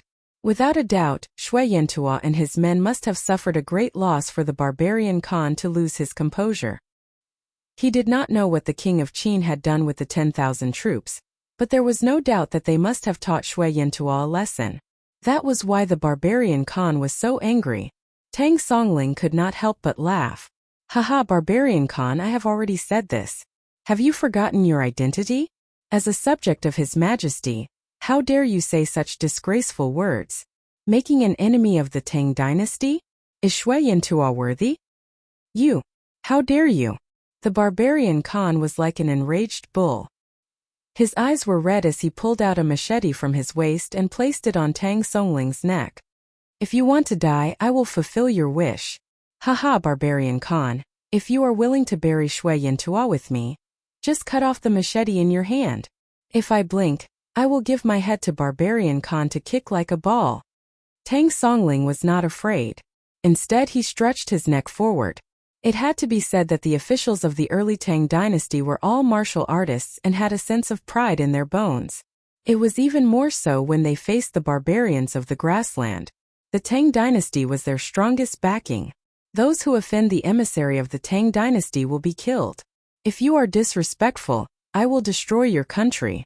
Tang Songling's father, Tang Jian, used himself as bait to lure the Turks. He made great contributions to the Tang dynasty by defeating the Turks and capturing Sheli Khan alive. In history, Wang Xuanzi, who single-handedly destroyed a country, single-handedly destroyed central India, and wrote the legend of the Tang dynasty. The barbarian Khan wanted to threaten the emissary of the Tang dynasty, but he had made a mistake. Tang Songling's words put the barbarian Khan in an awkward position. He panted heavily and the veins on his hand that was holding the machete bulged. He did not care about anything else and directly cut down the Tang emissary. In the end, the barbarian Khan's fear of the Tang dynasty stopped him from cutting down with his machete. Good. Since Assistant Minister Tang is not afraid of death, I will fulfill your wish. I will show you how I defeat the Tang dynasty. Men, gather all the troops and I will personally lead the troops to battle. Assistant Minister Tang, you will go with me. The barbarian Khan finally put away his machete, but he did not plan to let Tang Songling go. Tang Songling shrugged indifferently. He did not care about the barbarian Khan's anger. He was just curious about what the Qin King Li Wangyu had done. Why did he feel like he had pierced through the sky of the northern desert grassland? It was not a secret that Shui Yantua had a total of 200,000 soldiers. It was unbelievable that the barbarian Khan had gathered all of Shui Yantua's soldiers just to deal with Li Wangyu's 10,000 soldiers. Could it be? Could it be that Shui Yintua's 50,000 soldiers were annihilated by the Qin king? This sudden thought shocked Tang Songling himself, but he also felt that it was too unrealistic. Tang Songling naturally did not expect that although his guess was not correct, it was not far from the truth. After Li Wangyu defeated Xieli Luo's army of 50,000, he pursued relentlessly. Xieli only had 30,000 to 40,000 soldiers, and he was already scared out of his wits. He did not dare to go against the Tang army, and could only escape to the north. However, when Shui Yintua's army was defeated, most of the horses were seized by the Tang army during the chaos. This caused Shui Yintua's army to not have enough horses. At least half of Shui Yintua's cavalry only had 1 man and 1 horse. Under such circumstances, how could they outrun the Tang army on the grassland? Therefore, after more than 10 days of pursuit, Xieli's 30,000 to 40,000 soldiers were left with less than 20,000 soldiers. The rest of the cavalry were left behind due to the lack of horses. They were either captured by the Tang army or killed by the blades of the Tang army. Li Wangyu led 9,000 cavalry and pursued all the way. They were about to reach Shui Yintua's palace, Overseer Mountain.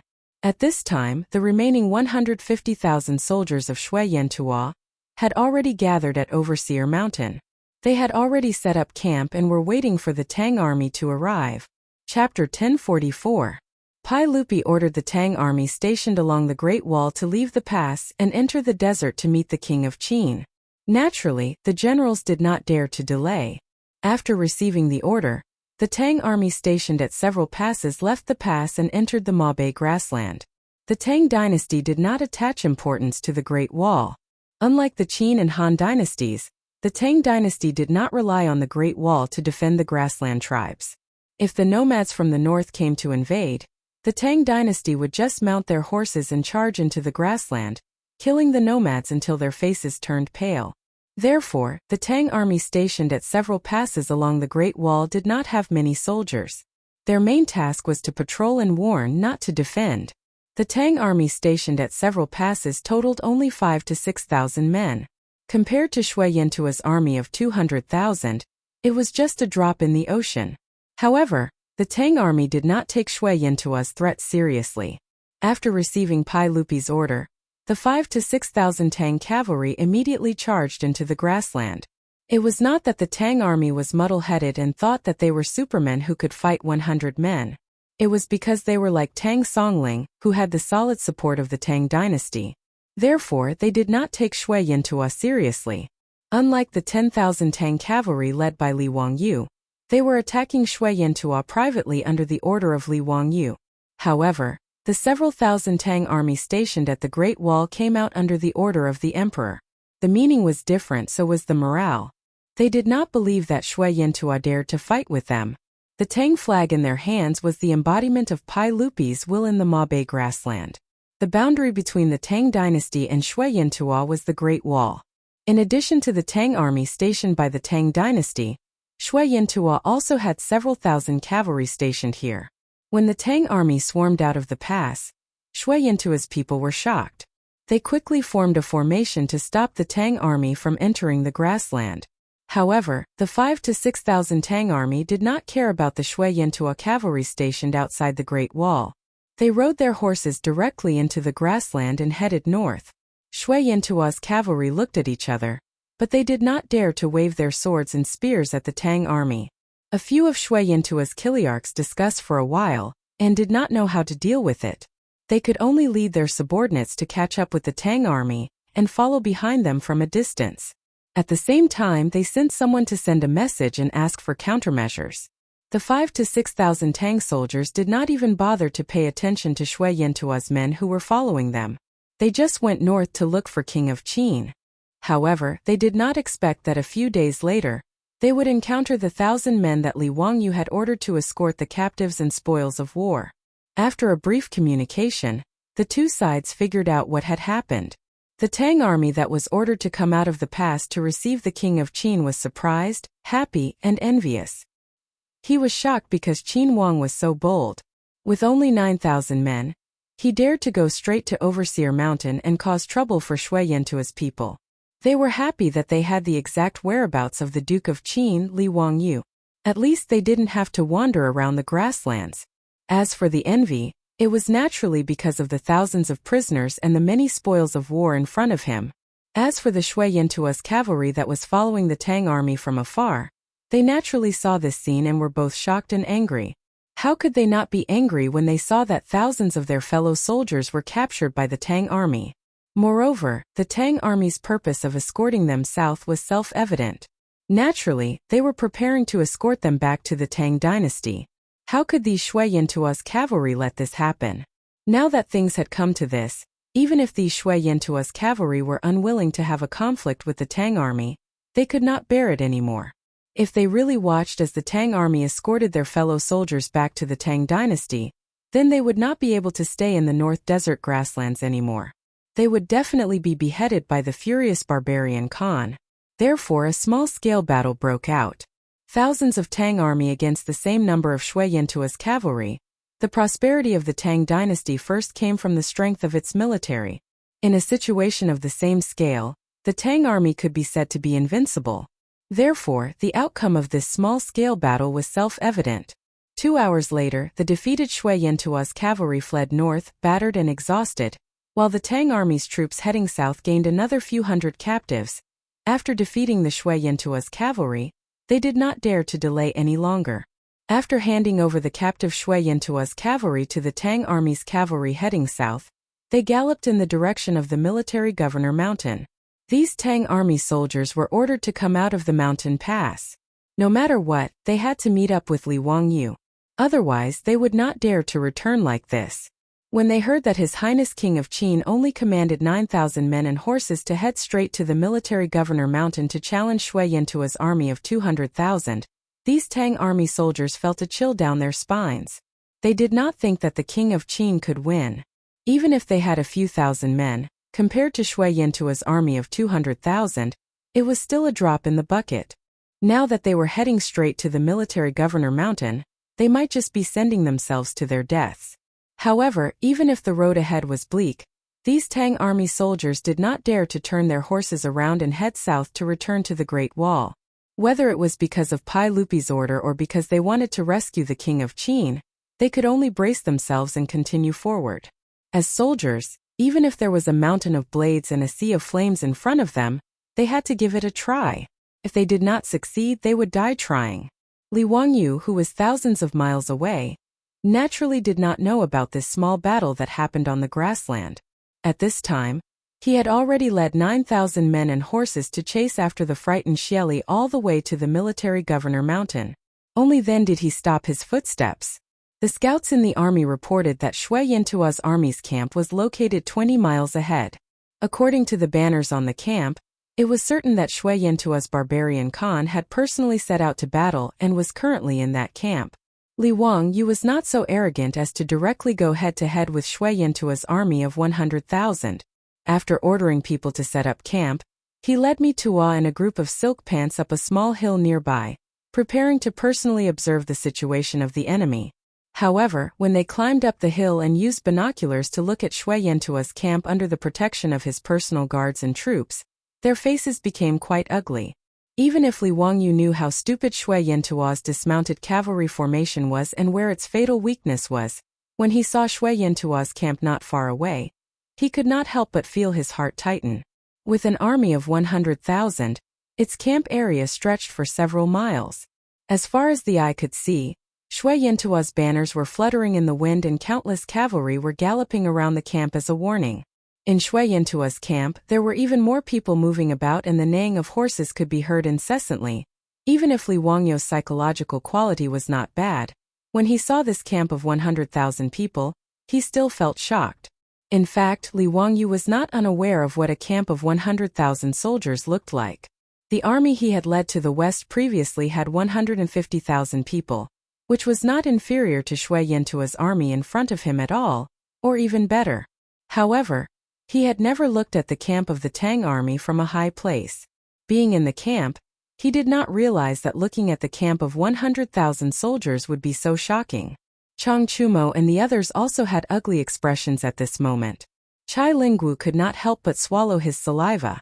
Zio, are we really going to throw a few thousand people to attack Shui Yintua's army? Shouldn't we reconsider? Mitua also quickly advised. Your Highness, you have already taught Shui Yintua's people a lesson. Why don't we immediately go south and return to the Tang dynasty? I think that if we travel light, Shui Yintua's army will not be able to catch up with us even if they want to. The group of foppish young masters also began to persuade him, and even Ague had the same attitude. Although he wanted to avenge the Hurut tribe, it was simply crazy to use a few thousand people to attack 100,000 people.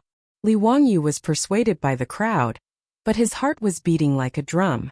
Could this battle really be won? F***ck, don't tell me you're talking nonsense in the history books? Could Li Ji really defeat tens of thousands of Shui Yintua's cavalry with just 6,000 people? Li Wangyu's face could not help but turn pale. He felt that he had really made a fatal mistake. Chapter 1045. After seeing the camp that stretched for miles, Li Wangyu suddenly realized that he seemed to have made a big mistake, which was to ignore the numerical advantage of Shui Yintua's army. Although he knew the fatal weakness of Shui Yintua's dismounted cavalry, in the face of an absolute advantage, it was as difficult as ascending to the heavens to break this weakness. The barbarian Khan had hundreds of thousands of troops. It was impossible for him to send all of his troops to fight him. Thus, even if he defeated tens of thousands of Shui Yintua's army, it would be meaningless. The barbarian Khan still had hundreds of thousands of troops in his hands. He would not give him a second chance to send out cavalry to attack the cavalry at the rear. Even if the barbarian Khan was extremely stupid and ordered all of his troops to dismount and fight the Tang dynasty, Li Wangyu would not stand a chance. Shui Yintua's army had 5 people in a team. During the battle, 4 people would dismount and 1 person would guard the horses at the rear. Among the hundreds of thousands of troops, there were nearly 30,000 people guarding the horses at the rear. On the other hand, Li Wangyu only had 2,000 cavalrymen. Unless he could conjure up a few thousand more cavalry, it would be impossible for him to defeat 30,000 people with only 2,000 cavalry. Another way to defeat Shui Yintua's army was to use the composite steel crossbows to shoot in 3 stages. Li Wangyu believed that as long as he had enough crossbows, he would not be afraid even if there were thousands of soldiers and horses on the opposite side. However, the problem was that the 2,000 crossbowmen had a limited number of arrows in their quiver. This was not a real-time strategy game where as long as there were soldiers, there would be an endless stream of arrows to shoot out. The standard configuration of the Tang army was that each crossbowman carried 75 arrows, the same as the Mongolian cavalry in the future.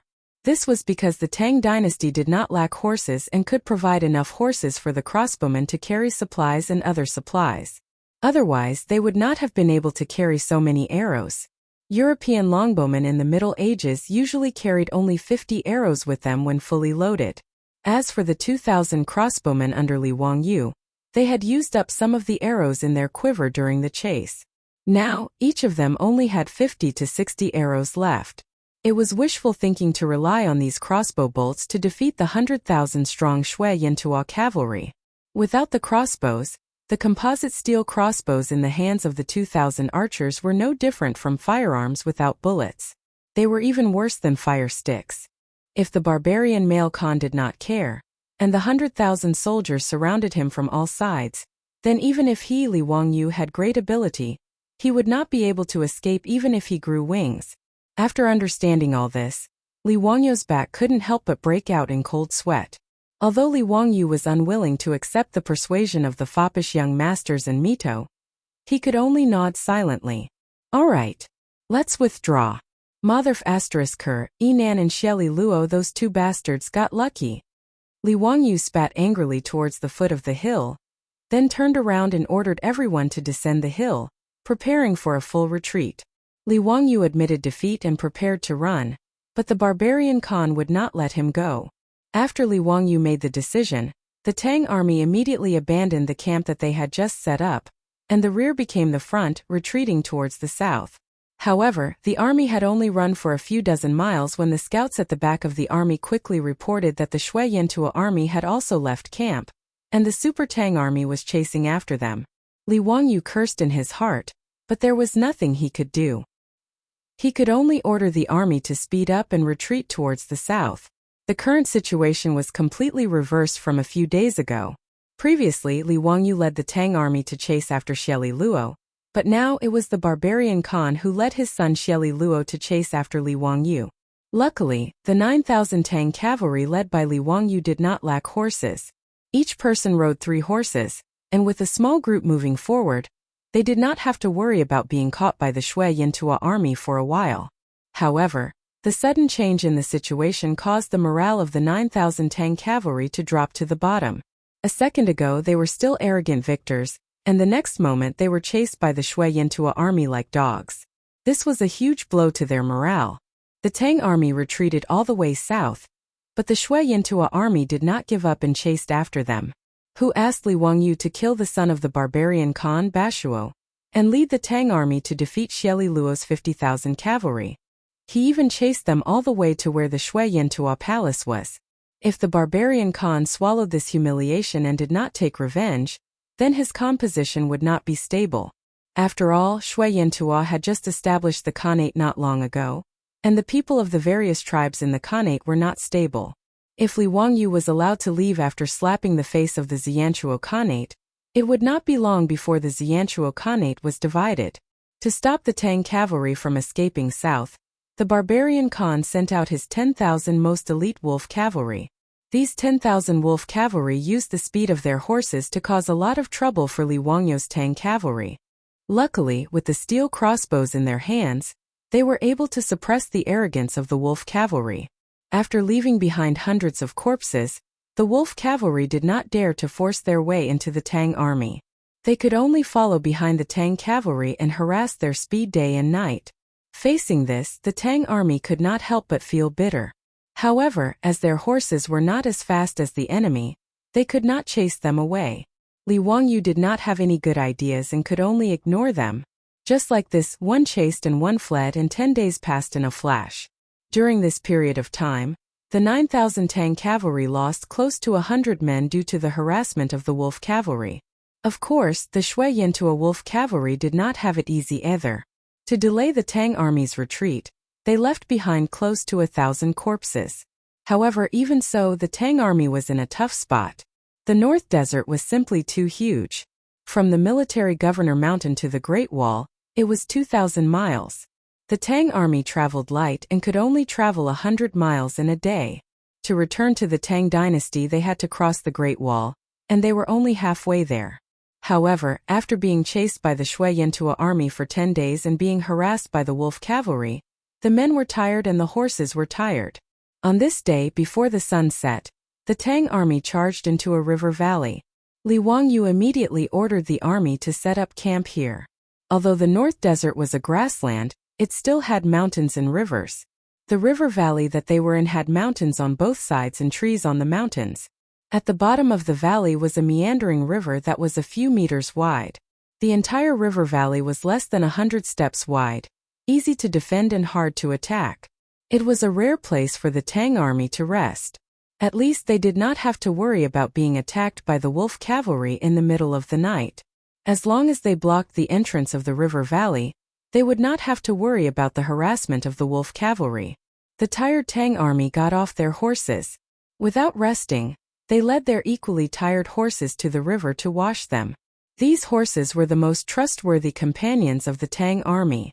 Therefore, taking care of the horses was the most important task of every Tang army. After Li Wangyu and the wastrels handed their horses over to their personal guards to take care of, they didn't stay idle.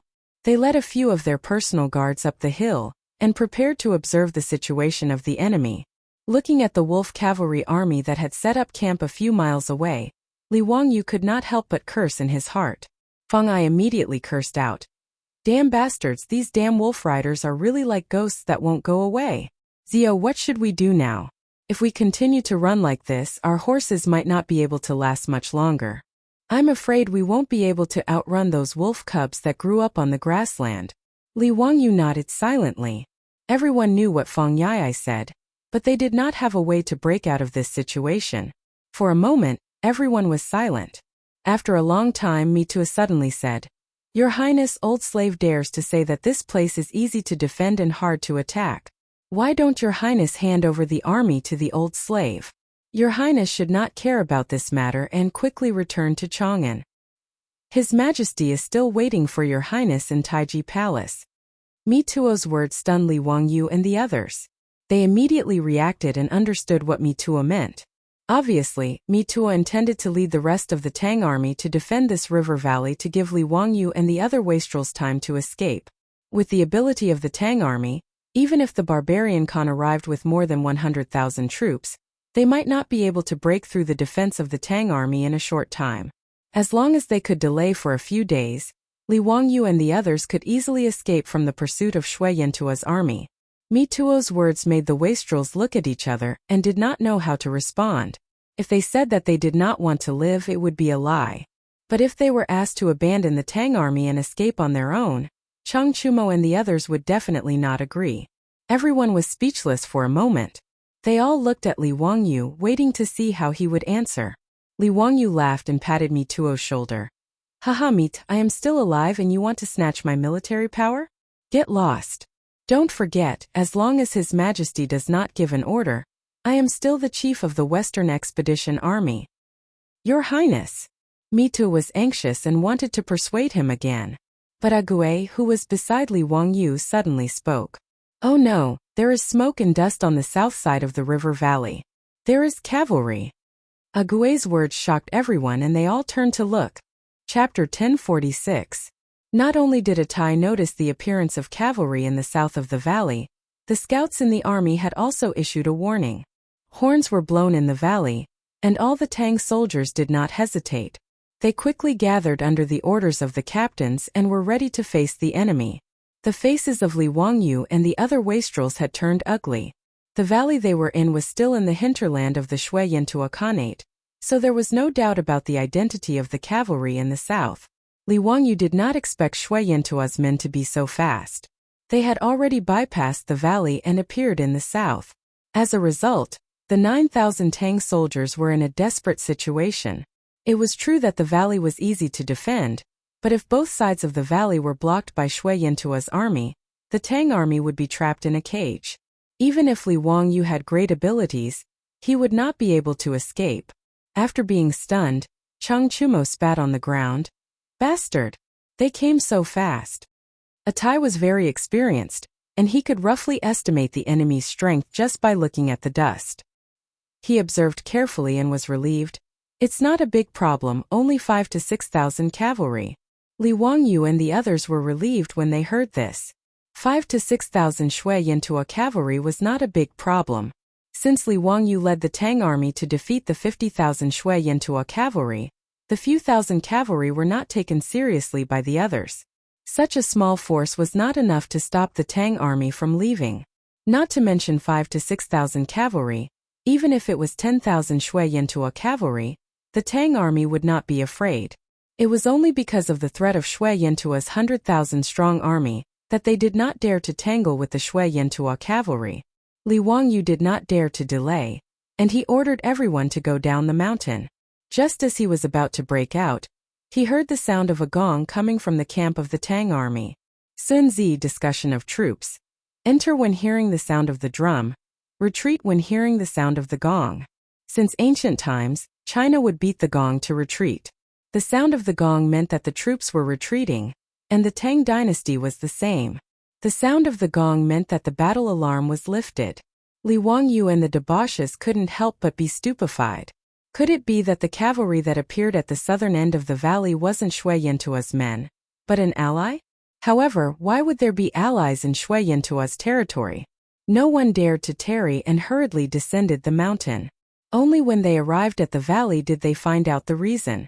It turned out that the cavalry that appeared at the southern end of the valley was the Tang army that was ordered by Pai Lupi to go out of the Great Wall and enter the northern desert grassland to support Li Wangyu. They went all the way north, but happened to encounter the Tang army going south in this valley. After the scouts ascertained their identities, they sent back a message and removed the battle alarm of the Tang army. When the 5,000 to 6,000 Tang cavalry that had come to support met up with the Tang army led by Li Wangyu, it naturally caused waves of cheers. Although the threat of Shui Yantua's army had not been eliminated, to be able to receive reinforcements at this time was a good thing to boost the morale of the army. When Li Wangyu went down to the valley, the 5,000 to 6,000 Tang cavalry had already entered the valley. The valley was bustling with joy. A few Tang cavalry officers that were ordered to come to support immediately knelt down on one knee when they saw Li Wangyu and greeted him. I am Shueli, the Zhaowu commandant of Zhichong Mansion in Daizhou of Hedong Province. I am following His Majesty's order to come out of seclusion to support His Highness Duke of Qin. Greetings to His Majesty. I am Zhenwei commandant of Zhichong Mansion in Shizhou of Hedong Province. Li Wangyu was in a good mood and hurriedly went forward to help the young commandants up. Haha. I was just worried that I didn't have enough troops. You all appeared just in time. Don't be so polite, please rise. Li Wangyu had been conferred the title of queen by Pai Lupi, so he should change his title to I or I. To this Li Wangyu was not used to it. However, under the repeated requests of Mituo, the minister of imperial household, he was slowly getting used to it. The commandants of the Tang army called Li Wangyu His Majesty, which was the official title of prince in the Tang dynasty. Although Li Wangyu always felt that this title sounded like a bandit leader, he could do nothing about it. As for Chang Chumo and the rest, although they usually called Li Wangyu by his courtesy name, when it came to formal occasions, they still had to call him His Majesty. Li Wangyu praised the commandants of the Tang army and invited them to sit down and chat. At the same time, he ordered people to prepare wine and food. He wanted to reward these commandants. In the Tang army, there were a total of 9 ranks and 16 grades. These commandants were only secondary rank 6 and primary rank 6 commandants. They were low-level officers in the army and were far from Li Wangyu's status. Seeing Li Wangyu, the famous king of Qin, treating them so kindly, the commandants couldn't help but blush with excitement and straighten their backs. Li Wangyu chatted with the commandants for a while and suddenly remembered their self-introduction. He turned to the commandant named Shueli and asked, Commandant Xue, are you from Hedong Dao? Yes, I am from Longmin County in Jiangzhou of Hedong Dao. My ancestors are from the Xue clan's southern ancestral house. What? Li Wangyu suddenly stood up, which startled everyone. Li Wangyu ignored everyone's surprise and stared at Shueli and asked, Do you have your courtesy name? Your Majesty, my courtesy name is Rengue. Shueli? Rengue? Li Wangyu couldn't help but be in a daze. This young commandant in front of him was the famous Xue Rengue from the beginning of the Tang dynasty, the Xue Rengue who defeated the 9 surnames Tai Lu, subdued Goguryeo, and defeated the Turks. He had outstanding achievements: 3 arrows set the heavenly mountain, divine bravery conquering Liaodong, and taking off his hat and repelling 10,000 enemies. Li Wangyu had asked that question because he felt that Shueli's name was somewhat familiar, which was why he had asked. Shueli, courtesy name Rengue, was from Longmin County in Jiangzhou of Hedong Dao. He was from the Xue clan's southern ancestral house, a famous general from the beginning of the Tang dynasty. In history, Xue Rengue joined the army at the end of the Chang'an era. He followed Goguryeo and was promoted by Pai Lupi. When Li Wangyu thought of this, he couldn't help but be surprised. The timing didn't match. Xue Rengue joined the army when he was nearly 30 years old. At that time it was already the 17th year of the Chang'an era. Previously, Xue Rengue had always been farming at home. It wasn't until Pai Lupi went to Liaodong and recruited soldiers that Xue Rengue joined the army under the persuasion of his wife. However, now that it was the 7th year of the Chang'an era, why was Xue Rengue in the army? Was this Xue Rengue really that famous general in history? Li Wangyu was a little confused. His excitement from before calmed down a little. Commandant Xue, when did you join the army? Li Wangyu asked again. I joined the army in the 5th year of the Chang'an era. Oh? Since Commandant Xue is from the Xue family's southern ancestral house, you are also the descendant of a famous person. Why did you join the army? Xue Rengue's face turned slightly red. He looked up at Li Wangyu and replied embarrassedly, Your Majesty, although I am from the Xue family's southern ancestral house, my family has been poor since childhood.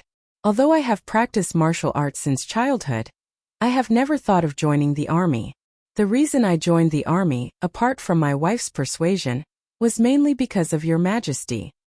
Because of me? Li Wangyu couldn't help but be surprised. He didn't understand what Xue Rengue meant. I won't hide it from Your Majesty. After I read Your Majesty's Romance of the Three Kingdoms, I felt that men should be like Guan Yu, Guan Yunchang, Zhang Fei, Zhang Ida, and Zhao Zilong of Changshan. They should rely on their own abilities to assist the king and support the country. Only then would they not have wasted their time in this world. I also have some martial arts skills, so I chose to join the army. I want to make some achievements and bring glory to my ancestors. I want to bring glory to the Xue family. Xue Rengui's words made Li Wangyou's teeth ache. He felt that plagiarizing the romance of the three kingdoms could make the butterfly wings of history flutter like this. Even Xue Rengui's life had been changed. He really didn't know how to evaluate this. However, when he thought about it carefully, it seemed that not only Xue Rengui, but also Li Changqian, Li Tai, Wu Meinyang, and the others' lives had changed because he and Su Chongqing had transmigrated to the Tang dynasty. When Li Wangyou thought about these things, he couldn't help but feel happy. It wasn't a bad thing. Regardless of whether Xue Rengui had joined the army more than 10 years in advance, now that he was in trouble, the heavens sent Xue Rengui to him. It was really interesting. Chang Chumo and the others didn't know that Li Wangyou's heart was full of twists and turns. Seeing that reinforcements had arrived, they were also happy. Fang Yai raised his head and drank a cup of wine. He shouted, "Zio, it's naturally a good thing that Officer Xue and the others have come to help. Today we will rest and reorganize for the night. Tomorrow, we will continue to march and return to the pass as soon as possible." The dandy and Me Tuo nodded. Although the 5,000 to 6,000 soldiers brought by Xue Rengui wouldn't be of much use, they could raise the morale of the army. With this motivation, the soldiers could continue to hold on. If they held on for another 10 days, as long as there were no accidents, they would be able to return to the Great Wall. When Li Wangyou heard this, his eyes flashed. He shook his head and smiled. Chapter 1047. Run my ass. I'm not running anymore. I've been chased by that bastard for thousands of miles. I've had enough. Since we have reinforcements now, let's have a showdown with Shelly and Barbarian here. Li Wangyou was indeed being chased by Xue Yantua's army led by Barbarian Khan. He was so frustrated that he directly cursed. Chang Chumo was stunned, not understanding Li Wangyou's meaning. "Zio, what do you mean? Do you want to have a showdown with Barbarian Khan? That's close to 200,000 troops." Xue Yantua Khanate had 200,000 armored soldiers. Even if Shelly had lost 20 to 30,000 men, there were still 170 to 80,000 soldiers chasing after them. They were only a day's journey away. He didn't understand what Li Wangyou wanted to do. Even if reinforcements arrived, there were only 5,000 to 6,000 cavalry. Did Li Wangyou want to start a war with Xue Yantua's people with only 10,000 men? Wasn't that crazy? Including those officers who were ordered to support Li Wangyou. After hearing Li Wangyou's words, they were all thunderstruck. Only Xue Rengui's eyes were shining, as if he didn't feel that Li Wangyou's words were inappropriate. "Your Highness, don't use force. Xue Yantua is coming menacingly. It's better to avoid them for now." Me Tuo hurriedly advised. Li Wangyou waved his hand. "Actually, Xue Yantua's people are not that powerful. Shelly's 50,000 cavalry were also beaten to the point of fleeing. Even if Barbarian Khan has more troops now, so what? Can they still break through the crossbowmen's 3-stage shooting?" He then pointed to the hills on both sides. "Brothers, this valley is easy to defend and hard to attack. The valley entrance is only 100 steps wide. Even if Xue Yantua has more troops, how many can he send? Previously, we didn't have enough crossbow arrows and could only retreat. But Officer Xue and the others brought a lot of armor-piercing arrows, enough to teach that bastard Barbarian Khan a lesson." Li Wangyou's words were not without reason. Xue Rengui's 5,000 to 6,000 cavalry were all lightly armored, unlike the infantry and cavalry under Li Wangyou's command. In addition to being equipped with armor and weapons, the light cavalry soldiers were also equipped with horned bows. Every soldier carried 50 arrows in their quiver. 5,000 to 6,000 cavalrymen, that meant they had brought close to 300,000 bows and arrows. Including the arrows that Li Wangyou's archers still had, they had a total of 400,000 to 500,000 arrows. With enough ammunition, Li Wangyou had enough confidence to say what he had just said. His explanation made Chang Chumo and the others' eyes light up, feeling that it was reasonable. The power of the Atlas crossbow, as well as the 3-stage shooting method that Li Wangyou came up with, had already proven its valiant lethality. Chang'an was confident that no army could withstand such a dense and powerful rain of arrows. Not to mention Shui Yantua, even the Tang army could not do it. Even the most elite cavalry of the Tang dynasty, the Black Armored Army, could not do it. The valley they were in now was an excellent place to fight. They did not need to worry about Shui Yantua's army surrounding them from all sides. As long as they could withstand the attacks of Shui Yantua's army, they would be invincible. Chang'an and the others were actually the same as Li Wangyu. These days they had been chased by Shui Yantua's army, until they were frustrated. Being harassed by those damn wolf cavalry day and night made them even angrier. After hearing Li Wangyu's plan, they did not hesitate and were all rubbing their hands together in excitement. Ziyu's words make sense. F***ck his mother. Bastard, after chasing us for so long, it's time to let that bastard barbarian Khan have a taste of our power. That's right, damn it. Being chased for thousands of miles, I've had enough. F***ck his mother. That's right, now that we have tens of thousands of soldiers, let's fight that old barbarian Khan. Xuerengui did not hesitate and bowed. My king, if you trust this general is willing to lead my soldiers as the vanguard and serve my king. Willing to serve my king. Although the rest of the captains felt that Li Wangyu and the others were crazy, they could not say anything at this time and could only follow Xuerengui's lead and ask to fight. Li Wangyu raised his head and laughed. Haha, of course, I dare to fight the barbarian Khan here because of Lieutenant Xue's help. Whether we can win this battle or not, it all depends on Lieutenant Xue. Xuerengui was a rare fierce general in the early Tang dynasty. He joined the army in the 17th year of Chang'an and followed Pai Lupi to Liaodong, achieving great merit in his first battle. According to the history books, Xuerengui was dressed in white, with a halberd and spear in his hands and 2 bows at his waist. He was invincible and defeated the Goguryeo army. If the 30-year-old Xuerengui was so brave, how could the 20-year-old Xuerengui not do the same? To defeat Shui Yantua's army, the key was to attack the cavalry behind the dismounted cavalry formation. As long as he defeated Shui Yantua's cavalry and turned them into cripples, Li Wangyu would not be afraid even if he fought with fewer people. Previously, he only had 2,000 cavalry under him, and did not have a fierce general to lead them. It was difficult for him to attack Shui Yantua's cavalry. Who would have thought that the little wings of history would flap? And because of a romance of the 3 kingdoms, Xuerengui joined the army 10 years earlier and led the Tang army to reinforce him. This naturally gave Li Wangyu a lot of confidence. He was prepared to hand over his 2,000 cavalry, and the 5,000 to 6,000 cavalry to Xuerengui.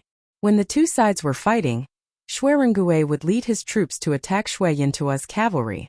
As long as he succeeded, needless to say, the 100,000 Shui Yantua's army would be no more than chickens and dogs.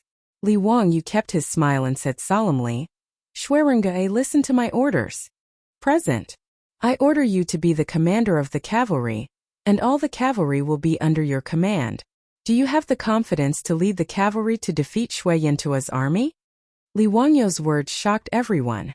The rich kids and Mitua looked at each other, not understanding what Li Wangyu meant. This young officer named Xuerengui was merely a Zhawu chaplain of the upper 6th rank. A lieutenant only led 1,000 men, and his position was similar to a colonel in the future. Under Li Wangyu's command were the Xianwei general of the lower 4th rank, the Dingyuan general of the upper 5th rank, and the Qi general of the lower 5th rank. Their positions were similar to the major generals or brigadier generals of the future. To let a colonel command a group of major generals and brigadier generals, this matter was weird no matter how one looked at it. More importantly, Li Wangyu and Xuerengui had only met for the first time, so why would he give him such an important task? To hand over all 6,000 to 7,000 horse soldiers to a 20-year-old lieutenant commander? The rich kids naturally did not know about Xuerengui's outstanding military achievements in history, and they did not understand why Li Wangyu valued this young lieutenant so much. However, although everyone was astonished, no one said anything to refute him. After all, Li Wangyu had too many mysterious abilities, and they were most familiar with Li Wangyu, so they knew that he would not speak without thinking. Since he thought highly of this young lieutenant, there must be a reason for it. When the Qin king gave the order, the rich kids did not say anything. Even if the generals in the army cursed in their hearts, they did not dare to say anything. Xuerengui was also surprised, as he did not expect the Qin king to give him such a heavy task. He opened his mouth wanting to refuse, but in the end, the ambition in his heart made him hold his head high and punch his chest heavily. This general obeys. If I do not win, this general will bring my head to see the king. Haha, what do I want your head for? I want the heads of the barbarian man and Xie Li Fu. Li Wangyu was in a good mood, and he patted Xuerengui's shoulder with a smile. All the soldiers in the army congratulated Xuerengui, which made Xuerengui's face turn red. Obviously, he was very excited about Li Wangyu's important task.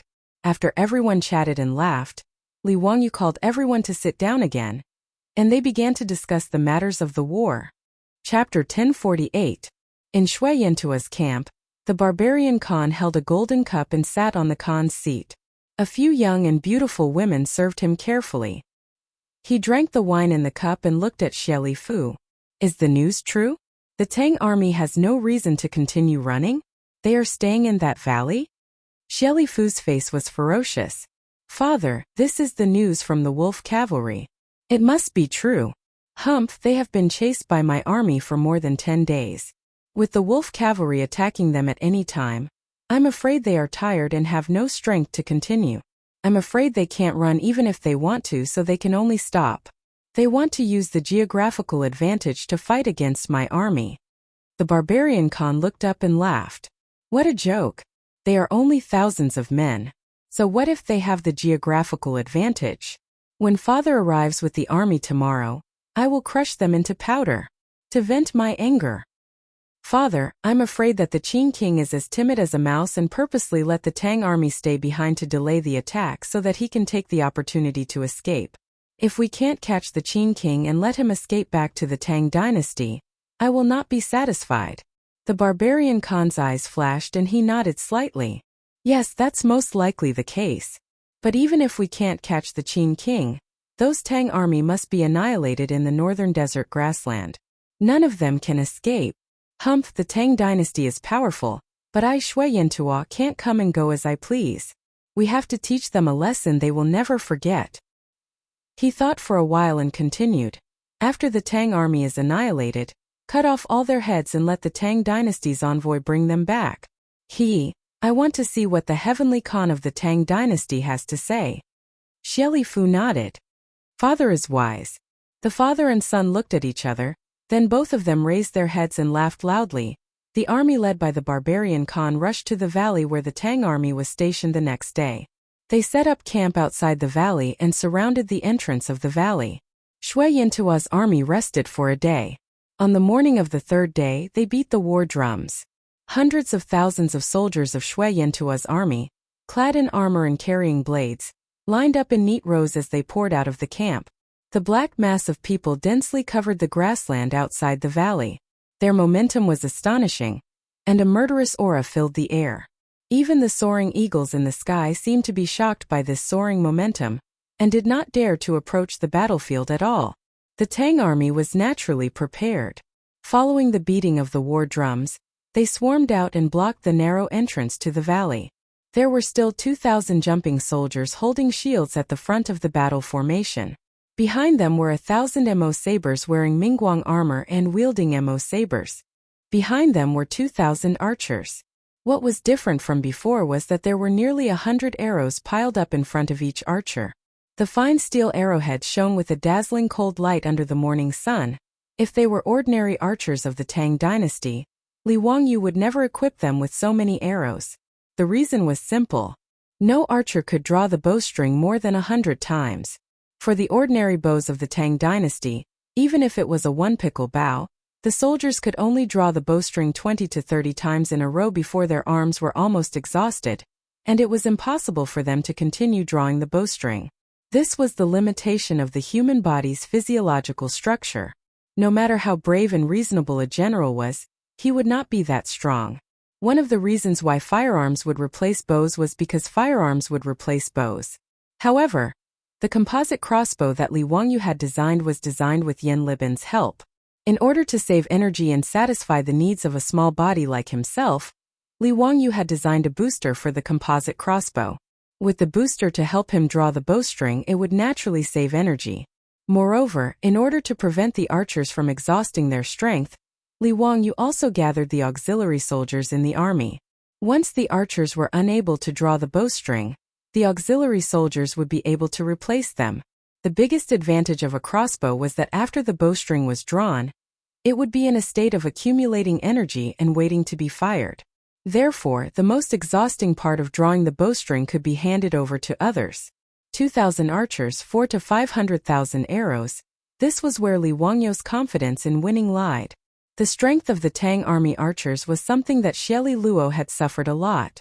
This was something that Shui Yantua's men were naturally clear about.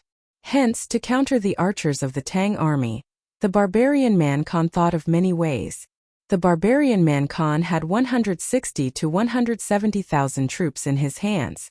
Apart from the auxiliary soldiers and the soldiers guarding the horses, the number of troops he could throw in was 100,000, 10 times that of the Tang army. Hence, just the vanguard forces alone, the barbarian man Khan sent out 30,000 troops at once. However, the entrance of the valley that the Tang army was defending was only 100 steps wide.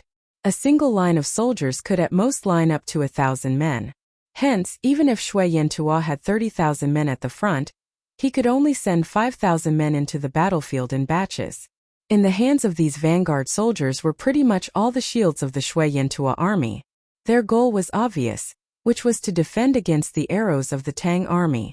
To prevent the vanguard forces from collapsing like the previous time and charging into the middle troops, the barbarian man Khan sent out all the 10,000 wolf cavalry to act as military judges to supervise the orders. Anyone who retreated or ran would be killed without mercy. In the eyes of the barbarian man Khan and Xieli Luo, even if the 30,000 vanguard forces died, as long as the Tang army could fight to the death, it would be a victory. Under the beating of Shui Yantua's war drums, the 30,000 vanguard troops started to move. Like a flood, they pressed towards the entrance of the valley that the Tang army was defending. The 30,000 vanguard troops, 5,000 men in a group, 100 meters apart in the middle, there were hundreds of wolf cavalry holding sharp blades patrolling on their horses. The moment Shui Yantua's cavalry wanted to retreat, the weapons in the hands of the wolf cavalry would mercilessly slash at them. Under such strict orders, the Shui Yantua soldiers knew that they had no way to retreat and could only fight to the death against the Tang army. After all, based on Shui Yantua's military law, if they died on the battlefield, their families could still receive compensation. Although it was not much, it was enough for their families to rely on. And if they were killed by the wolf cavalry, not only would they not receive compensation, they would also be labeled as cowards, making their families unable to raise their heads in the tribe. It was also because of this that when Shui Yantua's vanguard troops pressed forward, that kind of fearless momentum was noticed by Li Wangyu and the other wastrels on the watchtower carriage behind the Tang army.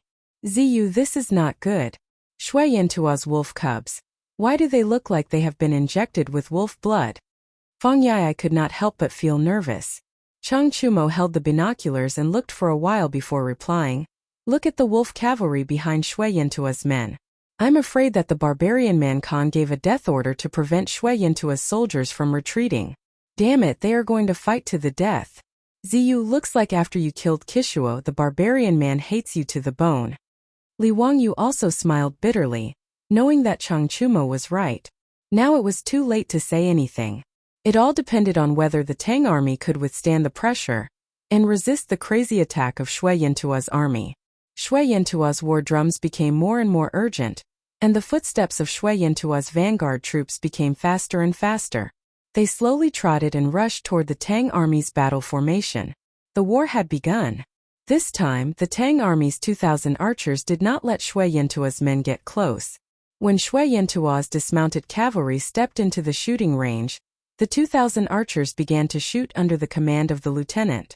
A sky full of arrows rained down from the sky, directly toward Shui Yantua's army hundreds of meters away. All of Shui Yantua's cavalry immediately raised the shields in their hands, vainly trying to block the arrows. But the arrowheads of the Tang army were all made of fine steel and were extremely sharp.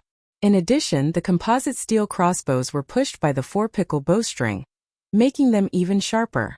When the arrows rained down, they instantly penetrated the shields of Shui Yantua's men. They penetrated the shields, cut through the armor, and pierced through the human body. Author's note. Being nagged every day, this old man is ashamed. But this book is about to end, please bear with it for a while. Chapter 1049. As the arrows rained down, Shui Yintua's vanguard immediately suffered a fatal blow. Just one round of arrows took away the lives of hundreds of soldiers, and the number of injured was uncountable. Miserable cries and blood splattered everywhere, and it was comparable to the Azura hell. If it was in the past, the remaining soldiers would have been defeated by such a heavy blow. The casualty ratio was almost more than 10%. But the formation of Shui Yintua's soldiers, after a moment of chaos, continued to raise their shields and charge forward under the scolding of the centurions and chiliarchs. They knew that the shields in their hands could not block the arrows of the Tang army. Perhaps the next person to be hit by the arrows would be themselves. The first wave of 5,000 soldiers could not retreat, and they did not dare to retreat. Forward was death, and backward was also death. Only by risking their lives they might be able to break through the defense of the Tang army. This was the only thought in the minds of Shui Yintua's vanguard. Since they were chosen to be the vanguard and lead the charge, their fate had been determined. The composite arrows of the Tang dynasty could shoot a distance of 400 steps. It would take at least a minute to put on armor and run this distance of 400 meters. And within a minute, the 2,000 archers of the Tang army had already shot 3 rounds of arrows, shooting out nearly 6,000 arrows. Before the first wave of 5,000 soldiers of Shui Yintua's vanguard could reach the front of the Tang army, they had already been shot by the arrows. The path of the charge was full of corpses, and blood had already soaked the grassland. Presumably, this grassland would grow abnormally dense in the coming year. When the remaining soldiers of Shui Yintua were within 100 meters, the arrows that filled the sky suddenly disappeared. It was not that the archers of the Tang army were merciful, but the second wave of 5,000 soldiers of Shui Yintua's vanguard had started to charge again. Under the command of the lieutenant, they gave up on the remaining soldiers, adjusted the angle of the Atlas crossbows in their hands, and started to shoot arrows of death at the charging enemy. The battle formation of the Tang army also moved at this time. At the front of the battle formation, the jumping soldiers holding shields to defend against the enemy's arrows suddenly retreated, and 1,000 Mo swordsmen wearing heavy Mingguang armor stepped forward and stood at the front. In the Tang army, those who could be chosen as the Mo saber wielders were all strong and healthy people. To be able to wear the thick and heavy Mingguang armor and wield a Mo sword that was 9 feet long and weighed 15 kilograms, one would definitely not be able to do it without extraordinary arm strength and strength. These 1,000 Mo swordsmen stood at the front of the formation like unmoving reefs since ancient times, ready to face the assault of the tide at any moment. As Shui Yintua's soldiers got closer and closer, the commander of the Mo sabers shouted out an order. 1,000 Mo sabers that were shining with cold light were raised high up in the air. Then they slashed down as fast as lightning. The light of the blade flashed, and everything under its edge was crushed into powder. Under the Mo blade, be it the shields in the hands of the Shui Yintua soldiers or the armor on their bodies, they were no different from paper. With a single slash of the saber, it was cut into 2 halves.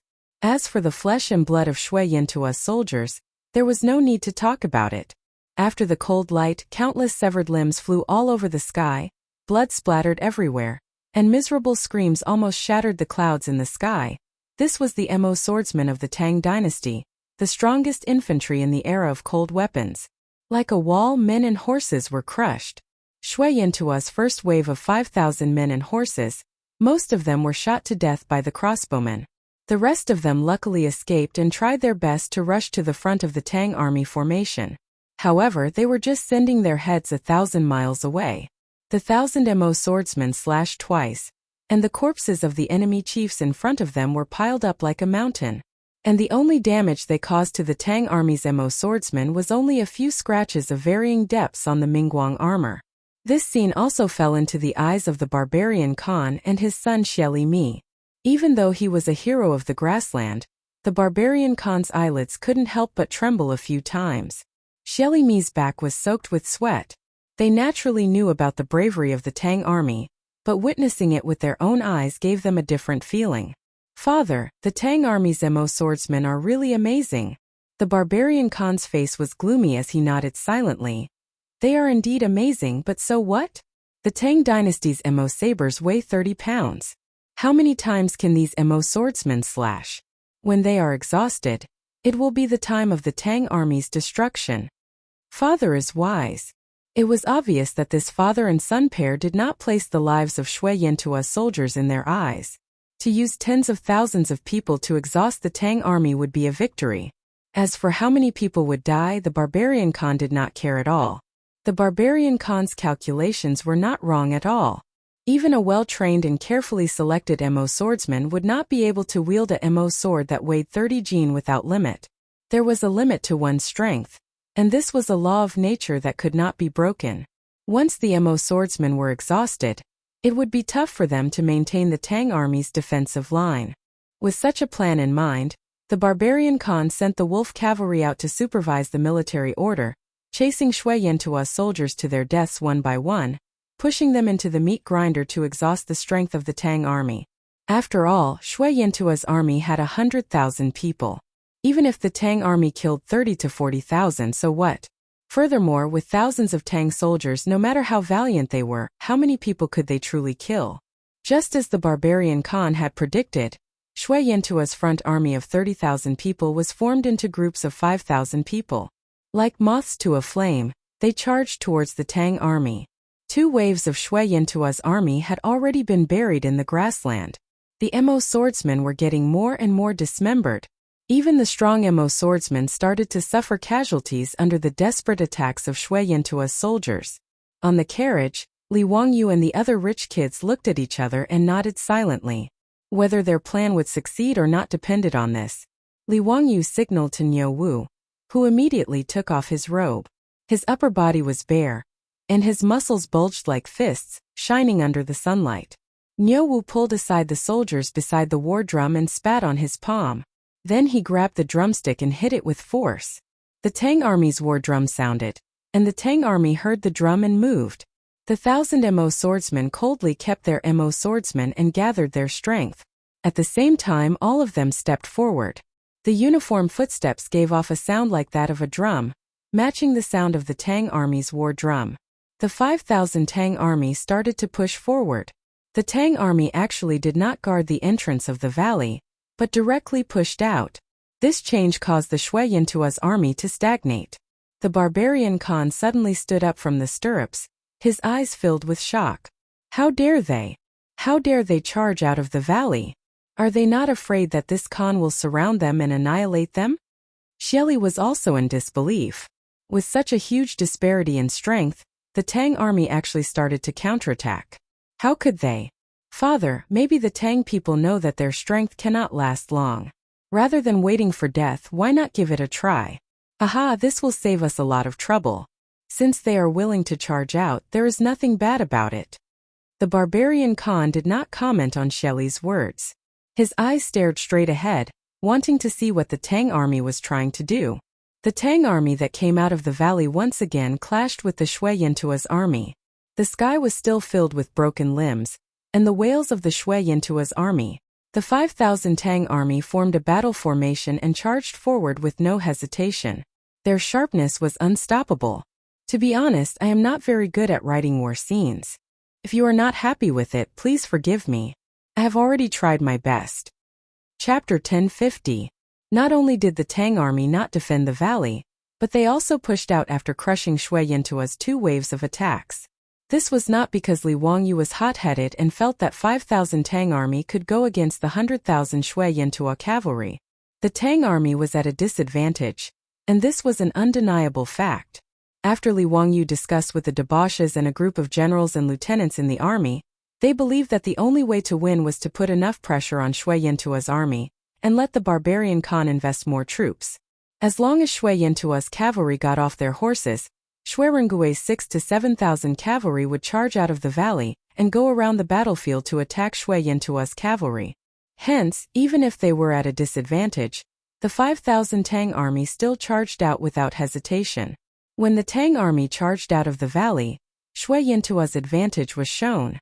Originally, the Tang army defended the valley, and no matter how strong Shui Yantua's forces were, he could only send more troops to attack the valley entrance. After the Tang army took the initiative to attack, how could Khan let go of such a good chance? He waved his hand and Shui Yantua's main force finally moved out. Khan sent out another 60,000 men in one breath, splitting into the left and right, ready to pincer the Tang army from the sides. Although he felt that something was not right, Shui Yantua's remaining 20,000 vanguard troops were facing huge pressure from the Tang army, and they were showing signs of not being able to win. The 5,000 Tang army had the firepower of the heaven-raising crossbows and the unstoppable killing power of the Mo swordsman, forcing Shui Yantua's vanguard to retreat. Even if the wolf cavalry kept on shouting orders and even killed dozens of retreating Shui Yantua cavalry, they were still unable to prevent the defeat of the Tang army. However, when Khan directly sent out 60,000 men to pincer the Tang army's attacks stopped. 2,000 jump soldiers blocked the front of the left and right wings of the Tang army, and the archers were also forced to split into 2 rows to try and suppress the enemies in 3 directions. However, the 5,000 Tang army was surrounded by 70 to 80,000 Shui Yantua cavalry. No matter how valiant the Tang army was, they could not avoid casualties. When Shui Yantua's archers started to shoot arrows, they caused huge casualties to the Tang army. The bouncing soldiers and Mo swordsmen were still fine. At the very least, they had shields and heavy armor to defend themselves. Even if they were hit by arrows, they would not be hit in the vitals and could still hold on. However, the crossbowmen in the middle of the Tang army's battle formation were at a great disadvantage in the crossfire with the crossbowmen of Shui Yantua. Even though the composite steel crossbows in their hands were far superior to Shui Yantua's bow and arrows, the numerical disadvantage determined the number of arrows that both sides could fire. Furthermore, as archers, they were not equipped with shields. Even the armor they wore was only light armor. As the arrows rained down on the Tang army, the casualties of the archers began to increase. Li Wangyu's eyes almost popped out of their sockets as he watched the hundreds of archers fall to the ground. He gripped the wooden railing so hard that his knuckles turned white. The possible casualties of the Tang army had actually been predicted by him and the other foppish sons, as well as the officers and soldiers in the army, and they were mentally prepared. However, when the scene really appeared in front of his eyes, Li Wangyu still could not accept it. He even began to blame himself deeply. In his mind, he kept repeating a sentence. A general makes a name for himself and tens of thousands of bones wither. A general makes a name for himself and tens of thousands of bones wither. However, these officers and soldiers were still alive just a moment ago. How could they become Li Wangyu's stepping stones? They also had parents, wives, and children. How could Li Wangyu face the families of these officers and soldiers when they died in the Mabe grassland? Thinking of this, Li Wangyu felt that there was a breath stuck in his chest, and he did not know how to vent it out. In his previous life, he was just an ordinary person who had lived in a peaceful era since childhood. When had he ever seen such a bloody battlefield? Even though he had experienced a lot after transmigrating to the Tang dynasty, Li Wangyu was still a loser in his bones. He had never thought about the blood and fire of war, but the reality forced him to face it. The sacrifice of the Tang dynasty's officers and soldiers made Li Wangyu ashamed and angry. The bloody fighting on the battlefield made his heart beat violently, and a stuffy feeling in his chest made him look up to the sky and howl. Li Wangyu's sudden outburst scared the wastrels, and they did not understand what had happened to him. In the next moment, Li Wangyu's action stunned everyone. As the Tang army's commander-in-chief, this guy actually ran straight down the observation tower carriage, mounted his warhorse, and grabbed a long spear from the hands of the troops next to him. Then Li Wangyu urged his horse to go to Shuirengui's side, and stared at the battlefield outside the valley without saying a word. Chang Chumo and the others were stunned for a long time before they ran over. Zio, what are you doing? Zio, don't make trouble. Come back quickly. Nyowu was so scared that his face turned pale. He reached out and grabbed Li Wangyu's reins. Lang Jun, what are you doing? Don't scare me. Mitu was so shocked that he screamed. Your Highness, what are you doing? Come back quickly. Shuirengui and the Tang cavalry were also stunned by Li Wangyu's actions. After a long time, Shuirengui on the horse cupped his fist and saluted Li Wang. Your Majesty, what do you mean by this? Li Wangyu did not even bat an eyelid at their questions. He just held the long spear in his hand and said coldly, I will follow you to charge and kill the enemy. When Mitua heard his words, He almost fainted from fright. Everyone in the world knew that the king of Qin had no strength to truss a chicken. In terms of intelligence, no one could compare to the king of Qin. But in terms of battle formation and martial arts, this guy was simply trash. If he followed the Ma army to charge, Pai Lupi would skin everyone alive if something happened to him. Swords and spears had no eyes on the battlefield. No matter who went to the battlefield, his head was hanging on his belt and could be lost at any time. As long as Mitua was not crazy, he would not dare to let Li Wangyu, the king of Qin of the Tang dynasty, go to the battlefield. At this time Mitua did not care about seniority. He jumped in front of Li Wangyu's horse and reached out with Niu Wu to hold the reins of Li Wangyu's horse. He did not dare to let go no matter what. Your Highness, old slave begs you, please don't. His Majesty has already ordered old slave to ensure your Highness's safety and not to take risks. Your Highness, for the sake of old slave's old bones, please don't make it difficult for old slave. Mitua begged with tears and snot running down his face. He looked so pitiful that anyone who saw him would cry.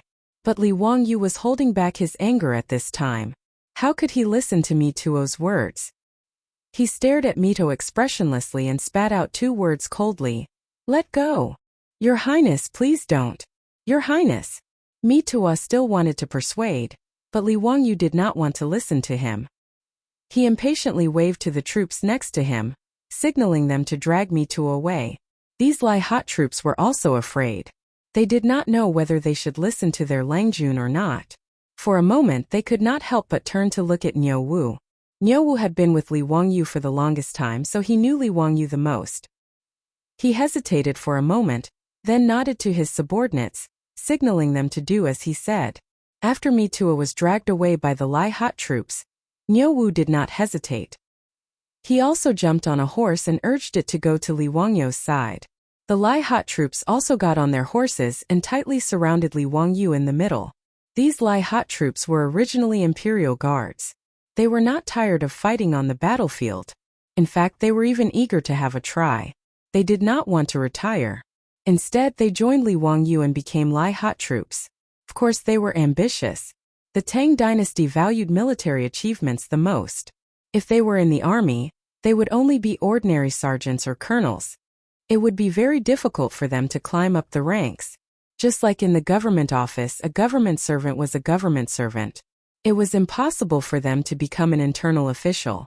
However, if they joined the army, not only would they be paid well, but they would also have more opportunities to become outstanding. For example, if they followed their Langjun to fight on the battlefield, as long as they made a contribution, they would be able to return to the army and become a captain. It would be a great honor to their ancestors. After all, even if it was the lowest rank of a captain, it would still be a rank above the 9th rank. It was a true military official of the Tang dynasty. Therefore, when Li Wangyu wanted to fight on the battlefield, these troops were very excited. They all rubbed their hands together. After Xue Rengui was appointed as the commander of the cavalry by Li Wangyu, he was originally in high spirits. He was ready to show off his skills in front of the king of Qin. In the end, Li Wangyu's actions caused him to be at a loss of what to do. Everyone, don't worry. This old man has finished preparing, but it will take some time. As long as you don't mind the slow pace, you can wait for a few more days. Chapter 1051. Li Wangyu wanted to go to the battlefield and charge with the cavalry, not because he wanted to show off, but because he wanted to have peace of mind. Li Wangyu was not a saint, nor was he a white lotus. He could not bear to see the Tang dynasty's soldiers fall, but no matter what, he was responsible for the Tang dynasty's soldiers falling on the battlefield today. If he had listened to Mituo's advice and returned to the Tang dynasty after defeating Xieli, how could these Tang dynasty's soldiers fall on the Mabe grassland? Although they were soldiers and were mentally prepared to die on the battlefield, Li Wangyu found it hard to convince himself. Since it was his willful action that made the Tang dynasty's soldiers face such a dangerous situation, how could he have the face to hide in the valley and watch others die? Li Wangyu insisted on Xue Rengui's cavalry to go to the battlefield, only to have peace of mind. As for the possible consequences, he could not care about them now. How could Xue Rengui know what Li Wangyu was thinking? He wanted to say something, but before he could speak, the horn sounded from the watchtower. It was the signal for action that they had agreed on before. The desperate attack of 5,000 Tang soldiers had attracted all the attention of Shui Yantua's men. Now nearly 10% of the 5,000 Tang soldiers had died. If the cavalry did not attack, they might miss the opportunity and even implicate the attacking Tang army to be completely wiped out. Shui Rengui clenched his teeth and said no more. He put down his helmet and nodded to the captains of the cavalry on his left and right. Then he squeezed the horse's belly and urged it to rush out. The 6,000 to 7,000 cavalry started to move. The rumbling sound of hooves was heard.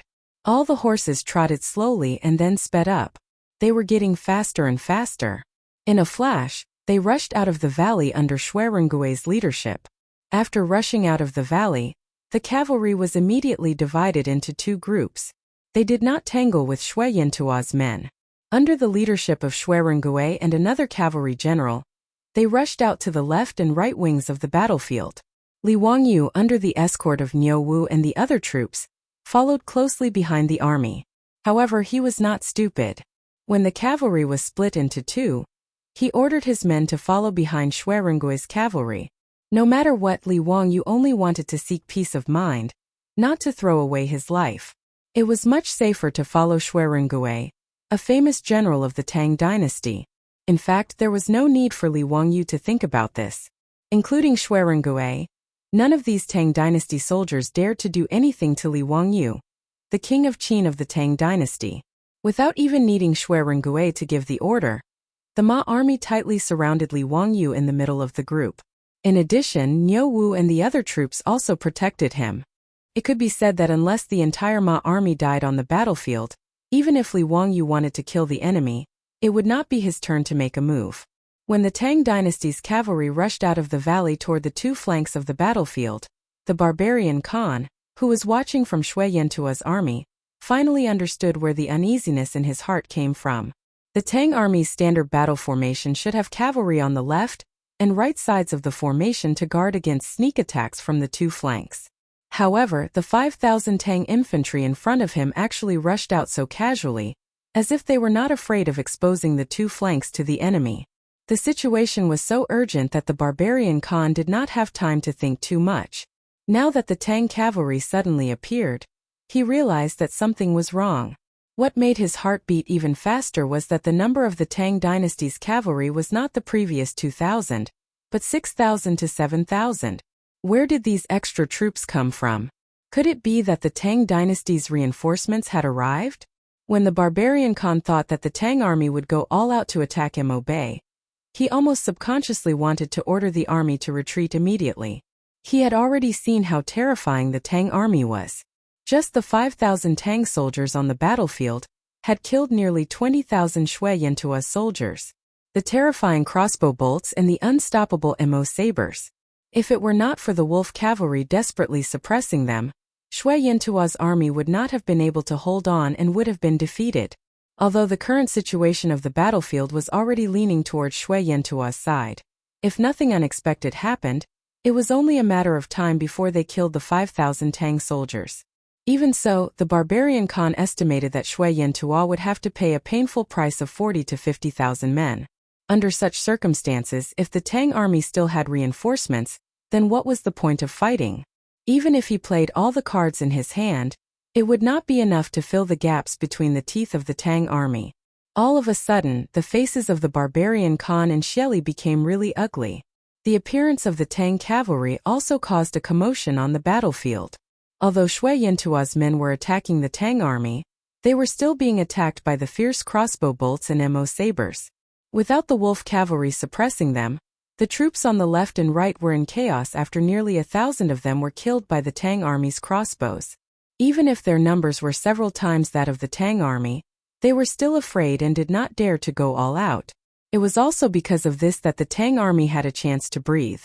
Otherwise, if the two wings with a total of 60,000 charged up, even if the Tang army had 3 heads and 6 arms, they would not be able to stop them. After the Tang cavalry charged out, the Shui Yantua people who were attacking the Tang army from the sides panicked.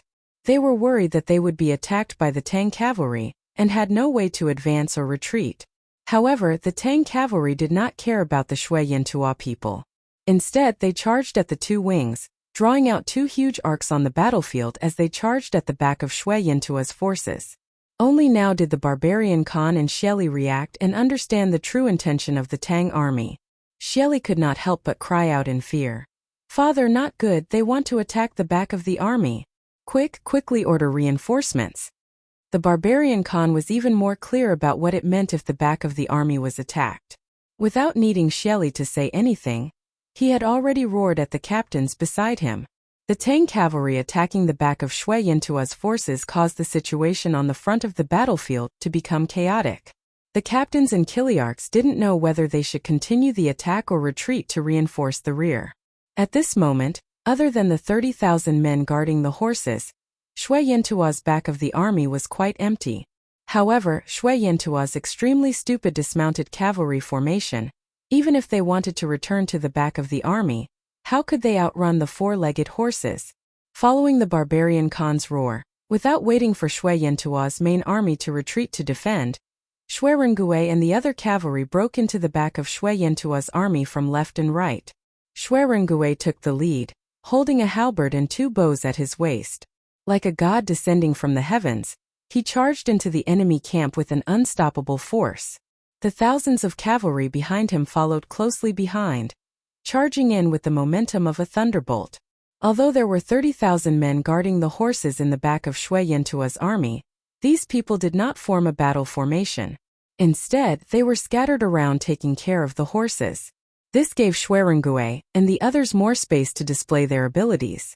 When the Tang army broke into the back of Shui Yantua's army, it was a complete mess. Countless horses of Shui Yantua's army were frightened and fled in all directions. Shui Rengui naturally did not chase after the fleeing horses.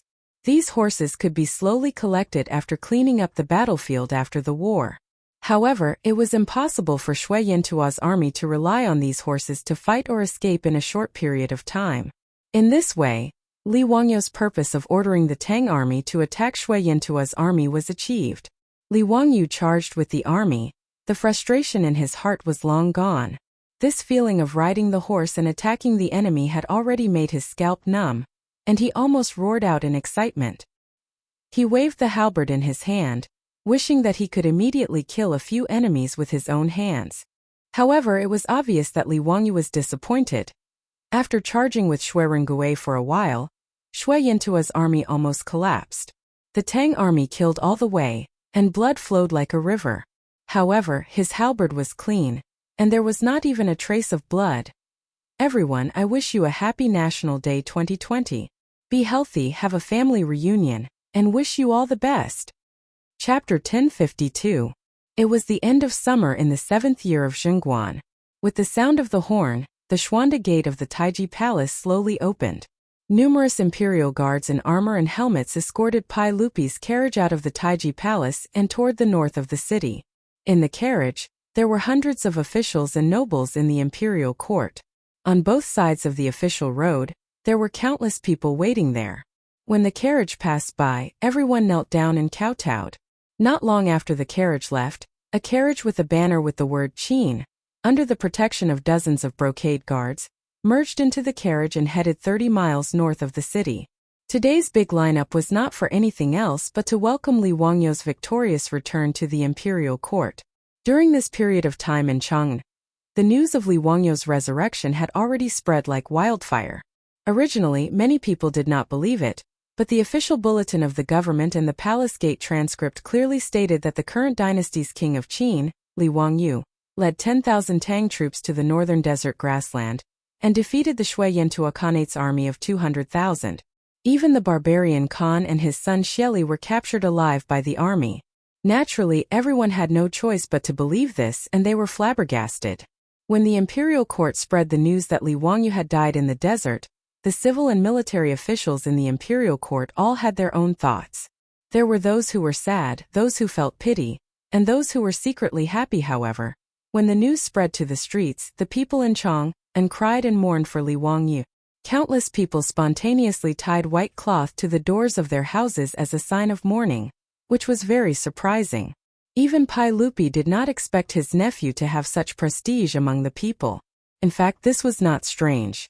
As the saying goes, Everyone has a stick in their heart.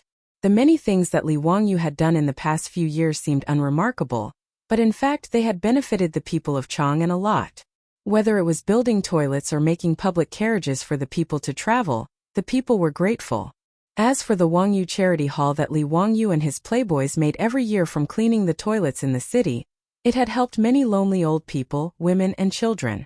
The Union Medical Hospital treated the poor people for free and did not take any money for medicine. How many people were grateful to it? Not to mention that Li Wangyu and his wife risked their lives in Yanling County of Shuzhou to put out the big head plague that made people pale at the mention of it. The imperial court officials might not remember these things, but the people of Chang'an engraved them in their hearts. At that time, not only were the people mourning, the scholars and scholars were also mourning. After all, Li Wangyu was a shameless plagiarism. He Taoist Academy of the Tang Dynasty Royal Academy, and publicly taught Taoist ancestors unique skill. It could be said that in the literary world of the Tang Dynasty, Li Wangyu had long been the idol of countless scholars and scholars. The news of Li Wangyu's death also made the scholars and scholars of the Tang Dynasty write essays and poems to mourn. In the end, no one expected that more than a year later, there would be news from the desert that Li Wangyu was not dead. What was more unexpected was that this guy was not only alive, but also led the army to the Mabei grassland. In a short time, he destroyed the newly rising Xianchuo Khanate with only a little more than 10,000 soldiers. All kinds of news came one after another, but it dazzled the people and made them even more speechless. The imperial court was in a mess because of this. Li Wangyu led the army to attack the Xianchuo Khanate without the emperor's order, which naturally made the aristocratic families feel that they had something on him. For a time, the officials from the aristocratic families wrote letters to impeach Li Wangyu for indiscriminately using the army, plotting against the law, and destroying the harmonious relationship with the Xianchuo Khanate.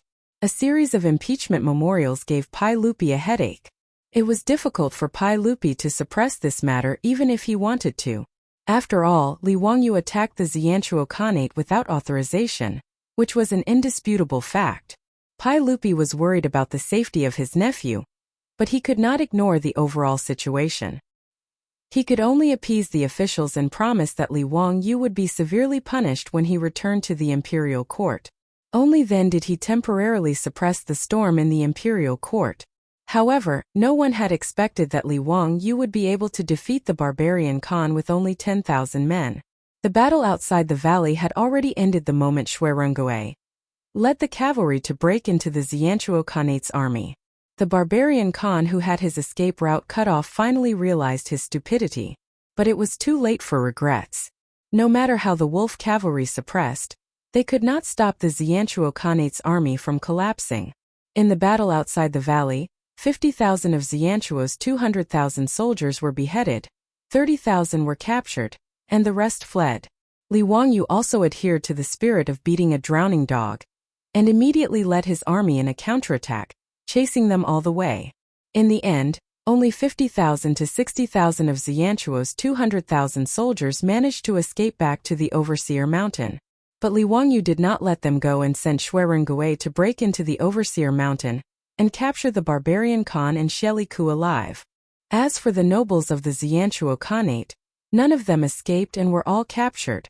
Tang Songling, who was imprisoned in the Overseer Mountain by the barbarian Khan, only realized that the Xianchuo Khanate was destroyed just like that when the Tang army broke into the Overseer Mountain and rescued him. Not to mention how happy Tang Songling was and how he crazily flattered Li Wangyu. When the news reached Chang'an, it scared Pai Lupi and the officials. After confirming that the news was accurate, Pai Lupi could not care less about his dignity as an emperor and laughed in front of the officials. Although the Xianchuo Khanate and the Tang dynasty had a good relationship, and the barbarian Khan had once asked Pai Lupi to marry the princess of the Tang dynasty. However, there was no such thing as true friendship between countries. Pai Lupi granted the barbarian Khan the title of Zurija Khan, and acknowledged the existence of the Xianchuo Khanate, only because the Tang dynasty did not have enough power, and wanted to use the Xianchuo Khanate to involve the Turks. The Xianchuo Khanate stretched from the Daxing and mountains to the east, to the Altai Mountains to the west, and to the Selenge River to the north. With such a large territory, it was impossible for Pai Lupi and the officials to not covet it. So in the 19th year of Chang'an, after the death of the barbarian Khan, the Tang dynasty immediately sent troops to destroy the grassland Khanate and brought it into the territory of the Tang dynasty. Now Li Wangyu had conquered the grassland of Mabei with only 10,000 people. It would be strange if Pai Lupi was not ecstatic. After Pai Lupi discussed with Fang Xianling, Zhang Sunwuji, Gao Shilian and the other big shots, they did not even wait for Li Wangyu to return to the court and directly sent a large number of officials to the grassland of Mabei. The grassland of Mabei was divided into 13 prefectures, with prefectures and prefectures. The Yinran Protectorate was set up to govern the grassland of Mabei. At this point, the grassland of Mabei was swallowed into the stomach of the Tang dynasty. Originally, even if the Xianchuo Khanate was short-lived, it would have existed for 10 to 20 years. But now it was extremely short-lived. In just a few years it no longer existed. Li Wangyu's battle changed the situation and made the aristocratic families speechless. In the court, no one mentioned the impeachment memorials anymore. The Xianchuo Khanate was destroyed. What was the point of impeachment? Expanding the territory, no matter which dynasty it was a great achievement. As for destroying the relationship with the Xianchuo Khanate, that was even more nonsense. The barbarian Khan and the nobles of the Xianchuo Khanate were all captured alive by the Tang army. Who cared about what they thought? Today, Li Wangyu led the Tang army to victory and returned to the court. Pai Lupi personally led the civil and military officials 30 li out of the city to welcome him back. Chapter 1053. In the autumn of the 5th year of Chang'an, Li Wangyu set out from Chang'an to the western regions. Who knew that after going around in circles, when he returned to Chang'an, it was already the summer of the 7th year of Chang'an. Nearly 2 years later, when Li Wangyu led the army back to the Tang dynasty and was about to reach Chang'an, he could not help but feel a sense of homesickness and unconsciously became anxious and nervous. Especially when he thought of Su Chongqing and his son and daughter, Li Wangyu's heart could not help but beat faster. If it were not for a messenger reporting that Pai Lupi would personally lead the civil and military officials to welcome the army's triumphant return 30 li outside the city, he would even have the impulse to abandon the army and lead Niu Wu and the others back to Dingzhou village. Glory and congratulations could not compare to his desire to go home. Including Chang Chumo and the other playboys, Shui Rengue and the Tang soldiers all became excited when they heard that His Majesty would personally go 30 li outside the city to welcome the army's triumphant return. Their armor was polished again and again, their swords were polished until they were shiny, and their robes were so neat that not even a wrinkle could be seen. Only Li Wangyu secretly cursed in his heart, thinking that Pai Lupi's actions were superfluous, delaying his time to go home to see his wife and children. Li Wangyu secretly swore that from now on, he would not care about the affairs of the imperial court even if he was beaten to death. Pai Lupi could do whatever he wanted. Whether it was conquering Liaodong in the east or Tufan in the west, he would not accompany or participate in it. The greatest enjoyment was having a wife and children on a warm bed. All that talk about making a name for yourself and leaving your name in the annals of history was nonsense. The unambitious Li Wangyu suppressed his eagerness to go home and finally saw Pai Lupi's imperial carriage that had been waiting 30 li outside of Chang'an. Although he was secretly cursing Pai Lupi for delaying his time, Li Wangyu followed the rules and obediently rolled off the horse and bowed to Pai Lupi. Pai Lupi laughed and helped Li Wangyu up. He carefully sized him up and nodded in satisfaction. "Zio, I haven't seen you for 2 years. You've become darker and thinner. I'm very happy that you can return safely. You don't blame me for almost killing you, right?" Li Wangyu quickly bowed. "Your Majesty is too polite. This is my duty. How can I blame Your Majesty? It's good that you don't blame me. We didn't expect that when we sent you to the western regions, you would conquer the Mabei dynasty." Li Wangyu was a little embarrassed. It was an accident. I didn't expect this either. This was also an accident. Originally, Li Wangyu only wanted to help Adi and the Hurut tribe vent their anger. He didn't expect that after a while, he actually destroyed the Xianchuo Khanate.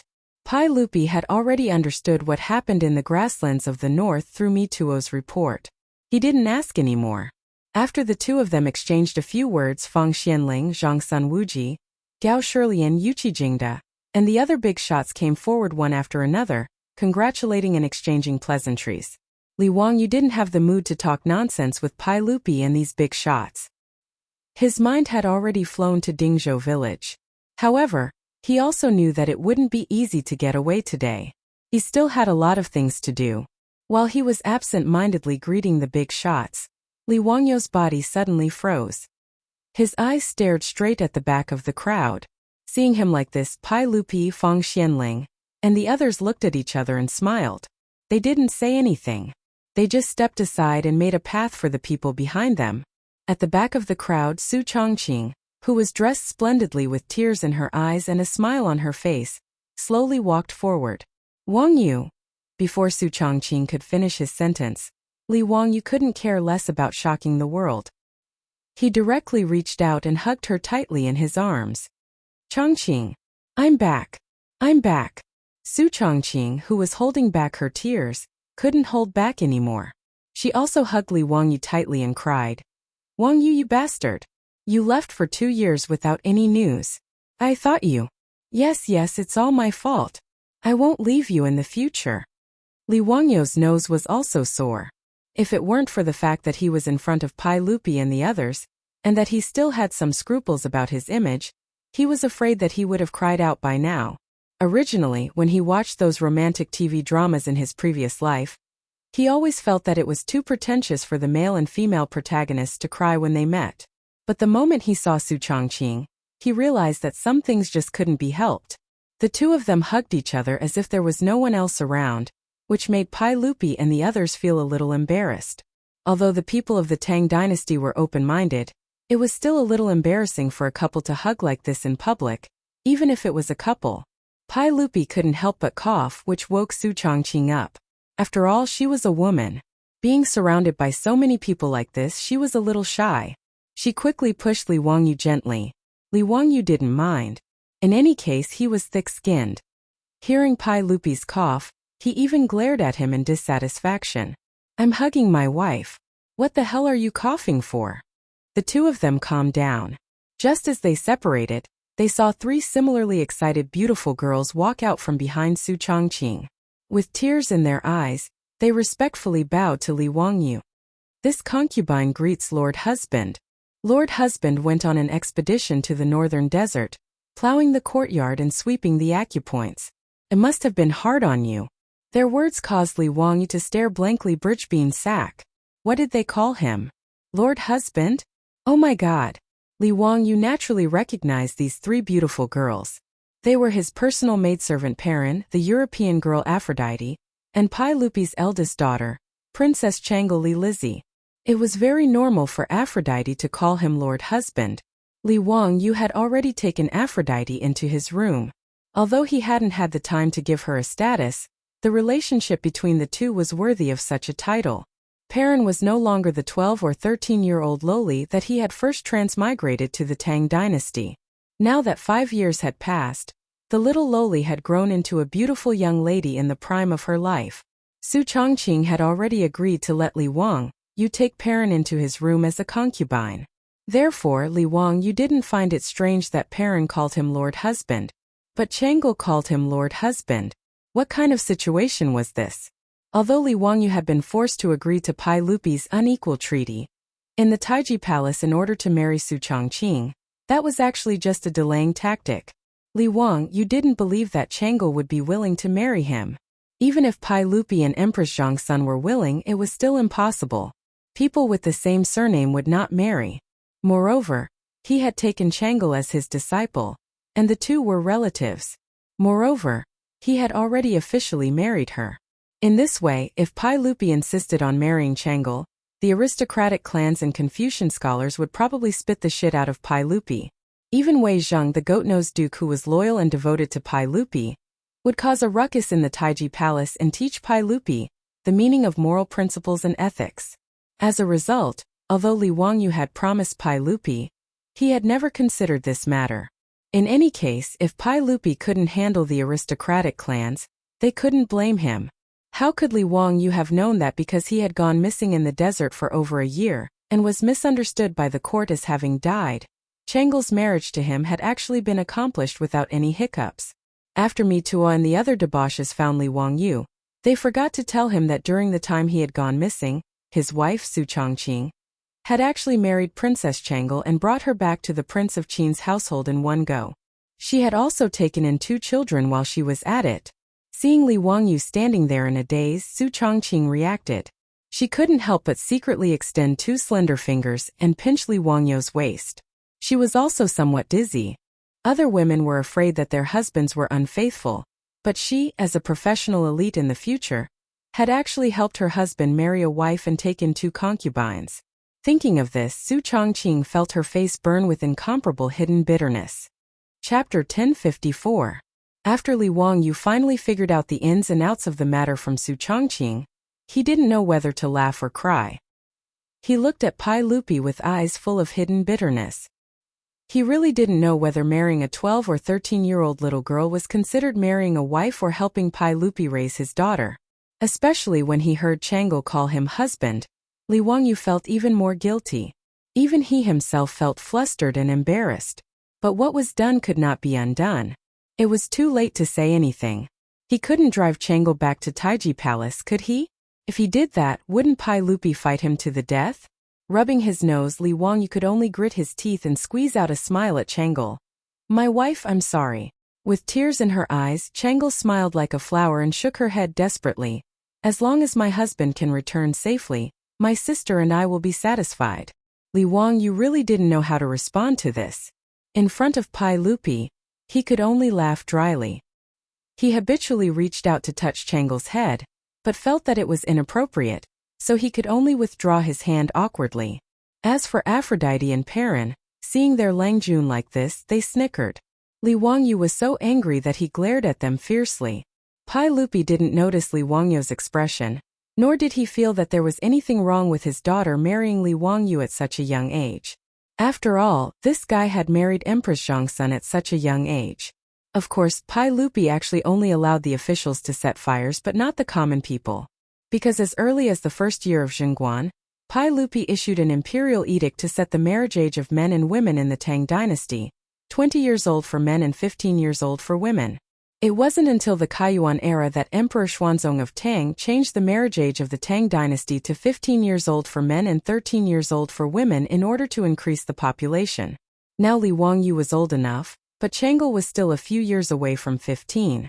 Of course, no one would ask Pai Lupi for this reason. Li Wangyu's resurrection caused all the officials in the imperial court to have a lot of complaints. Just his title as the Duke of Qin was enough to give the other officials a headache. As for the matter of Li Wangyu marrying 2 princesses by accident, no one, including Wei Zheng, bothered to get involved. In any case, Chang'an had already married into the Duke of Qin's manor. Even if they were sick of her, they couldn't say anything. Li Wangyu also had a headache about this, but he was too lazy to think too much about it. If he married her, then so be it. He could just treat it as a nurturing game. After a few years, Chang'an would eventually grow up. Thinking of this, Li Wangyu, the outwardly passionate man, couldn't help but steal a glance at Chang'an. He was a little excited. Pai Lupi led the officials out of the city to welcome the army's triumphant return. The ceremony was very complicated. In addition to the inspection of the army, the offering of prisoners and many other matters, it took a full 2 to 4 hours before the army and Pai Lupi's imperial carriage set off again, heading towards Chang'an city. Pai Lupi didn't make things difficult for the barbarian Khan and Sheli Khan, as well as Shui Yantua's nobles. After a round of reprimanding, the barbarian Khan and the others were even brought to the imperial ancestral temple for Pai Lupi to boast about their achievements to their ancestors. Then, like Sheli Khan, they would be conferred an official position by Pai Lupi and be raised in Chang'an city. Li Wangyu didn't need to worry about these matters. In fact, Li Wangyu now wanted to bring his wives back to Dingzhou village. He didn't even want to enter Chang'an city. However, the army had triumphed and returned. How could Pai Lupi let him go so easily? In the Taiji Palace, the imperial banquet had already been prepared. Pai Lupi wanted to hold a big banquet for the officials to celebrate. Li Wangyu couldn't refuse. He could only helplessly let Pai Lupi do as he pleased. With all kinds of banquets, eating and drinking, as well as all kinds of complicated ceremonies, Li Wangyu stayed in Chang'an city for a full 3 days before he could finally leave. During this period, just dealing with his friends and family, as well as his disciples, made Li Wangyu so tired that he almost collapsed. He felt that it was more tiring than riding a horse and fighting in the grassland. Although Li Wangyu had made a great contribution on his return from the western region's desert north, Pai Lupi didn't give him any more rewards. He only rewarded him with some gold, silver and jewels. It wasn't that Pai Lupi was stingy. It was that when he conferred Li Wangyu the title of King of Qin and married Chang'an to him, he had already rewarded him to the extreme. Even if Pai Lupi wanted to reward him, he couldn't. Above the title of prince, there was only the throne in the Taiji Palace. Could Pai Lupi give his throne to Li Wangyu? On the other hand, Chang Chumo and his group of foppish sons got a lot of benefits. Pai Lupi was not stingy with titles. Almost all the foppish sons were conferred titles, which made them very happy. They held a big banquet to show off. Li Wang, you didn't pay attention to the foppish sons' invitations. After he finished delegating the affairs in the imperial court and returned the military power to Pai Lupi, he couldn't wait to lead Niu Wu and others out of Chang'an city and rushed back to Dingzhou village. Li Wangyu couldn't help but be anxious. After returning to Chang'an, he only saw his wife once. He didn't even have time to be intimate with her. What's more, he hadn't even met his twins yet. When Su Chongqing and Chang'an went to meet Li Wangyu, they didn't take the children with them because they were too young. They were afraid that they would get sick. This made Li Wangyu even more restless in Chang'an city, and couldn't wait to fly to Dingzhou village immediately. He made up his mind that if there wasn't a comet hitting the earth, he wouldn't go to Chang'an city. He would hide in Prince Qin's mansion in Dingzhou village, and live his life behind closed doors. He would hide in the small building and live his life there. He didn't care about winter, summer or spring. His wife, children and warm bed were the life he wanted to live. Li Wangyu galloped all the way to Dingzhou village. Li Wangyu could already see from afar that there were many people waiting at the village entrance to welcome him. The old village chief had not seen him for 2 years, but he looked older. The old housekeeper Li Heng was supported by his wife. Looking at his Lang Jun, he was so excited that tears flowed down his face. He couldn't speak clearly. The men and women of Dingzhou village, old and young, all came out to welcome him. The servants and maids in his residence were all present as well. They all came to welcome the return of their Lang Jun. However, Li Wangyu didn't have time to greet them. His eyes were fixed on the 2 children in Su Chongqing's arms. He didn't wait for the steed to come to a stop before he impatiently jumped off the horse's back and rushed to the front of Su Chongqing. He reached out to hold the 2 little fellows but was afraid that he would hurt the children. For a moment he was at a loss and didn't know where to put his hands and feet. Chongqing, are they my son and daughter? Su Chongqing stared at him angrily. What do you think? Who will they be? I didn't mean that. Li Wangyu rubbed his hands awkwardly. Which one is the elder sister? Which one is the younger brother? When Li Wangyu left Chang'an, Su Chongqing was only 2 months pregnant. 8 months later, she gave birth to a pair of children in the summer of the 6th year of Chang'an. They were just 1 year old. Li Wangyu couldn't tell the gender of the 1-year-old children. Su Chongqing rolled her beautiful eyes at him. The one on the left is the elder sister, and the one on the right is the younger brother. The smile on Li Wangyu's face widened. He reached out to hold the children. Good daughter, brat, call me daddy. He didn't care whether there was a father in the Tang dynasty or not. In Li Wangyu's mind, nothing was better than calling him daddy. The 2 little brats were originally staring curiously at the stranger in front of them with their big black eyes. Suddenly they saw Li Wangyu reach out to hug them. As if they had made an agreement, the siblings turned their heads at the same time and plunged into Su Chongqing's arms. Then they burst into tears. Obviously, Li Wangyu's action scared the 2 children. Li Wangyu withdrew his hands awkwardly, and his face was full of pain. Damn it, these 2 brats didn't give him any face at all. Su Chongqing hurriedly coaxed the children and didn't forget to roll her eyes at Li Wangyu again. Now you know? Let's see if you still run around in the future. Look, even the children don't recognize you. Chang'an, Aphrodite and Perrin also covered their mouths and snickered. Li Wangyu was so angry that he almost wanted to beat them up. It was so infuriating. They didn't take him, the head of the family, seriously at all. Tonight, the family law must be enforced. Chapter 1055. Li Wangyu liked to stay in the Duke of Qin's residence in Dingzhou village instead of Chang'an city. One of the most important reasons was that this place didn't have the endless sound of the morning drum. As people of the later generation, it was common for them to like to sleep in. Whether it was Li Wangyu or Su Changqing, it was the same for both of them. The servants and maids of the Duke of Qin's residence had long gotten used to this bad habit of their master's wife. Therefore, every morning, only Li Wangyu and Su Changqing were still asleep. Everyone in the residence was very quiet when they did their work, afraid that they would wake their masters up. Li Wangyu only slowly woke up when the sun had already risen high in the sky. Soon after, he reached out to hug Su Changqing beside him and very skillfully reached his hand into his beautiful superior's bosom to play with her. After giving birth, Su Changqing insisted on breastfeeding herself, and her breasts had become even more impressive. Li Wangyu felt that her breasts were comparable to that European girl, Aphrodite, and he couldn't bear to part with them. After returning from home for 2 years, Li Wangyu was already on the verge of going crazy from boredom. Last night he had even tossed around with Su Changqing for most of the night before falling asleep. With his interruption, his beautiful superior in his arms naturally woke up and slapped his hand in annoyance. "You're so annoying. You're already being naughty early in the morning." "I'll be punished by the heavens if I'm naughty with my wife." Li Wangyu had a glib tongue as he teased. "Wife, time to get up and do your morning exercise." Su Changqing's pretty face immediately turned red. "Stop fooling around. The maids will come in soon." They wouldn't dare. "I've already instructed them not to enter the bedroom without a summons." Li Wangyu didn't allow for any explanation as he flipped over and pressed his beautiful superior on top of him. Su Changqing subconsciously let out a soft cry before her red lips were covered by Li Wangyu's. Spring filled the entire room. It wasn't until late in the morning that the husband and wife finally got out of bed. Under the service of the maidservants, they freshened up and changed their clothes. Su Changqing had the maidservants bring the 2 children over and glared at Li Wangyu. "Don't come into my room tonight. Go sleep in Avro's room." "Oh right, Aji and Badger are almost 1 year old.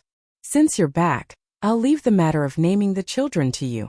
If it doesn't sound good, just you wait. Don't learn from Li Shimin. I'm so angry. Look at what kind of lousy pet name Li Shimin gave our child. According to the Tang custom, after a child was born, they would first be given a pet name. Only when the child was 1 year old would they be officially given a name. When Li Wangyu's twins were born, Li Wangyu was still playing with mud in the desert robbers' camp. Therefore, Pai Lupi unceremoniously gave the 2 children pet names in the name of his uncle. However, Li Wangyu couldn't help but want to beat someone up when he heard this nickname. His eldest daughter's pet name was Aji. Ji meant pig. Aji was a little pig. His son's pet name was Badger, a type of musteliid. F*ck, what kind of lousy pet names were these? Not to mention Su Changqing, even Li Wangyu wanted to curse when he heard it. However, when he thought about the pet names Pai Lupi had given his children, Li Wangyu felt relieved. Li Tai's pet name was Qingke, which was a type of bird. Li Ji's pet name was Jinu, which meant a little pheasant. Princess Jinyang, who would be born in the future, was Aji, which meant a little rhinoceros. Li Wangyu deeply suspected that Pai Lupi was running a zoo. The pet names he gave his children were all animals. However, since the names were given by Pai Lupi, although Su Changqing and Li Wangyu despised them, the officials and nobles were envious. In the residence, whether it was the old butler Li Heng or the servant girls, they all felt that it was a great honor. In this regard, Su Changqing could only pinch his nose and accept it. During this year he had gotten used to calling them Aji and Badger every day. However, the 2 in-laws did not dare to let Pai Lupi name the children's names. After Li Wangyu returned as a father, the responsibility of naming the children naturally fell on his head. Li Wangyu also had a headache when it came to naming. It was not a day or 2 that he was incompetent at naming. Otherwise, he would not have named the grandson of carpenter Lu in the village Lu Dahua. After Su Changqing gave him this arduous yet glorious task, this guy's brain was about to explode.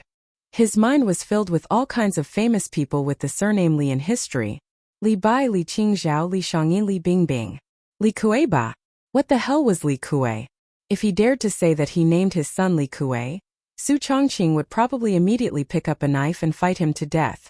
Li Wangyu pulled his hair worriedly. Why was it so difficult to give a name? It was easier to give a name with a family tree. The surname and the seniority were all decided by the ancestors. In the end, he just had to think of a word. However, in the Tang dynasty, such a name was rare. Most of the names were single words.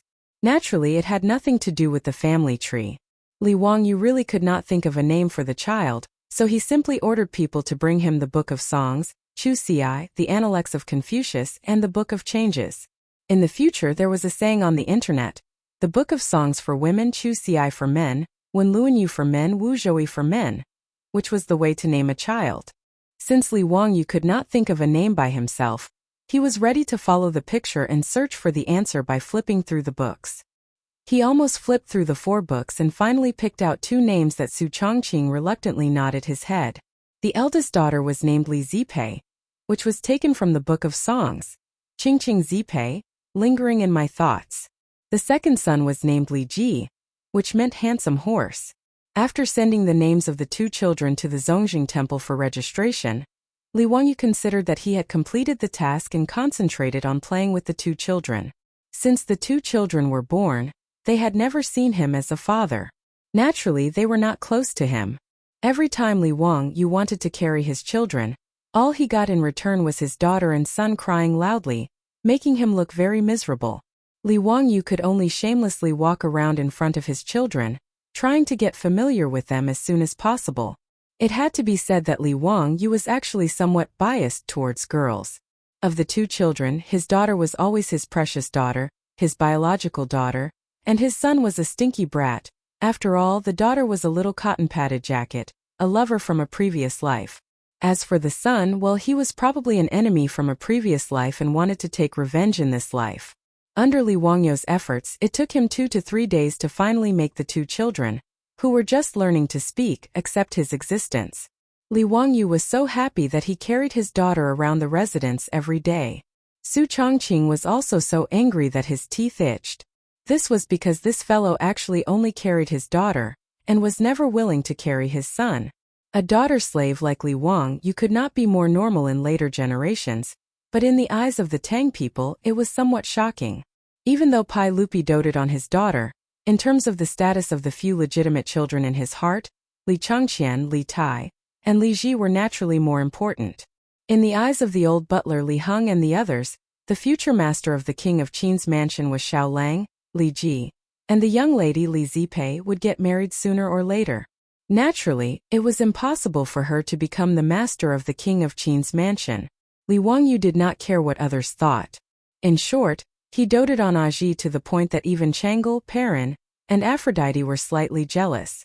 For several months, Li Wangyu did not care about what was going on in the outside world. He hid in his king of Qin's mansion leisurely, and was not even willing to set foot in Chang'an city. During this period, he officially took Perrin as his concubine. Back then, the little girl had just become someone's wife. Li Wangyu enjoyed the blessing of having 2 wives. As for Chang'an, Li Wangyu was not so perverted. Naturally, he did not dare to provoke this little girl. Although Chang'an was nominally his princess consort, no matter what, he had to wait for at least a few years before Li Wangyu dared to do such a beastly thing. Otherwise, Su Changqing would definitely fight him to the death. If the days continued like this, Li Wangyu would not be tired of it. But the trees wanted to be quiet, but the wind did not stop. Li Wangyu hid in Dingzhou village and did not see outsiders, but trouble came knocking on his door. And this time, the one who caused trouble was his eldest disciple, Ma Zhou. Chapter 1056.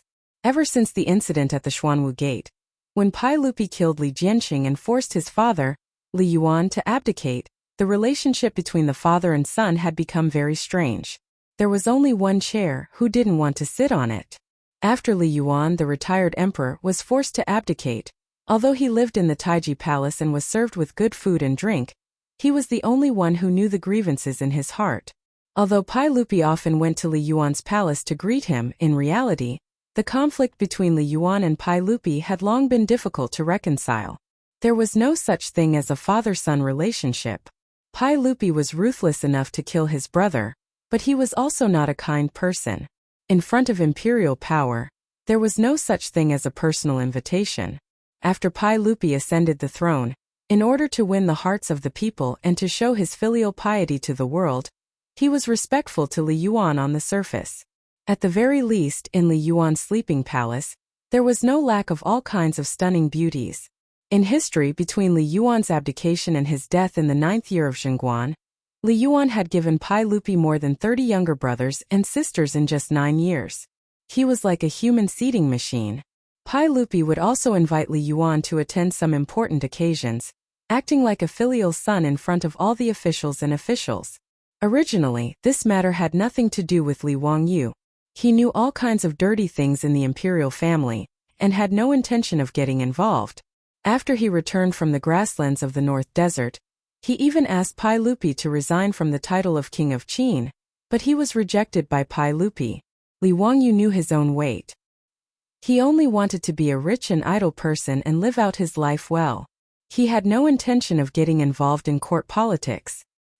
He was inexplicably conferred the title of King of Qin by Pai Lupi. It was not a good thing for his status to suddenly rise so high. After he returned to Chang'an City, he had been hiding in Dingzhou village. Apart from his laziness, it was also to avoid taboos. Originally, he was just a lowly prefectural duke, so he could speak and do things without any restrictions. However, after being conferred the title of Prince of Qin, Li Wangyu felt uneasy. He was afraid that he would say something wrong and caused Pai Lupi to be wary. Accompanying a monarch was like accompanying a tiger. This was not a joke. Although Li Wangyu and Pai Lupi, the emperor of the Tang dynasty, had always had a harmonious relationship, and Pai Lupi even cared for him a lot, who could guarantee this kind of thing? Li Changqian was Pai Lupi's son, and had been made the crown prince since he was young. But when the Pai Lupi's throne was threatened, what could Li Changqian do? Li Wangyu did not think that his position in Pai Lupi's heart was higher than Li Changqian's. Now that the emperor and his minister were so harmonious, it was only because Li Wangyu had shown outstanding talent, was young, and did not have a high status. He was not a threat to Pai Lupi at all. In addition, Pai Lupi was now in the prime of his life, so he would not be suspicious of him. However, Li Wangyu also knew that as Pai Lupi grew older, he would do a lot of foolish things. He now had a big family with sons and daughters, so Li Wangyu did not dare to gamble, nor could he afford to gamble. Therefore, after returning from the grasslands of the North Desert, Li Wangyu made up his mind to speak less and do less in the future. He would try his best to eliminate his presence in the imperial court and just be a rich and idle king. However, it was still the same saying. The tree wants to be quiet, but the wind will not stop. Li Wangyu wanted to calm down, but his eldest disciple Ma Zhou had caused him trouble that was neither too big nor too small. In history, in the 8th year of Chang'an, Ma Zhou, who was then the imperial censor, wrote a memorial to Pai Lupi, asking Pai Lupi to build a palace north of Taiji Palace for the retired emperor, Li Yuan, to serve the retired emperor and enjoy his old age. This was the famous Daming Palace in the history of the Tang dynasty. Pai Lupi, in order to show to the world that he and Li Yuan were filial, nodded and agreed to this matter. At first, this palace was named Yong'an Palace, and in the 9th year of Chang'an it was renamed Daming Palace. However, at that time the Tang dynasty was not very strong. In addition, 1 year after the construction of Daming Palace, Li Yuan suddenly died of illness. Pai Lupi ordered the construction of Daming Palace to be suspended. It was not until Li Ji ascended the throne that the construction of Daming Palace was restarted after 28 years. In the 3rd year of Longxua, Emperor Gaozong of Tang, Li Ji moved from Taiji Palace to Daming Palace. From then on, the political center of the Tang dynasty changed from Taiji Palace to Daming Palace. Logically speaking, although the current financial situation of the Tang dynasty was not very good, Pai Lupi wanted to build Daming Palace to show filial respect to Li Yuan so no one could say no. However, the problem was that this matter was not proposed by Pai Lupi, but by Ma Zhou. As a result, they had poked a hornet's nest. Unlike in history, when Ma Zhou, as the imperial censor, wrote a memorial to build Daming Palace, those aristocratic families and the officials of the imperial court were too lazy to participate in this matter. Hence, the matter of building Daming Palace did not cause any waves. However, now that Ma Zhou was Li Wangyu's eldest disciple, whether it was Pai Lupi, the aristocratic families, or the officials of the imperial court, they all treated Ma Zhou as Li Wangyu's direct disciple. They treated his idea as Li Wangyu's idea. After Ma Zhou handed a memorial to Pai Lupi in Taiji Palace, asking to build Daming Palace, it instantly caused a huge wave. The aristocratic families could not find an excuse to attack Li Wangyu, but Ma Zhou's memorial gave them a reason. Under the instructions of Wang Renyu, Zhang Yuanshou, and the others, the aristocratic family officials crazily wrote memorials to attack Ma Zhou for having evil intentions and deceiving the emperor. In the memorials that the aristocratic family officials handed in, they listed Ma Zhou's various crimes. To a certain extent, the memorials from the aristocratic families were not wrong. Now that the Tang dynasty had just recuperated for a few years, the treasury was slightly full, and it was the time for many things to be done. Now that they had conquered the western regions and the northern desert grassland, they needed a lot of funds from the imperial court. At this time, Ma Zhou actually dared to persuade His Majesty to build a palace. He deserved to die. In the end, it was all about money. According to the contents of Ma Zhou's memorial, the cost of building Daming Palace was naturally a huge astronomical figure. In history, Li Ji and Wu Zetian built Daming Palace. They recruited 100,000 craftsmen and spent the taxes of 15 states. When Penglai Palace was built, they even stopped giving the officials a month's salary to fund the construction of Penglai Palace. Later, several generations of Tang emperors also spent a lot of money to repair and expand Daming Palace, which lasted for 100 years. Therefore, it was really difficult to calculate how much money was spent to build Daming Palace. In short, it was an astronomical figure that was difficult to calculate. Not to mention the aristocratic families used this to attack Ma Zhou and Li Wangyu. In fact, even Feng Xianling, Gao Shilian, and others did not agree with spending a lot of money to build this palace. It's just that everyone was worried about Pai Lupi and Li Wangyu's face, so they didn't follow and hit them when they were down, but they also kept their mouths shut and didn't help either side. Pai Lupi was also a little hesitant. On the one hand, he felt that it was indeed right to build a new palace for his father, Li Yuan. On the other hand, he was also a little distressed about the money. Over the years, the imperial family had done business with Li Wangyu and earned a lot of gold and copper coins. He also felt a little distressed about using all this money to build a palace. But if he supported the aristocratic families, then Pai Lupi would definitely not be willing. So he simply did not express his opinion and let Ma Zhou and the other aristocratic family officials argue. Li Wangyu's disciples would definitely help Ma Zhou. Whether it was Yan Liben, Lu Rengui, or Shangguan Yi, they stood firmly behind Ma Zhou and supported him. As a result, the court became more and more lively, and it was noisy every day. Pai Lupi also had a headache about this, so he simply issued a decree and ordered people to run to Dingzhou village in Hu County and drag out Li Wangyu, who was living peacefully in Qin Wang's mansion, and order him to come to the court to solve this matter. Tomorrow, I will go out with my friends for 2 days. Although I brought my mobile phone and Bluetooth keyboard, I may not have time to write. If I don't update, then this old man is asking for leave. Chapter 1057. After Li Wangyu finally figured out what happened in the imperial court, he didn't know whether to laugh or cry. With regards to Ma Zhou's memorial, he was gnashing his teeth in hatred. If he had nothing better to do, why did he get involved in the imperial court's affairs? Who cares if Pai Lupi is filial to me? What does it have to do with you? If Ma Zhou wasn't in front of him, Li Wangyu would have the urge to beat him up. In Li Wangyu's opinion, he did not support the construction of the Daming Palace. Li Yuan wouldn't be able to enjoy it. Even if he could, how could the huge Taiji Palace not be enough for Pai Lupi and his family? Wasn't building the Daming Palace with the blood and sweat of the people of the Tang dynasty? Weren't the people of the Tang dynasty the ones working hard? That bastard Ma Zhou actually wrote a memorial to urge Pai Lupi to build the palace. He really didn't know his own name. Actually, Li Wangyu also remembered this matter in his heart. He also had plans to find time to find Ma Zhou and give him a warning. He wanted to warn him not to rashly submit a letter to Li Er next year. After all, in history, Ma Zhou only wrote a memorial to Pai Lupi in the 8th year of Zhenguan era to ask for the construction of the Daming Palace.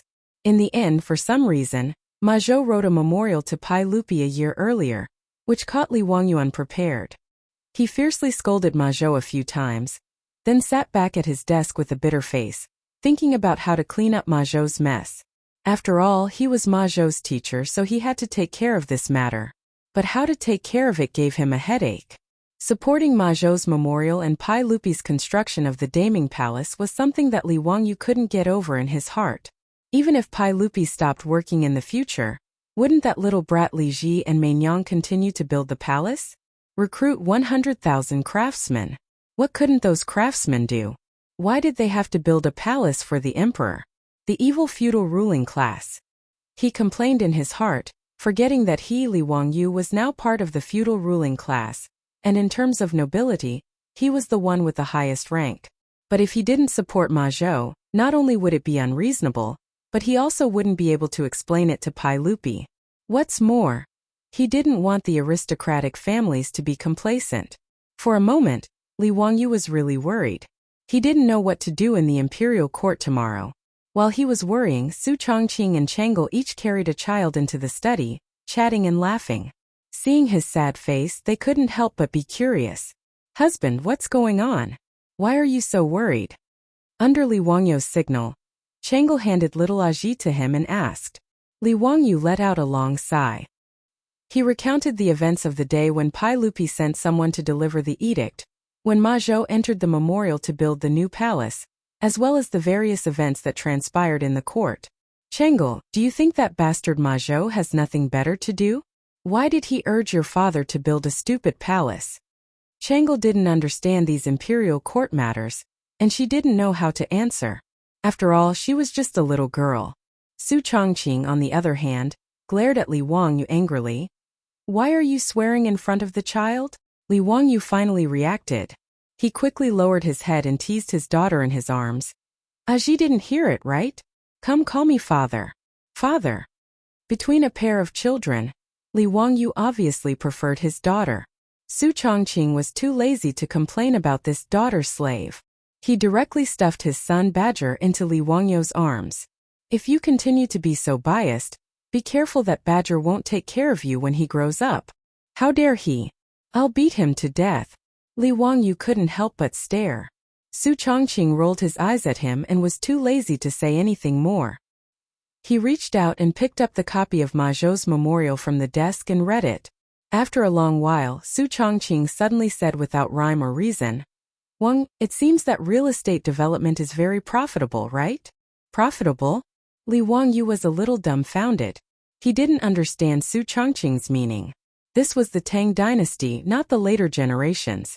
How could real estate make money? Su Chongqing said without rhyme or reason, "I heard that there are more and more merchants and officials in Chang'an City now. The houses near Taiji Palace in the north of the city are also getting more and more expensive. Wang Yu, if we want to sell the house in Kaihua Square now, it will be much more expensive than when you bought it, right?" Su Chongqing's words were like a bolt of lightning that suddenly illuminated Li Wangyu's eyes. He suddenly stood up. "Chongqing, what do you mean?" "Humph. Think about it yourself. Sister Chang'an, let's go." After saying this, Su Chongqing pulled Chang'an out of the door, leaving Li Wangyu holding his son and daughter and excitedly pacing in the study. In this case it seems to be very promising. After thinking for a while, Li Wangyu had an idea. After kissing his daughter and son fiercely, he called the maidservants and handed the children to them. He returned to the study, found a pen and paper, and began to write and draw. The next day, before dawn, Aphrodite and Perrin, who had served their master in bed last night, carefully woke him up. After washing him up and changing him into his court robes, he got on the four-wheeled carriage under the protection of Niu Wu and the other officers of the mansion and sped towards Chang'an City. Li Wangyu had to attend the morning court today. After entering the imperial city, Li Wangyu smiled and greeted a group of familiar big shots. He still bowed and greeted them with the etiquette of a junior. When he saw Yu Shernan arrive, he hurriedly trotted forward and carefully supported the old man. Regardless of whether it was Yu Shernan or the other officials, they were all gratified that Li Wangyu, the Duke of Qin, was still as close to people as before despite his noble title. "Zio, I'm afraid there will be many waves in court today. You must remember to be careful," Yu Shernan kindly reminded. Li Wangyu smiled. "Rest assured, Duke Yu, I know what to do." "Oh, what do you plan to do? Do you have any use for old me?" "Buddha says, I can't say. Haha." Li Wangyu smiled and kept him in suspense. These were the same words he had said to Yu Shernan when he first met him. Yu Shernan examined Li Wangyu from head to toe with his slightly dim old eyes. Then a grin appeared on his face. This young prince whom he had met at the crossroads of Hu County was indeed the same young man from back then. He hadn't changed at all. Li Wangyu supported Yu Shernan and walked towards the rows of officials. Ma Zhou, Yan Liben, Lu Rengui, Shang Guanyi and the others silently walked to Li Wangyu's side and bowed. Teacher, I've caused trouble for you. Ma Zhou was ashamed. He also didn't expect that a memorial would cause such a stir in the capital. Pai Lupi had summoned Li Wangyu to court for this matter. In fact, Ma Zhou and the others had rushed to Dingzhou village yesterday to pay respects to their teacher. But they were refused entry. Li Wangyu had ordered people to chase them away. Li Wangyu was naturally angry. He felt that his disciple, no matter what, should have the country and the people in his heart. What was the point of meddling in the affairs of the imperial family? Moreover, Ma Zhou's memorial to build the Daming Palace was too much of a flattery to Pai Lupi. Therefore, how could Li Wangyu not be angry? After hearing Ma Zhou's words, Li Wangyu rolled his eyes to the sky. Oh, isn't this Imperial Censor Ma? What are you saying? Imperial Censor Ma is wholeheartedly serving the public. How did you cause trouble for me? His words scared Ma Zhou so much that his face turned white. His knees went soft and he directly knelt in front of Li Wangyu. Teacher, I was wrong. Please forgive me. Please punish me. Ma Zhou was really scared at this time.